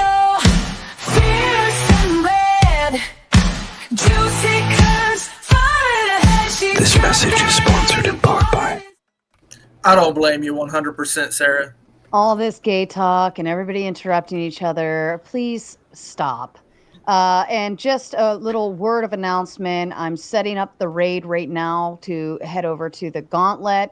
I'll drop, you got exactly 2 minutes to make your way over there now before I go ahead and shut down the tomato side. Otherwise, the mods, please continue dropping the link to the Gauntlet live stream in the chat so they can just make their way over. Now you have 2 minutes to do it or catch the raid. Okay, back to you. I think like Nathan is going to turn me into a Christian nationalist because I will agree Institute for Family Studies is very biased. You should read every study they put out with an acknowledgement that they come from a very right-wing perspective. But that does not mean that everything that they're putting out is made to justify the abuse of men against women. But also, I will say, so first, that's my first objection. Hold on. I'm registering one objection. Just some of it, and it's okay then, right? Finish. What a man. What a man. Please let the Eucharist finish. My second objection is against Marte because, again, he just did the thing where he was like, look, there's the Christian nationalists, and then there's all the other Christians, right? And so when I said at the beginning that he was imputing to me views I didn't have, that's what it was, right? Either you're a Christian nationalist or you're a filthy lib. Give me a second. Eucharist, are you Eucharist? Are you anti-gay, or do you believe that your stance on abortion makes you anti-women? Just be honest. I don't think my stance on abortion makes me anti-women. My stance on sexual morals you would probably say makes me anti-gay. I wouldn't call myself anti-gay. I have okay. So you're not a Christian nationalist, but you believe in policy that comes from Christian values. So you're not really with Whick in this, and you weren't the entire night. Hold on. Is that right? Hold on, Nathan. Nathan. Hold on. Just real quick. I was trying to say he was Nathan. You believe in policies that come from Christianity. No, I don't. Do you believe in freedom of speech? Freedom of speech doesn't come from Christianity. You quoted Mill. Yes, it does. Mill, you don't need to be a Christian to believe in Mill. You don't need to, right? But much as I don't need to be a Christian to believe or support something that a policy that a Christian would support, right? Necessarily, right? I don't need you to be a Christian to just acknowledge that some of the things that Christians believe in and support that you would too. That doesn't make you Christian. That doesn't make you evil or anything. There are, for example, USAID. I don't know if you guys know this, right? But a lot of USAID was set up and fought for by Christian charity organizations who saw that they wanted to help foreign countries in Africa and these other impoverished places. The government was doing a very poor job of doing it, and they weren't allowing Christian organizations to go in there and to be receive funding and things like that. So they fought in the courts for years to get the right to receive federal funding in order to go in and do their charity work, and they won finally, right? So USAID, in a large way, is Christian. It's Christian. And if you support USAID, you support a lot of Christian charities that we're doing good work. Doesn't make any. That makes zero sense, Whick. That makes zero sense. Okay, what about that did not make sense? Go ahead and what finish the your fuck thoughts, about Matt. that did make sense, Whick? That's my thought, Sarah. Okay, is that your answer? Great. Sense? I don't think I need to address that anymore. As usual. I also he gave the like minimalist definition of Christian nationalism I'm objecting to, which is like if you have a policy informed by Christian ethics, you're a Christian nationalist. It's just insane. Well, again, this has been the whole. I'm officially shutting the tomato side down now. Catch the raid over to the Gauntlet. I've also dropped the link in the chat. If you want to move over, go ahead and do so now. Thank you. Go ahead. Well, I had a few questions for Eli and Marte regarding the Christian nationalism. One of the main things that they mentioned was that it was about asserting some type of dominance. Is that correct? So, yes. So how does that work? What if I don't believe what you want me to believe? Okay, so if you were somebody who was a non-believer, the dominance is that the culture around you subscribes to a Christian ethic. You know, one thing I wanted to bring up, and I know this can get kind of sticky. I don't know all of the details about this country, but when you look at like Malaysia, they have a federation of Muslim beliefs, but in their actual codified law, Islam is not the national religion from like a written in top-down perspective. However, it is known to be a majority Muslim nation, and they have a Muslim dominance in society. Like, if you show up to Malaysia, you better, if you want to get along with the people there, respect the ethic that comes with Islam. So it's kind of like when we have a dominance in the culture, and our culture is represented by a Christian ideology, America will have an identity associated with that. So it's just an association. It's not a dominance. No, it's an association because of dominance. Well, what's the enforcement mechanism for the dominance? Well, again, the enforcement mechanism is just like, it's something that the whole entire culture kind of unanimously agrees upon. It's not something that's just like, we're going to declare tomorrow that Christianity is the law of the land. You better get used to it. Wait, we have that right now, Brick. Actually, we don't. How do we get from pluralism to what you guys are talking about? Here's clarification in the question. Enforcement mechanism is happening as we speak. Let me clarify the question. How do you police it? I just answered that right now. Corn sites are banned in Utah and in we can name other states where this is banned. So with the Christian ethos, we can enforce this by saying, you know what? This cake shop can't sell to a gay couple because you can adhere to your agrees. By the way, we're allowing the freedom of religion. How is this not enforcing a Christian ethos of basically for you to have free will, which is a part of the Christian ethos? Well, I'm glad you brought that up. I'm actually I just need a quick clarifier. Marte, are you aware that the Utah laws don't ban corn sites? They only make you verify age. Right. No, what I'm citing is that when they cited Pornhub, that there's Utah laws banning corn sites. Pornhub is banned in Utah. Although other sites aren't banned. And there's they pulled out of it willingly because they're not going to add age verification systems. Yeah, Marta. How is that not a ban? Because they're not banned. They just need to add an age verification system. Great, so it's banned. Exactly. Well, this is a good point. This is a good point, Korath. So it wasn't banned. It wasn't banned in some kind of lawful declaration. However, there was a social pressure to allow age verification. Pornhub says they're not going to do that. There's a law for age verification. There's a law for age verification. Right. So that's not banning corn sites. That's banning corn sites that don't have age verification. One at a time. I cannot hear any of you. So just to be clear, this isn't banning corn sites. This is banning corn sites that don't have age verification. It doesn't matter. What happened is there was this law that banned age verification, and Pornhub tucked and run because they didn't want to do that. That would be objectively still a pushing of the cultural dominance, saying we don't like this. And guess what? They got Pornhub out of their state. So this is where we're saying. Was it that there was a ban on corn sites, or was it that there was some pushing of cultural dominance in relation to this? Well, again, I'm saying that the Christian nationalism perspective says that we would have a push to cultural dominance that would allow these things to happen.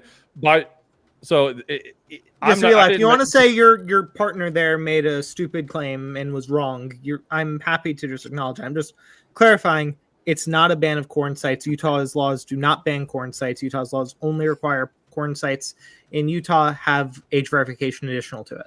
So hold on. If I have a club and I tell people that are under 18 they are not allowed to go in, is that banning people under 18 from going inside a club? Yeah, that would be banning corn sites for minors. I agree. If you had a law, if you had a law, but again, your claim was they banned alcohol in Utah because you need to show your license. I mean, that's a ban. No, it's not. Alcohol is banned. Requiring a law to show ID before you go into a bar or something does not ban bars.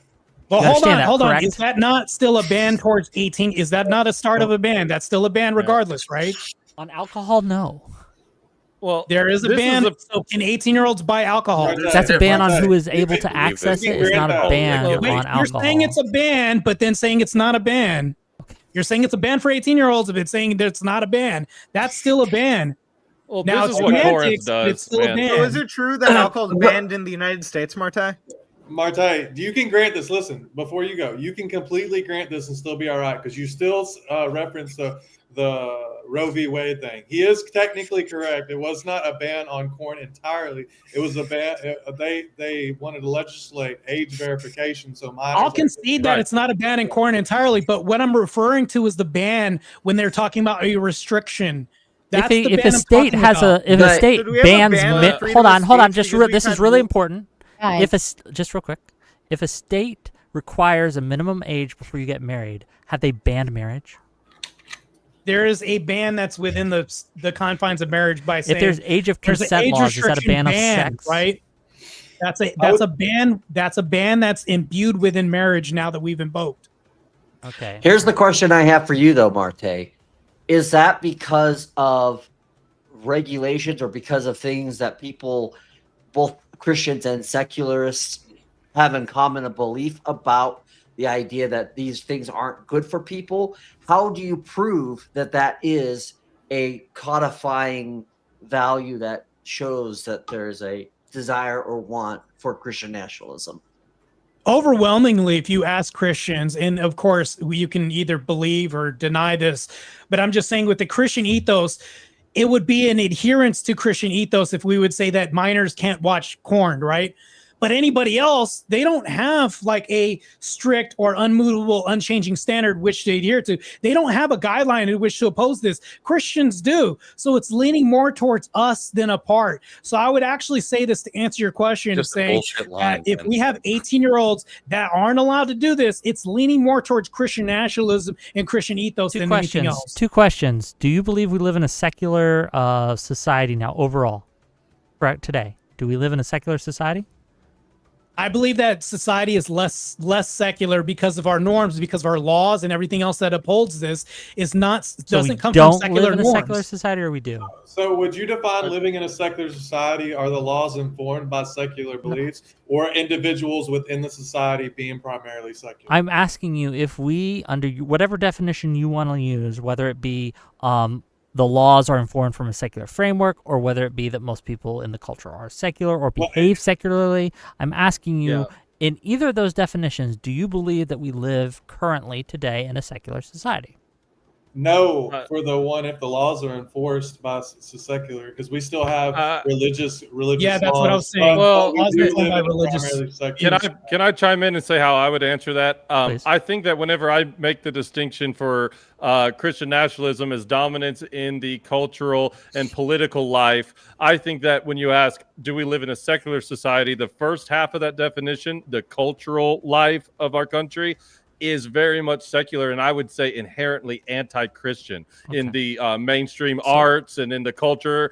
But, you know, we do have, again, quote, go ahead. Yeah, within that framework, are these laws against banning age verification or banning porn unless you reach a certain age verification? That's how in the secular system, these laws have sprung forth. So when Marte claims that only Christianity can have these laws and blah, blah, blah, that's just not true. No, so again, there can be overlap. Like somebody can agree with the Christian ethic and just call it something else. If they think that the Jupiter god, is who told them that all of these degenerate things are bad, and they agree with us wholesale, it's like, all right, I'm not going to bitch about you citing the Jupiter god. You're mirroring and reflecting our ethics, so that's cool. But you can claim that, right? Like you can claim that the reasoning for it is because it's based in your ethic or idea of ethics.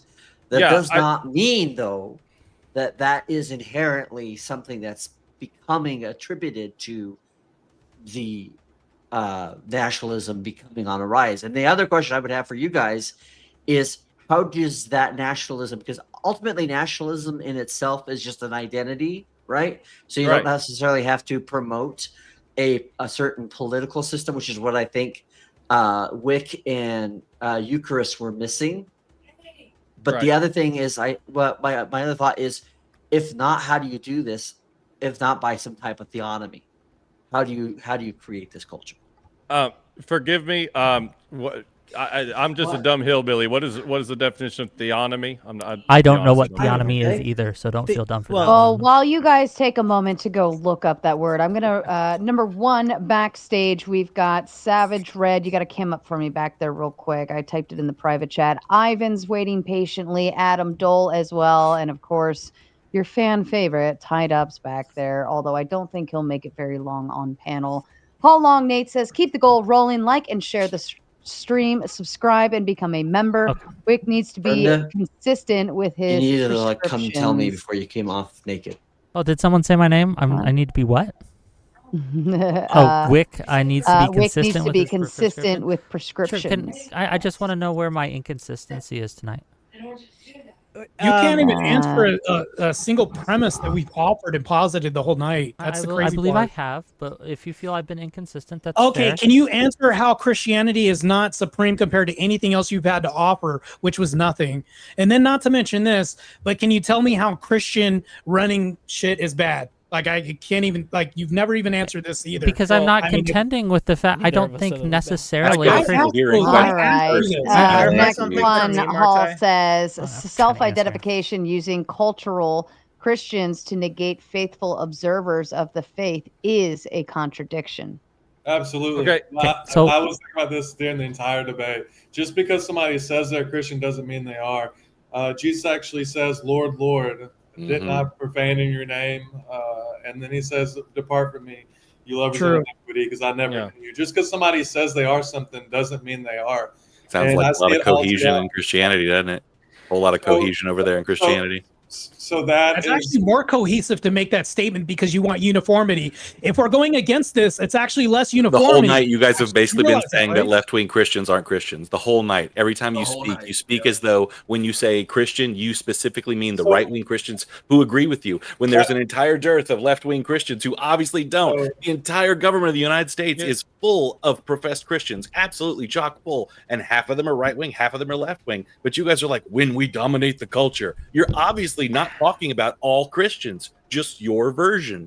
So you can call what yourself cohesion something and not is be there? something. Okay, but they would, sure, Azrael, they would argue that you are not Christian, that you are not following the teachings of Christ. That's what they would argue. I reference all of my beliefs directly from the Bible. These new Protestants. Me too, bro. Let's go. Yeah, like so do they. Right? The ethical That's sola standard scriptura, here. right? That's sola scriptura if you're using the scripture. These two guys just said it earlier. You can't do that. Only your church father can do that. In fact, if you read Galatians, I want you to read Galatians. Or since you get your church father to tell you, why don't you ask your church father what Galatians 3:28 means? And this is the exact kind of thing that would break out into a fucking war if you ran. The question about Lots nationalism of assertions, not many arguments in this panel. Just want to. many Baptists. Hold Tied Up says, every time you guys talk over each other, I'm just going to speak with money. So go ahead, keep interrupting, and I'll keep reeling it in. By the way, whoever uses the word ad hominem, I guarantee you won't find them using before 2 years ago. They have fell for the media propaganda of vernacular. Easiest way to spot a sheep. You're all sheep because you use the word ad hom. Mr. Flanders, you are wicked smart, Marte.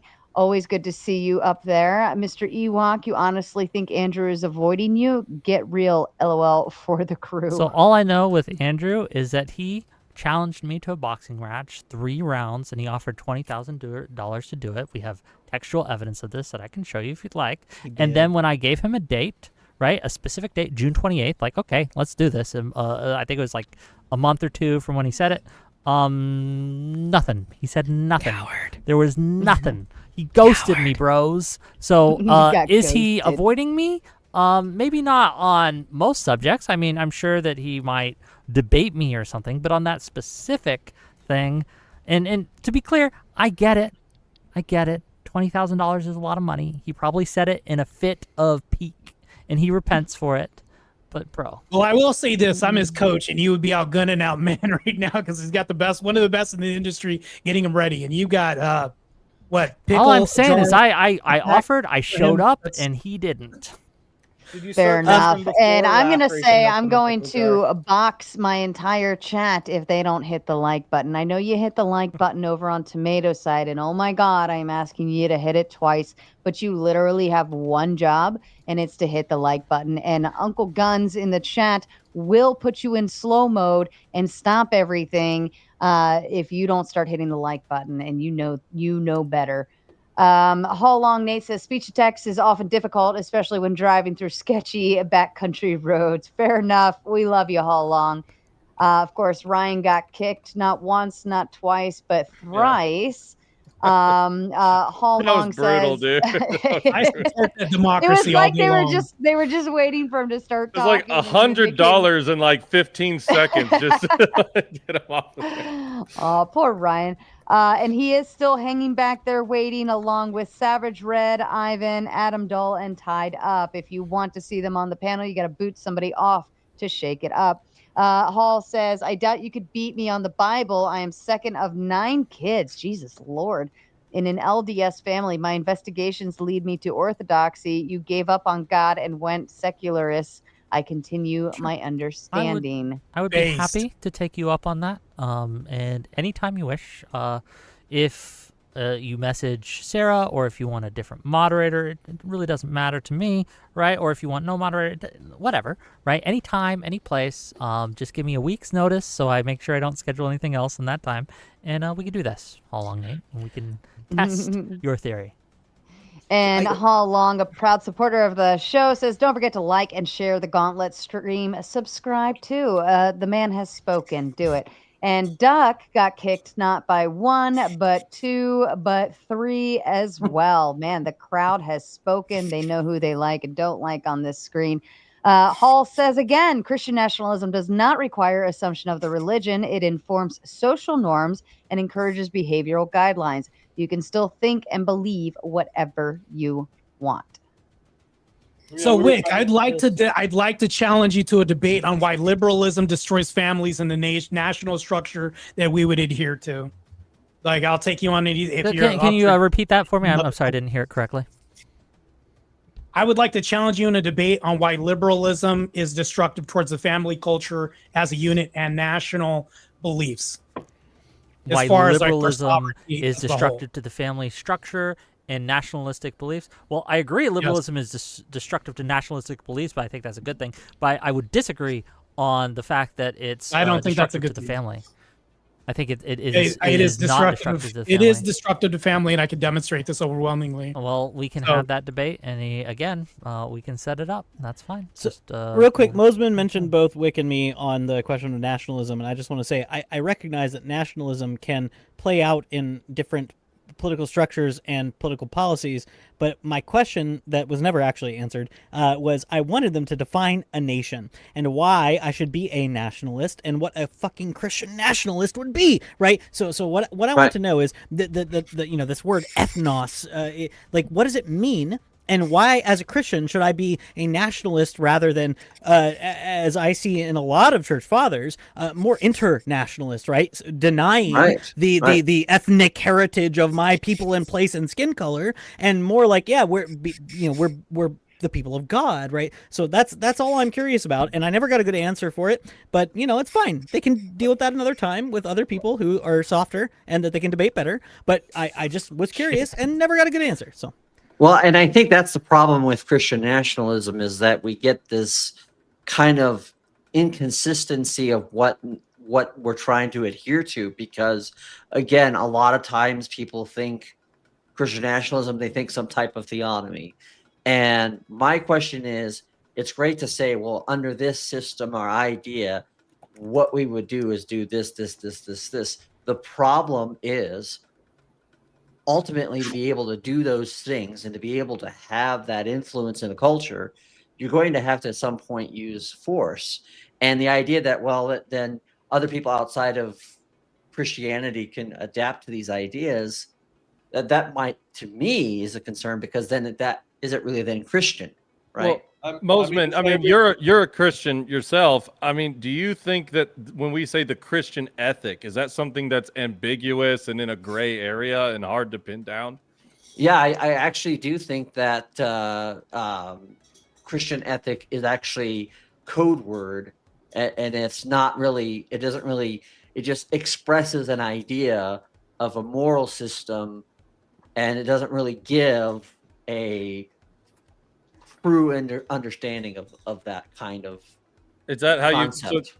But you're, and I just because I know you from other debates, you're a Lutheran, right? Right. Yeah. So would you apply that same definition to Lutheranism? Like if somebody had that criticism and say, well, I think Lutheranism is kind of the ethic behind what you're asking me to believe is kind of a construct. And, at least. Well, I don't use the word ethic. That's the problem. My problem isn't with the idea of an ethic. It's the use of the word ethic in lieu of certain doctrinal positions, right? I guess I just don't understand, because I think that to say that Christianity is an ethical system would not be, I don't think there's any code words in that. I think that that's pretty well documented, pretty well understood, that there's an ethical framework within, how one should. But you have to, in order to have that being a Christian ethical system, it has to come from a doctrinal orthodoxy. It has to come from a biblical. I would argue from a biblical aspect, and so it does. Therefore, I agree with you there. Those things have to then be in the basis of it. The problem is that we're never really told what those are, except for the basics. I do have a question for the Christian nationalist side, but I'm going to wait until you're done with Mosman's question. Before you go, Eli, I'm going to step away for 2 minutes. I'm getting hungry. I just got to go throw it in the mic and bring it down. It's my leftovers. Animated effigy. Batteries. Tied up. Shut up. Okay. Already, you want to be booted already?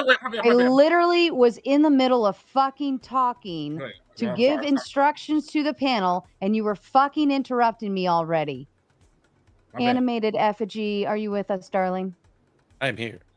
If you would be a doll and just mind the panel for me, and they have to listen to you. And if anybody does not listen to you when I get back, they automatically get put in the backstage, except for the top level. However, don't piss me off. You know better. Effigy, thank you. Welcome. Now the ritual can begin. I hope you're all ready to go to the Very easy. Christian nationalism doesn't equate to moral and cultural cohesion, because morality is subjective. Christianity is based on a Christian foundation. Okay. You Christians can't even explain what the tree of knowledge of good and bad means. If Adam and Eve ate from the tree of knowledge and God said himself, they now are like us, knowing good and bad. What does that mean? I'll wait. What's your position, Tied Up? What does that mean? When God said in Genesis chapter 3, verse 22, they had become like us. They ate the fruit. They know good and bad, and they were jealous. What does that mean? Chill. Satan didn't even lie. Satan was the first person to say it. Chill out. I'm gonna let you talk. You chill out. You like a fucking bulimic football. I'm holding myself back here. It's very difficult. I'm almost done. Wait. And you got a hunting cap on, but I got 20 minutes left, gang. So if you have Whick questions, that's bulimic. I don't know what bulimic is. I'm a fat fuck, man. I'm not bulimic. Where are my new powers? I was given powers. I don't know how to use them. God knows you'll become your powers are best. Sarah will punish after the fact. I just started talking to y'all. Gonna interrupt me. I'm gonna let you talk. Satan told them you'll be just like God, knowing good and bad. Guess what? God said in chapter 3, verse 22, they are just like us, knowing good and bad. Explain what he meant by that, please. Someone answer him, so shut up. So sure, the lie in that statement is also what the serpent said, which is you surely shall not die. That was the lie. So Satan does this a lot, and at least in Christianity, it mixes truths and lies together. So he was not lying when he said that you would have the knowledge of good and evil and be like unto gods in that respect, but he was lying when he said, "And ye shall surely not die." And that's, I think, the reason that you can say. So I'll answer your. Wait, hold on.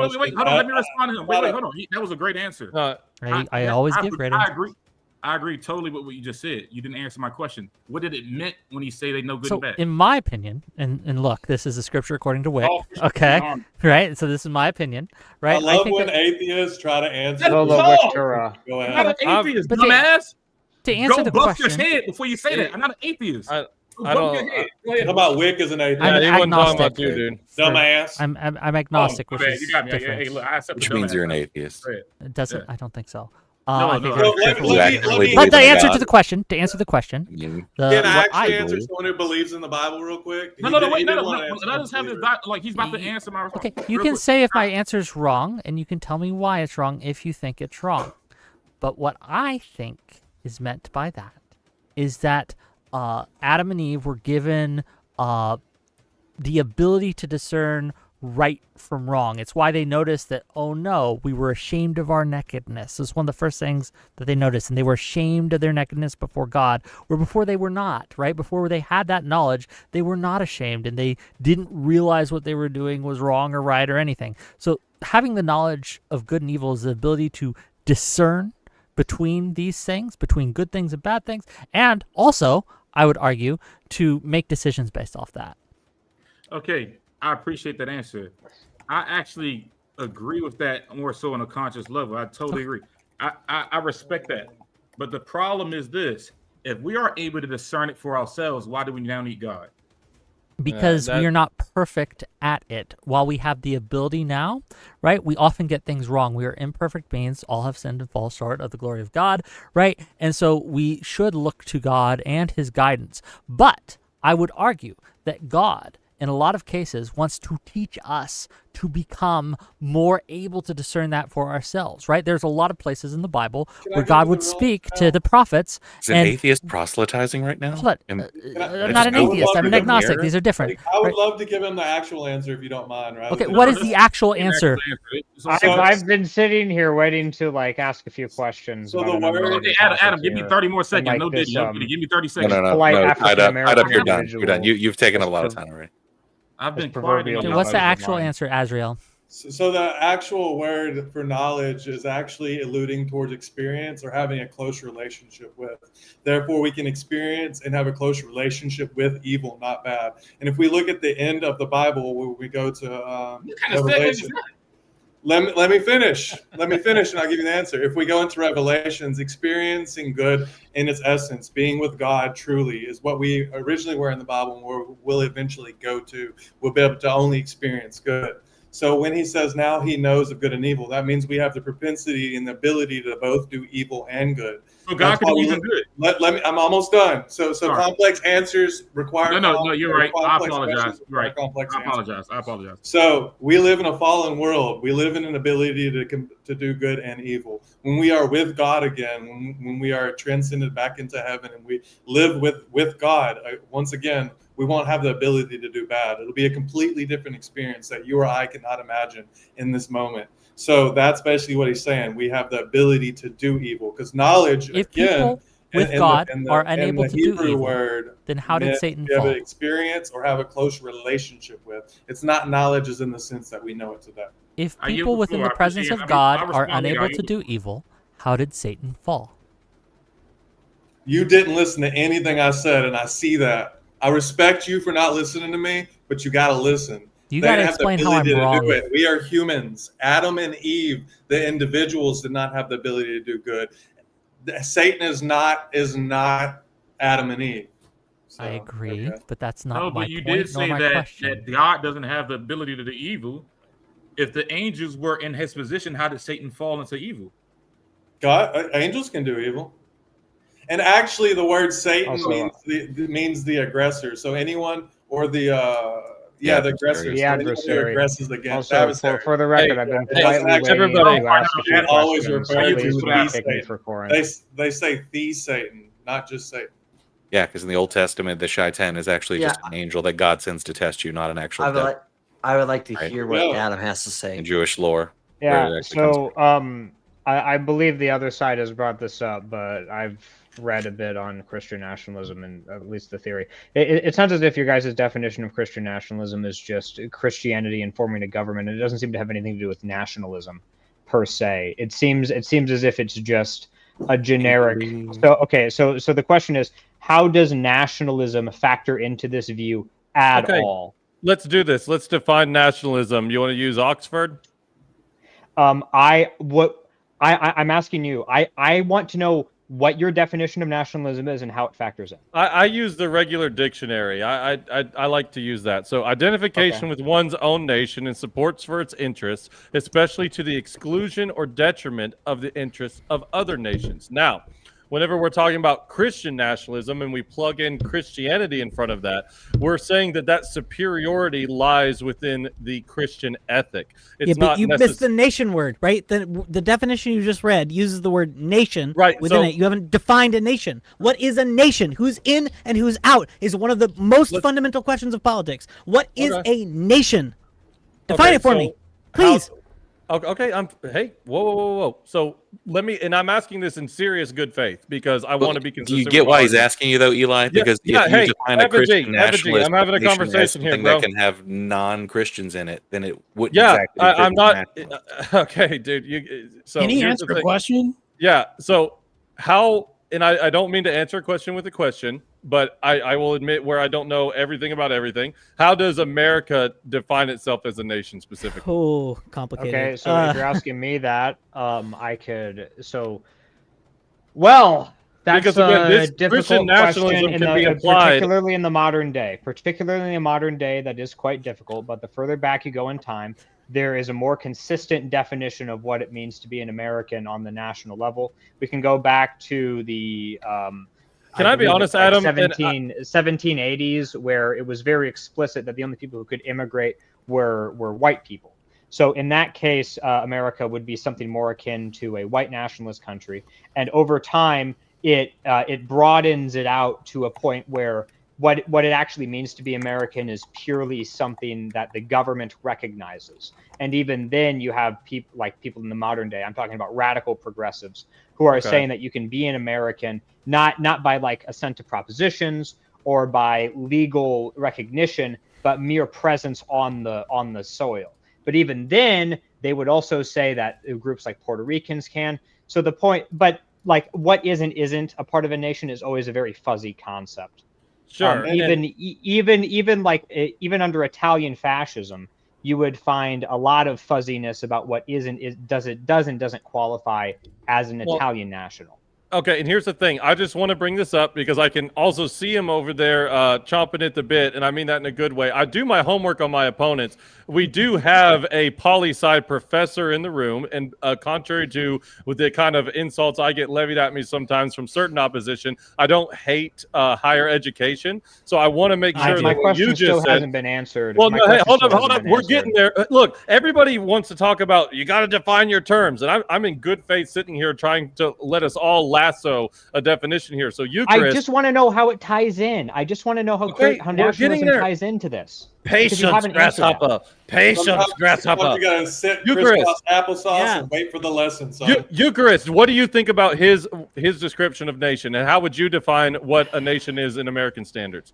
Yeah, so America is, I think, as Adam was saying, a unique case, right? Because in America, we have gone through white-only immigration was a part of the very first Immigration Act that the U.S. passed. It is not something that came exclusively from three founders. It was the Immigration and Naturalization Act of some year. I don't know what exact year, but it was the 1700s. Is when this act was passed. It was the late 1700s. So this isn't something that merely came from the founders. It was a specific piece of legislation. Anyway, see ya. I suppose my question will not be answered because you keep fucking waffling. I got right before you go. Housekeeping. I think Savage, because Savage was next in line, and he specifically asked how to get somebody booted so that he could be up next. So I'm going to hold you in that spot for just a minute. I think Savage needs to rejoin. The link is pinned in the chat. Oh, he might be lost. Well, and he Sarah, might real not quick. know he went to the gauntlet. Well, and I hate being accused of not answering any question. I do want to try my best at any of them. So, Adam, can you in like one sentence present your question one more time to make sure I at least attempt to answer it? Might not be to your satisfaction, but what do we got? So, first I'm going to say the question, then I'm going to say why I'm asking it. So the question is, how does nationalism factor into your view of Christian nationalism? Right. Okay. The reason I'm asking this is because I have listened to on Audible, not actually read, but listened to Stephen Wilkes' book, A Case for Christian Nationalism, where he very clearly lines out how nationalism factors in because it's a specific nation that is Christianized. But on your view that it seems as if you've lined out, it would be Christian nationalism to have a Christian imperial project where Christians are funding separate groups in accordance with their principles to like offer foreign aid or to help foreign countries in a way that is globalistic, which is not necessarily anti-Christian. So I don't understand how nationalism factors in precisely in this view. Okay, I'm confused where we're getting into paying foreign countries in anything that was presented in today's debate. Okay, so would it be Christian nationalism to fund USAID programs from the basis of Christian theology? Like the charity programs that Whick was describing yes. earlier. Wick's charity programs yeah. is a perfect example of what I'm talking about here. Sure. I mean, I don't see why. Now, again, I don't mean to like throw my tinfoil hat on or whatever, but I know that a lot of I'm not talking about USAID specifically, but I know a lot of charity programs kind of have the guise of charity and are actually super corrupt underneath. Totally aware that happens, but okay, so not USAID specifically. Imagine in your head a U.S. funded charity program that was ran by Christians for Christian purposes, but all of the aid went to different countries, and it was all perfectly good faith. They were doing exactly what they said they were doing, which is like digging wells in Africa. Yeah, what's wrong with that? That's global. So if done to a certain degree, it would not be nationalistic. It would be globalist. I see what you're saying. Okay, so when nationalism kind of implies that a nation is has like a preference above all else, that part of the definition of nationalism. But whenever we give charities to other countries, we're kind of going outside of a nationalist perspective. Am I steelmanning that to any accuracy? Nationalism is like I don't know what exactly you mean by nationalism, but in most cases when people are talking about nationalism, they're talking about non-interventionism, and part of interventionism is charity work. I'd like to hold the thought for a moment. Marte, you'd like to make your exit, sir? Yes, I'd like to make an exit. You guys were all gracious with me. This was last minute. I got called in. If Andrew says, hey, last minute, can you fill in? If Jake or anybody, they're basically like family to me. I'm going to fill in regardless. So as far as theological debates, I like adjacent, but I don't touch them at all. I mostly do secular arguments. But I will give it up to Eli. I'm very proud of him. He held his own for a first timer. He's pretty good. Whick, I'm going to hold you to this debate. I look forward to this vicious battle, which I've been looking forward to for a long time. Either your channel or Sarah's. I don't care. It's going to happen. Also, before I'd like to leave, I hate to say that I'd call you like the Timu everything else, but I mean, this is more accurate. Oh, yeah, I'll take it. Okay, so no offense, before Bob's Burgers, I'd like to say this, though. It was great having this debate with you. The Ewok, I look forward to seeing him again. Sarah, you're a very gracious host. I appreciate you letting me fill in for Rattlesnake. I'll see you guys later. Also, one last thing, though. This was very good faith. It was very fun. I enjoyed the whole time. Sarah, your panels are amazing and awesome. Also, I still have yet to hear a compelling argument, but even though it wasn't that compelling, I didn't feel like I was bought or swayed at all. I feel like the audience could see this in the court of public opinion. The W is ours, and I bid you guys adieu. Thanks, Marte. You're the man. Thank you, Marte. We appreciate you, especially for the last uncompelled. We got beef. We got it's so beef, unfortunate brother. that Marte and I both left this conversation uncompelled. You know. Okay. Marte, message me to remind me, and I'll have you and Whick for a one-on-one. I very much like that. He's squashing the bug. Next week finally. or the week after. This week I'm full, but next week or the week after we can set something up.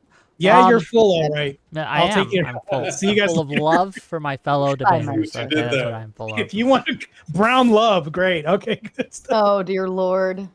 I don't.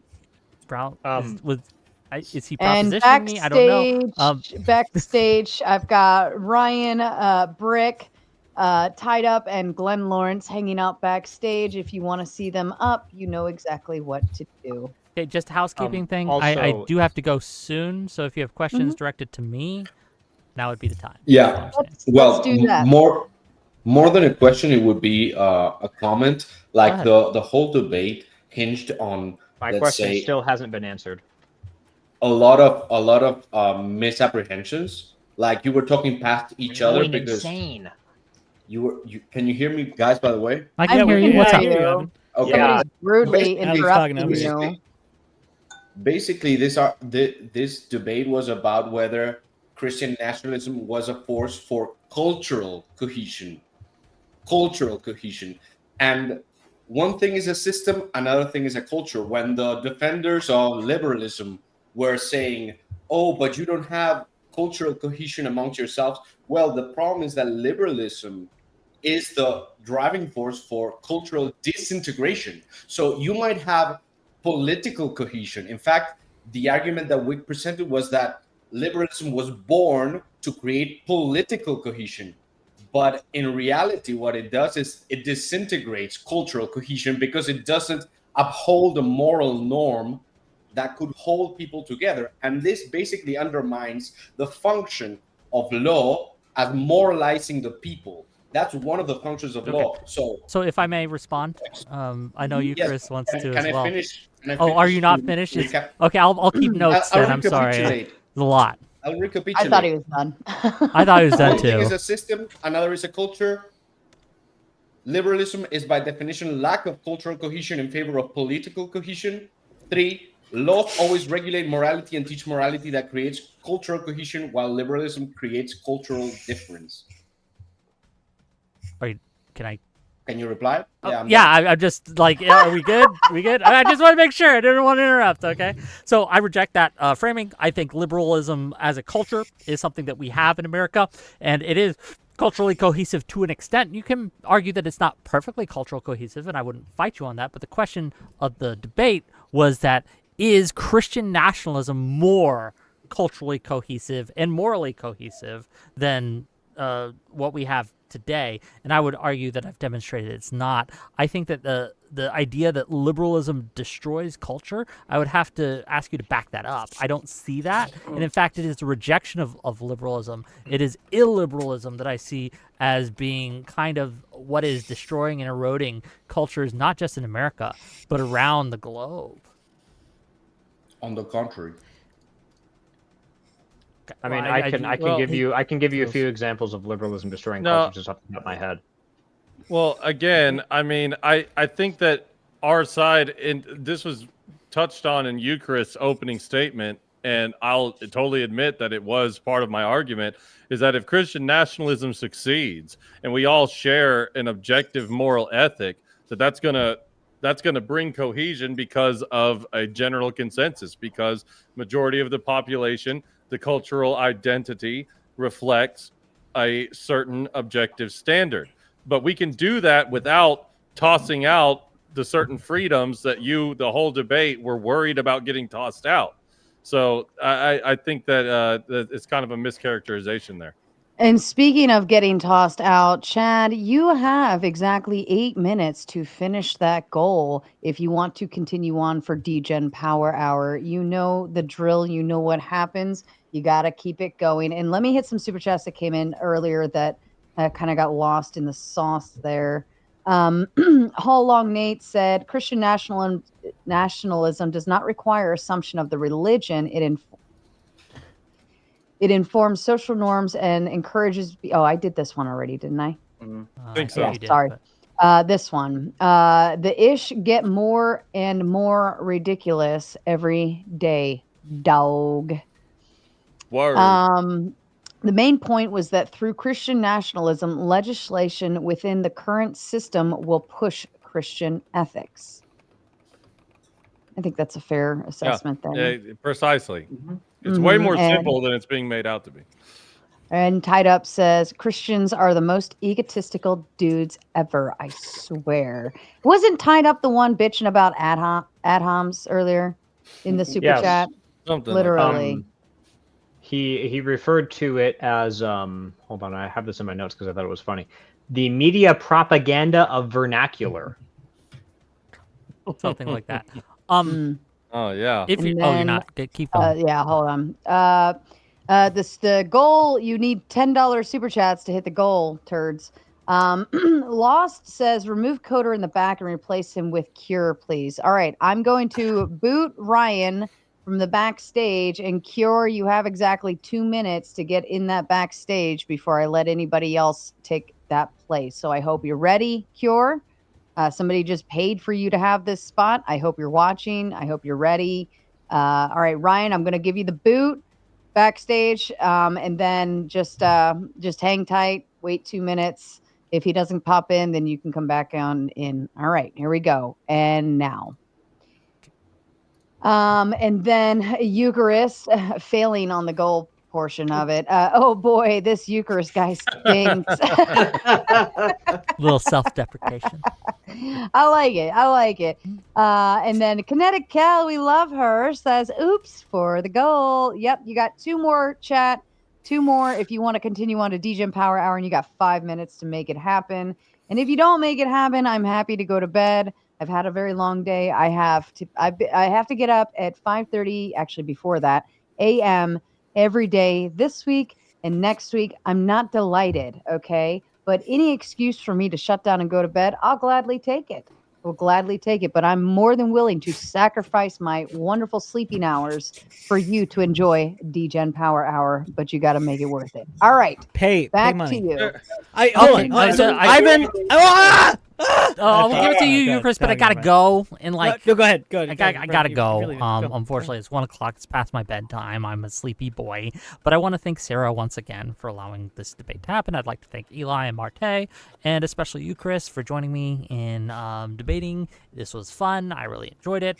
I know that some people may have issues with some of my takes, and if you do, or if you like what I have to say, you can find me at Whick TV on Twitch and on YouTube and on Twitter, where I give objectively correct takes to all things, and you can find me on there. And I'm no stranger to arguing and debating, and if you want to, I'm perfectly happy to do so.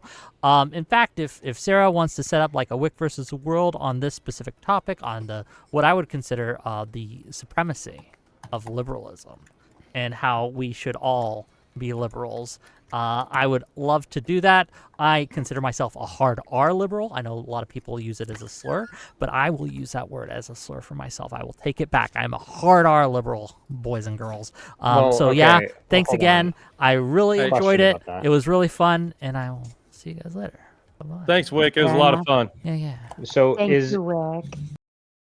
Okay, Kings. Let me go to my YouTube so you can see me. Okay. So it's not just the screen. Give me 1 second, little boys and girls here. Turn on my cameras. Okay, can you see me? I'll adjust my screen a little there. Okay, let me finish this off. Give me a second. I'm adjusting so I can see him better. I'm sorry I wasn't very responsive to chat today. It's been a day, gang. It's been a day. But I was very cognizant of having to deal with my opponents there, and I think I did okay. I think I'm comfortable with my performance. I hope you all were. I very much enjoyed it. You almost saw Wick's folder. Oh, you'll never. I don't have a tax folder. Don't worry about it. Okay, don't worry about it, kings and queens. Don't worry about it. Let me read some of these. What's it called? The money you guys have given me, and I appreciate it, guys. This is how we keep the lights on here. We're gonna read these out, and then I'm probably gonna tell you what I got coming up, and then we'll call it a day. How's that, King? How's that, boys and girls? Alexander Wren for $10 says if they can't accept historical evidence for the conflicts you're talking about, then they can't use history as evidence for anything. True. Alexander Wren for $10 more. A Christian nation wouldn't unite Christians. History shows it tears them apart as rival sects turn on each other the moment one is crowned the government's favorite. Absolutely. $20, I think I read this on stage, but I'll read it again. Says these guys are no different than Islamic fundamentalists that want to bring Sharia law into a country whose laws tolerate their beliefs, then want to change a country to close the doors behind them. True, big, true. $2 from Van All In to say, why not move to Venice? That's a Christian state, is it? I am not familiar with Venice. Das Vildania for $5 says that these brave martyrs are too cowardly to admit that their enforcement mechanisms would be through violence because they know that answer is ugly. $10 from Lawson Harrison to say, although I'm a hard atheist, is that different from a soft atheist? I don't know. Says, I am firstly an American that values the rights of the religious. Can I count on my believer counterparts to point our nation's values before faith?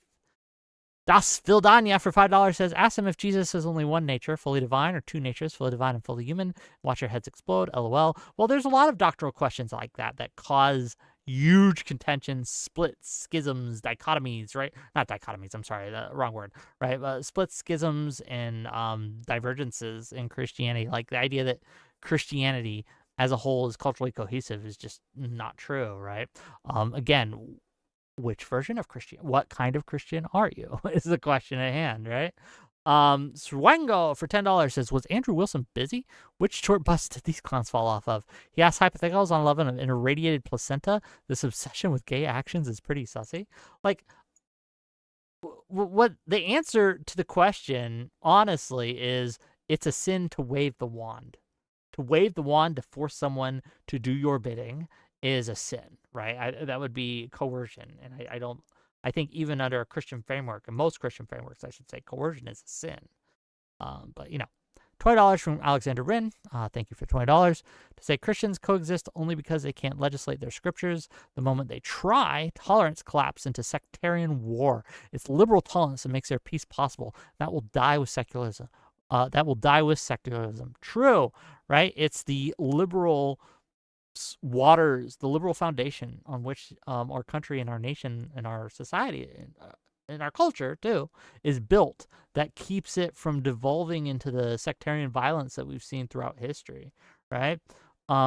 Remember, the Sadducees and the Pharisees were the ones that were pushing for their rival Christ to be crucified, right? This, again, you can't name a time, right, where they all lived in perfect peace and harmony with each other. There's always trying to kill off the other guys, right, because they weren't the true believers. We were the true believers. They're the false heretics that must be purged. They must be burned at the stake, right? And it is the liberal question, right? The basic question of liberalism, and what I think makes liberalism such a powerful force, is how can we all live together? Given that we have all such divergent views, and there will always be divergent views, there are always going to be these differences of opinions, acknowledging that, recognizing that reality, the question becomes, how do we live without killing each other over them? And I think liberalism is a good answer to that question. From Jonathan Gelt to say, Alexander Wren for $10. I didn't mean to miss that. Says, what scripture or tenet of Christianity mandates free speech, especially for two yahoos advocating for prohibiting women from exercising theirs by taking away their vote? So I would argue, right, that Christ himself preached tolerance, preached the tolerance of even bad actions that are done to you, right? Like if you are smoten one cheek, turn to them the other, right?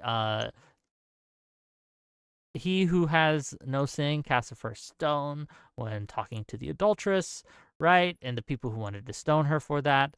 And also, right, he talks all the time about letting people, suffer them to come to me.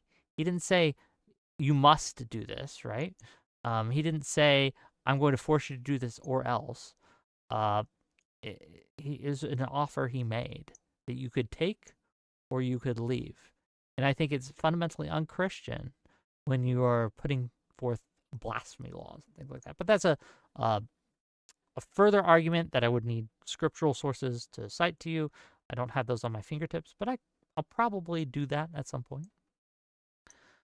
$15, I should say, from Jonathan Gend to say Luke 6:29, Matthew 5:39, and Luke 14:26. Teach you to allow people to steal from you, not to resist evil people, and to hate your entire family. Why would these be the values that our country embraces? That is kind of, he's trying to teach a lesson when he says these statements, right? And you do need context for those scriptures to understand what is being said. Alexander Wren for $5 says they don't know if you can change the Constitution. Well, that was a frustrating part. I don't think they knew like how the Constitution works. And so they may be thinking that they don't have to change much in order to implement Christian nationalism, but that's just not true. Christian nationalism, I would argue, is fundamentally incompatible with the current structure of the United States of America, which is a constitutionalist structure. It's just incompatible. They're like oil and water; they don't mix, right? $2 from Das Vidania to say, which Christian ethic from which denomination True. And then $2 from Testicle Johnson say the Romans knew how to deal with Christians. Fair enough. Did you guys have fun, at least? Did you guys enjoy that? I hope you did. Hope you did. I did, at least. No, I think I did. I should debate more, Testicle Johnson. I think I did. Look, it's going to sound prideful, and I don't want to be prideful, but I'm going to toot my horn, like, 10 out of 10 no notes on that one, right? I can't think of a way which I could have improved.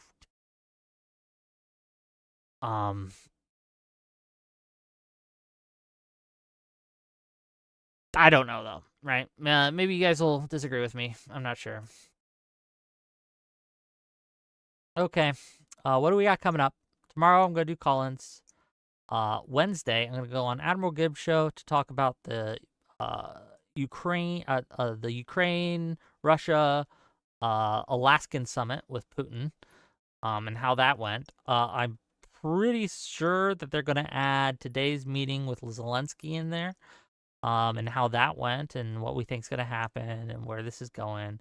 Talk all about all that on Wednesday. On Thursday, we're going to have Soypill on, and Soypill said that my rhetoric was incel adjacent. Ooh. Rabid Wombat is going to defend me against Soypill and his cohort. That should be fun. Friday, AI debate.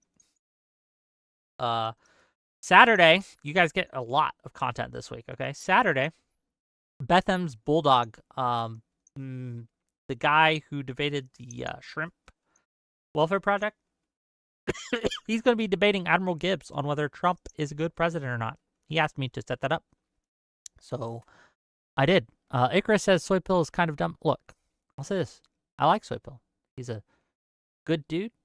He's a buddy. I think he's wrong on this one. That's all I'm going to say. Okay? He is the new host, the new co-host of Live and Learn. He has cooed Econoboy and taken his place. So that's fun.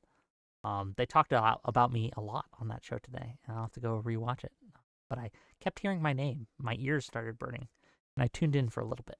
Okay. I hope they said good things, but who knows? I don't think they like me over there. Well, look, they have mixed feelings, I'm sure. No, Josiah likes me, I think, and Hutch tolerates me at least.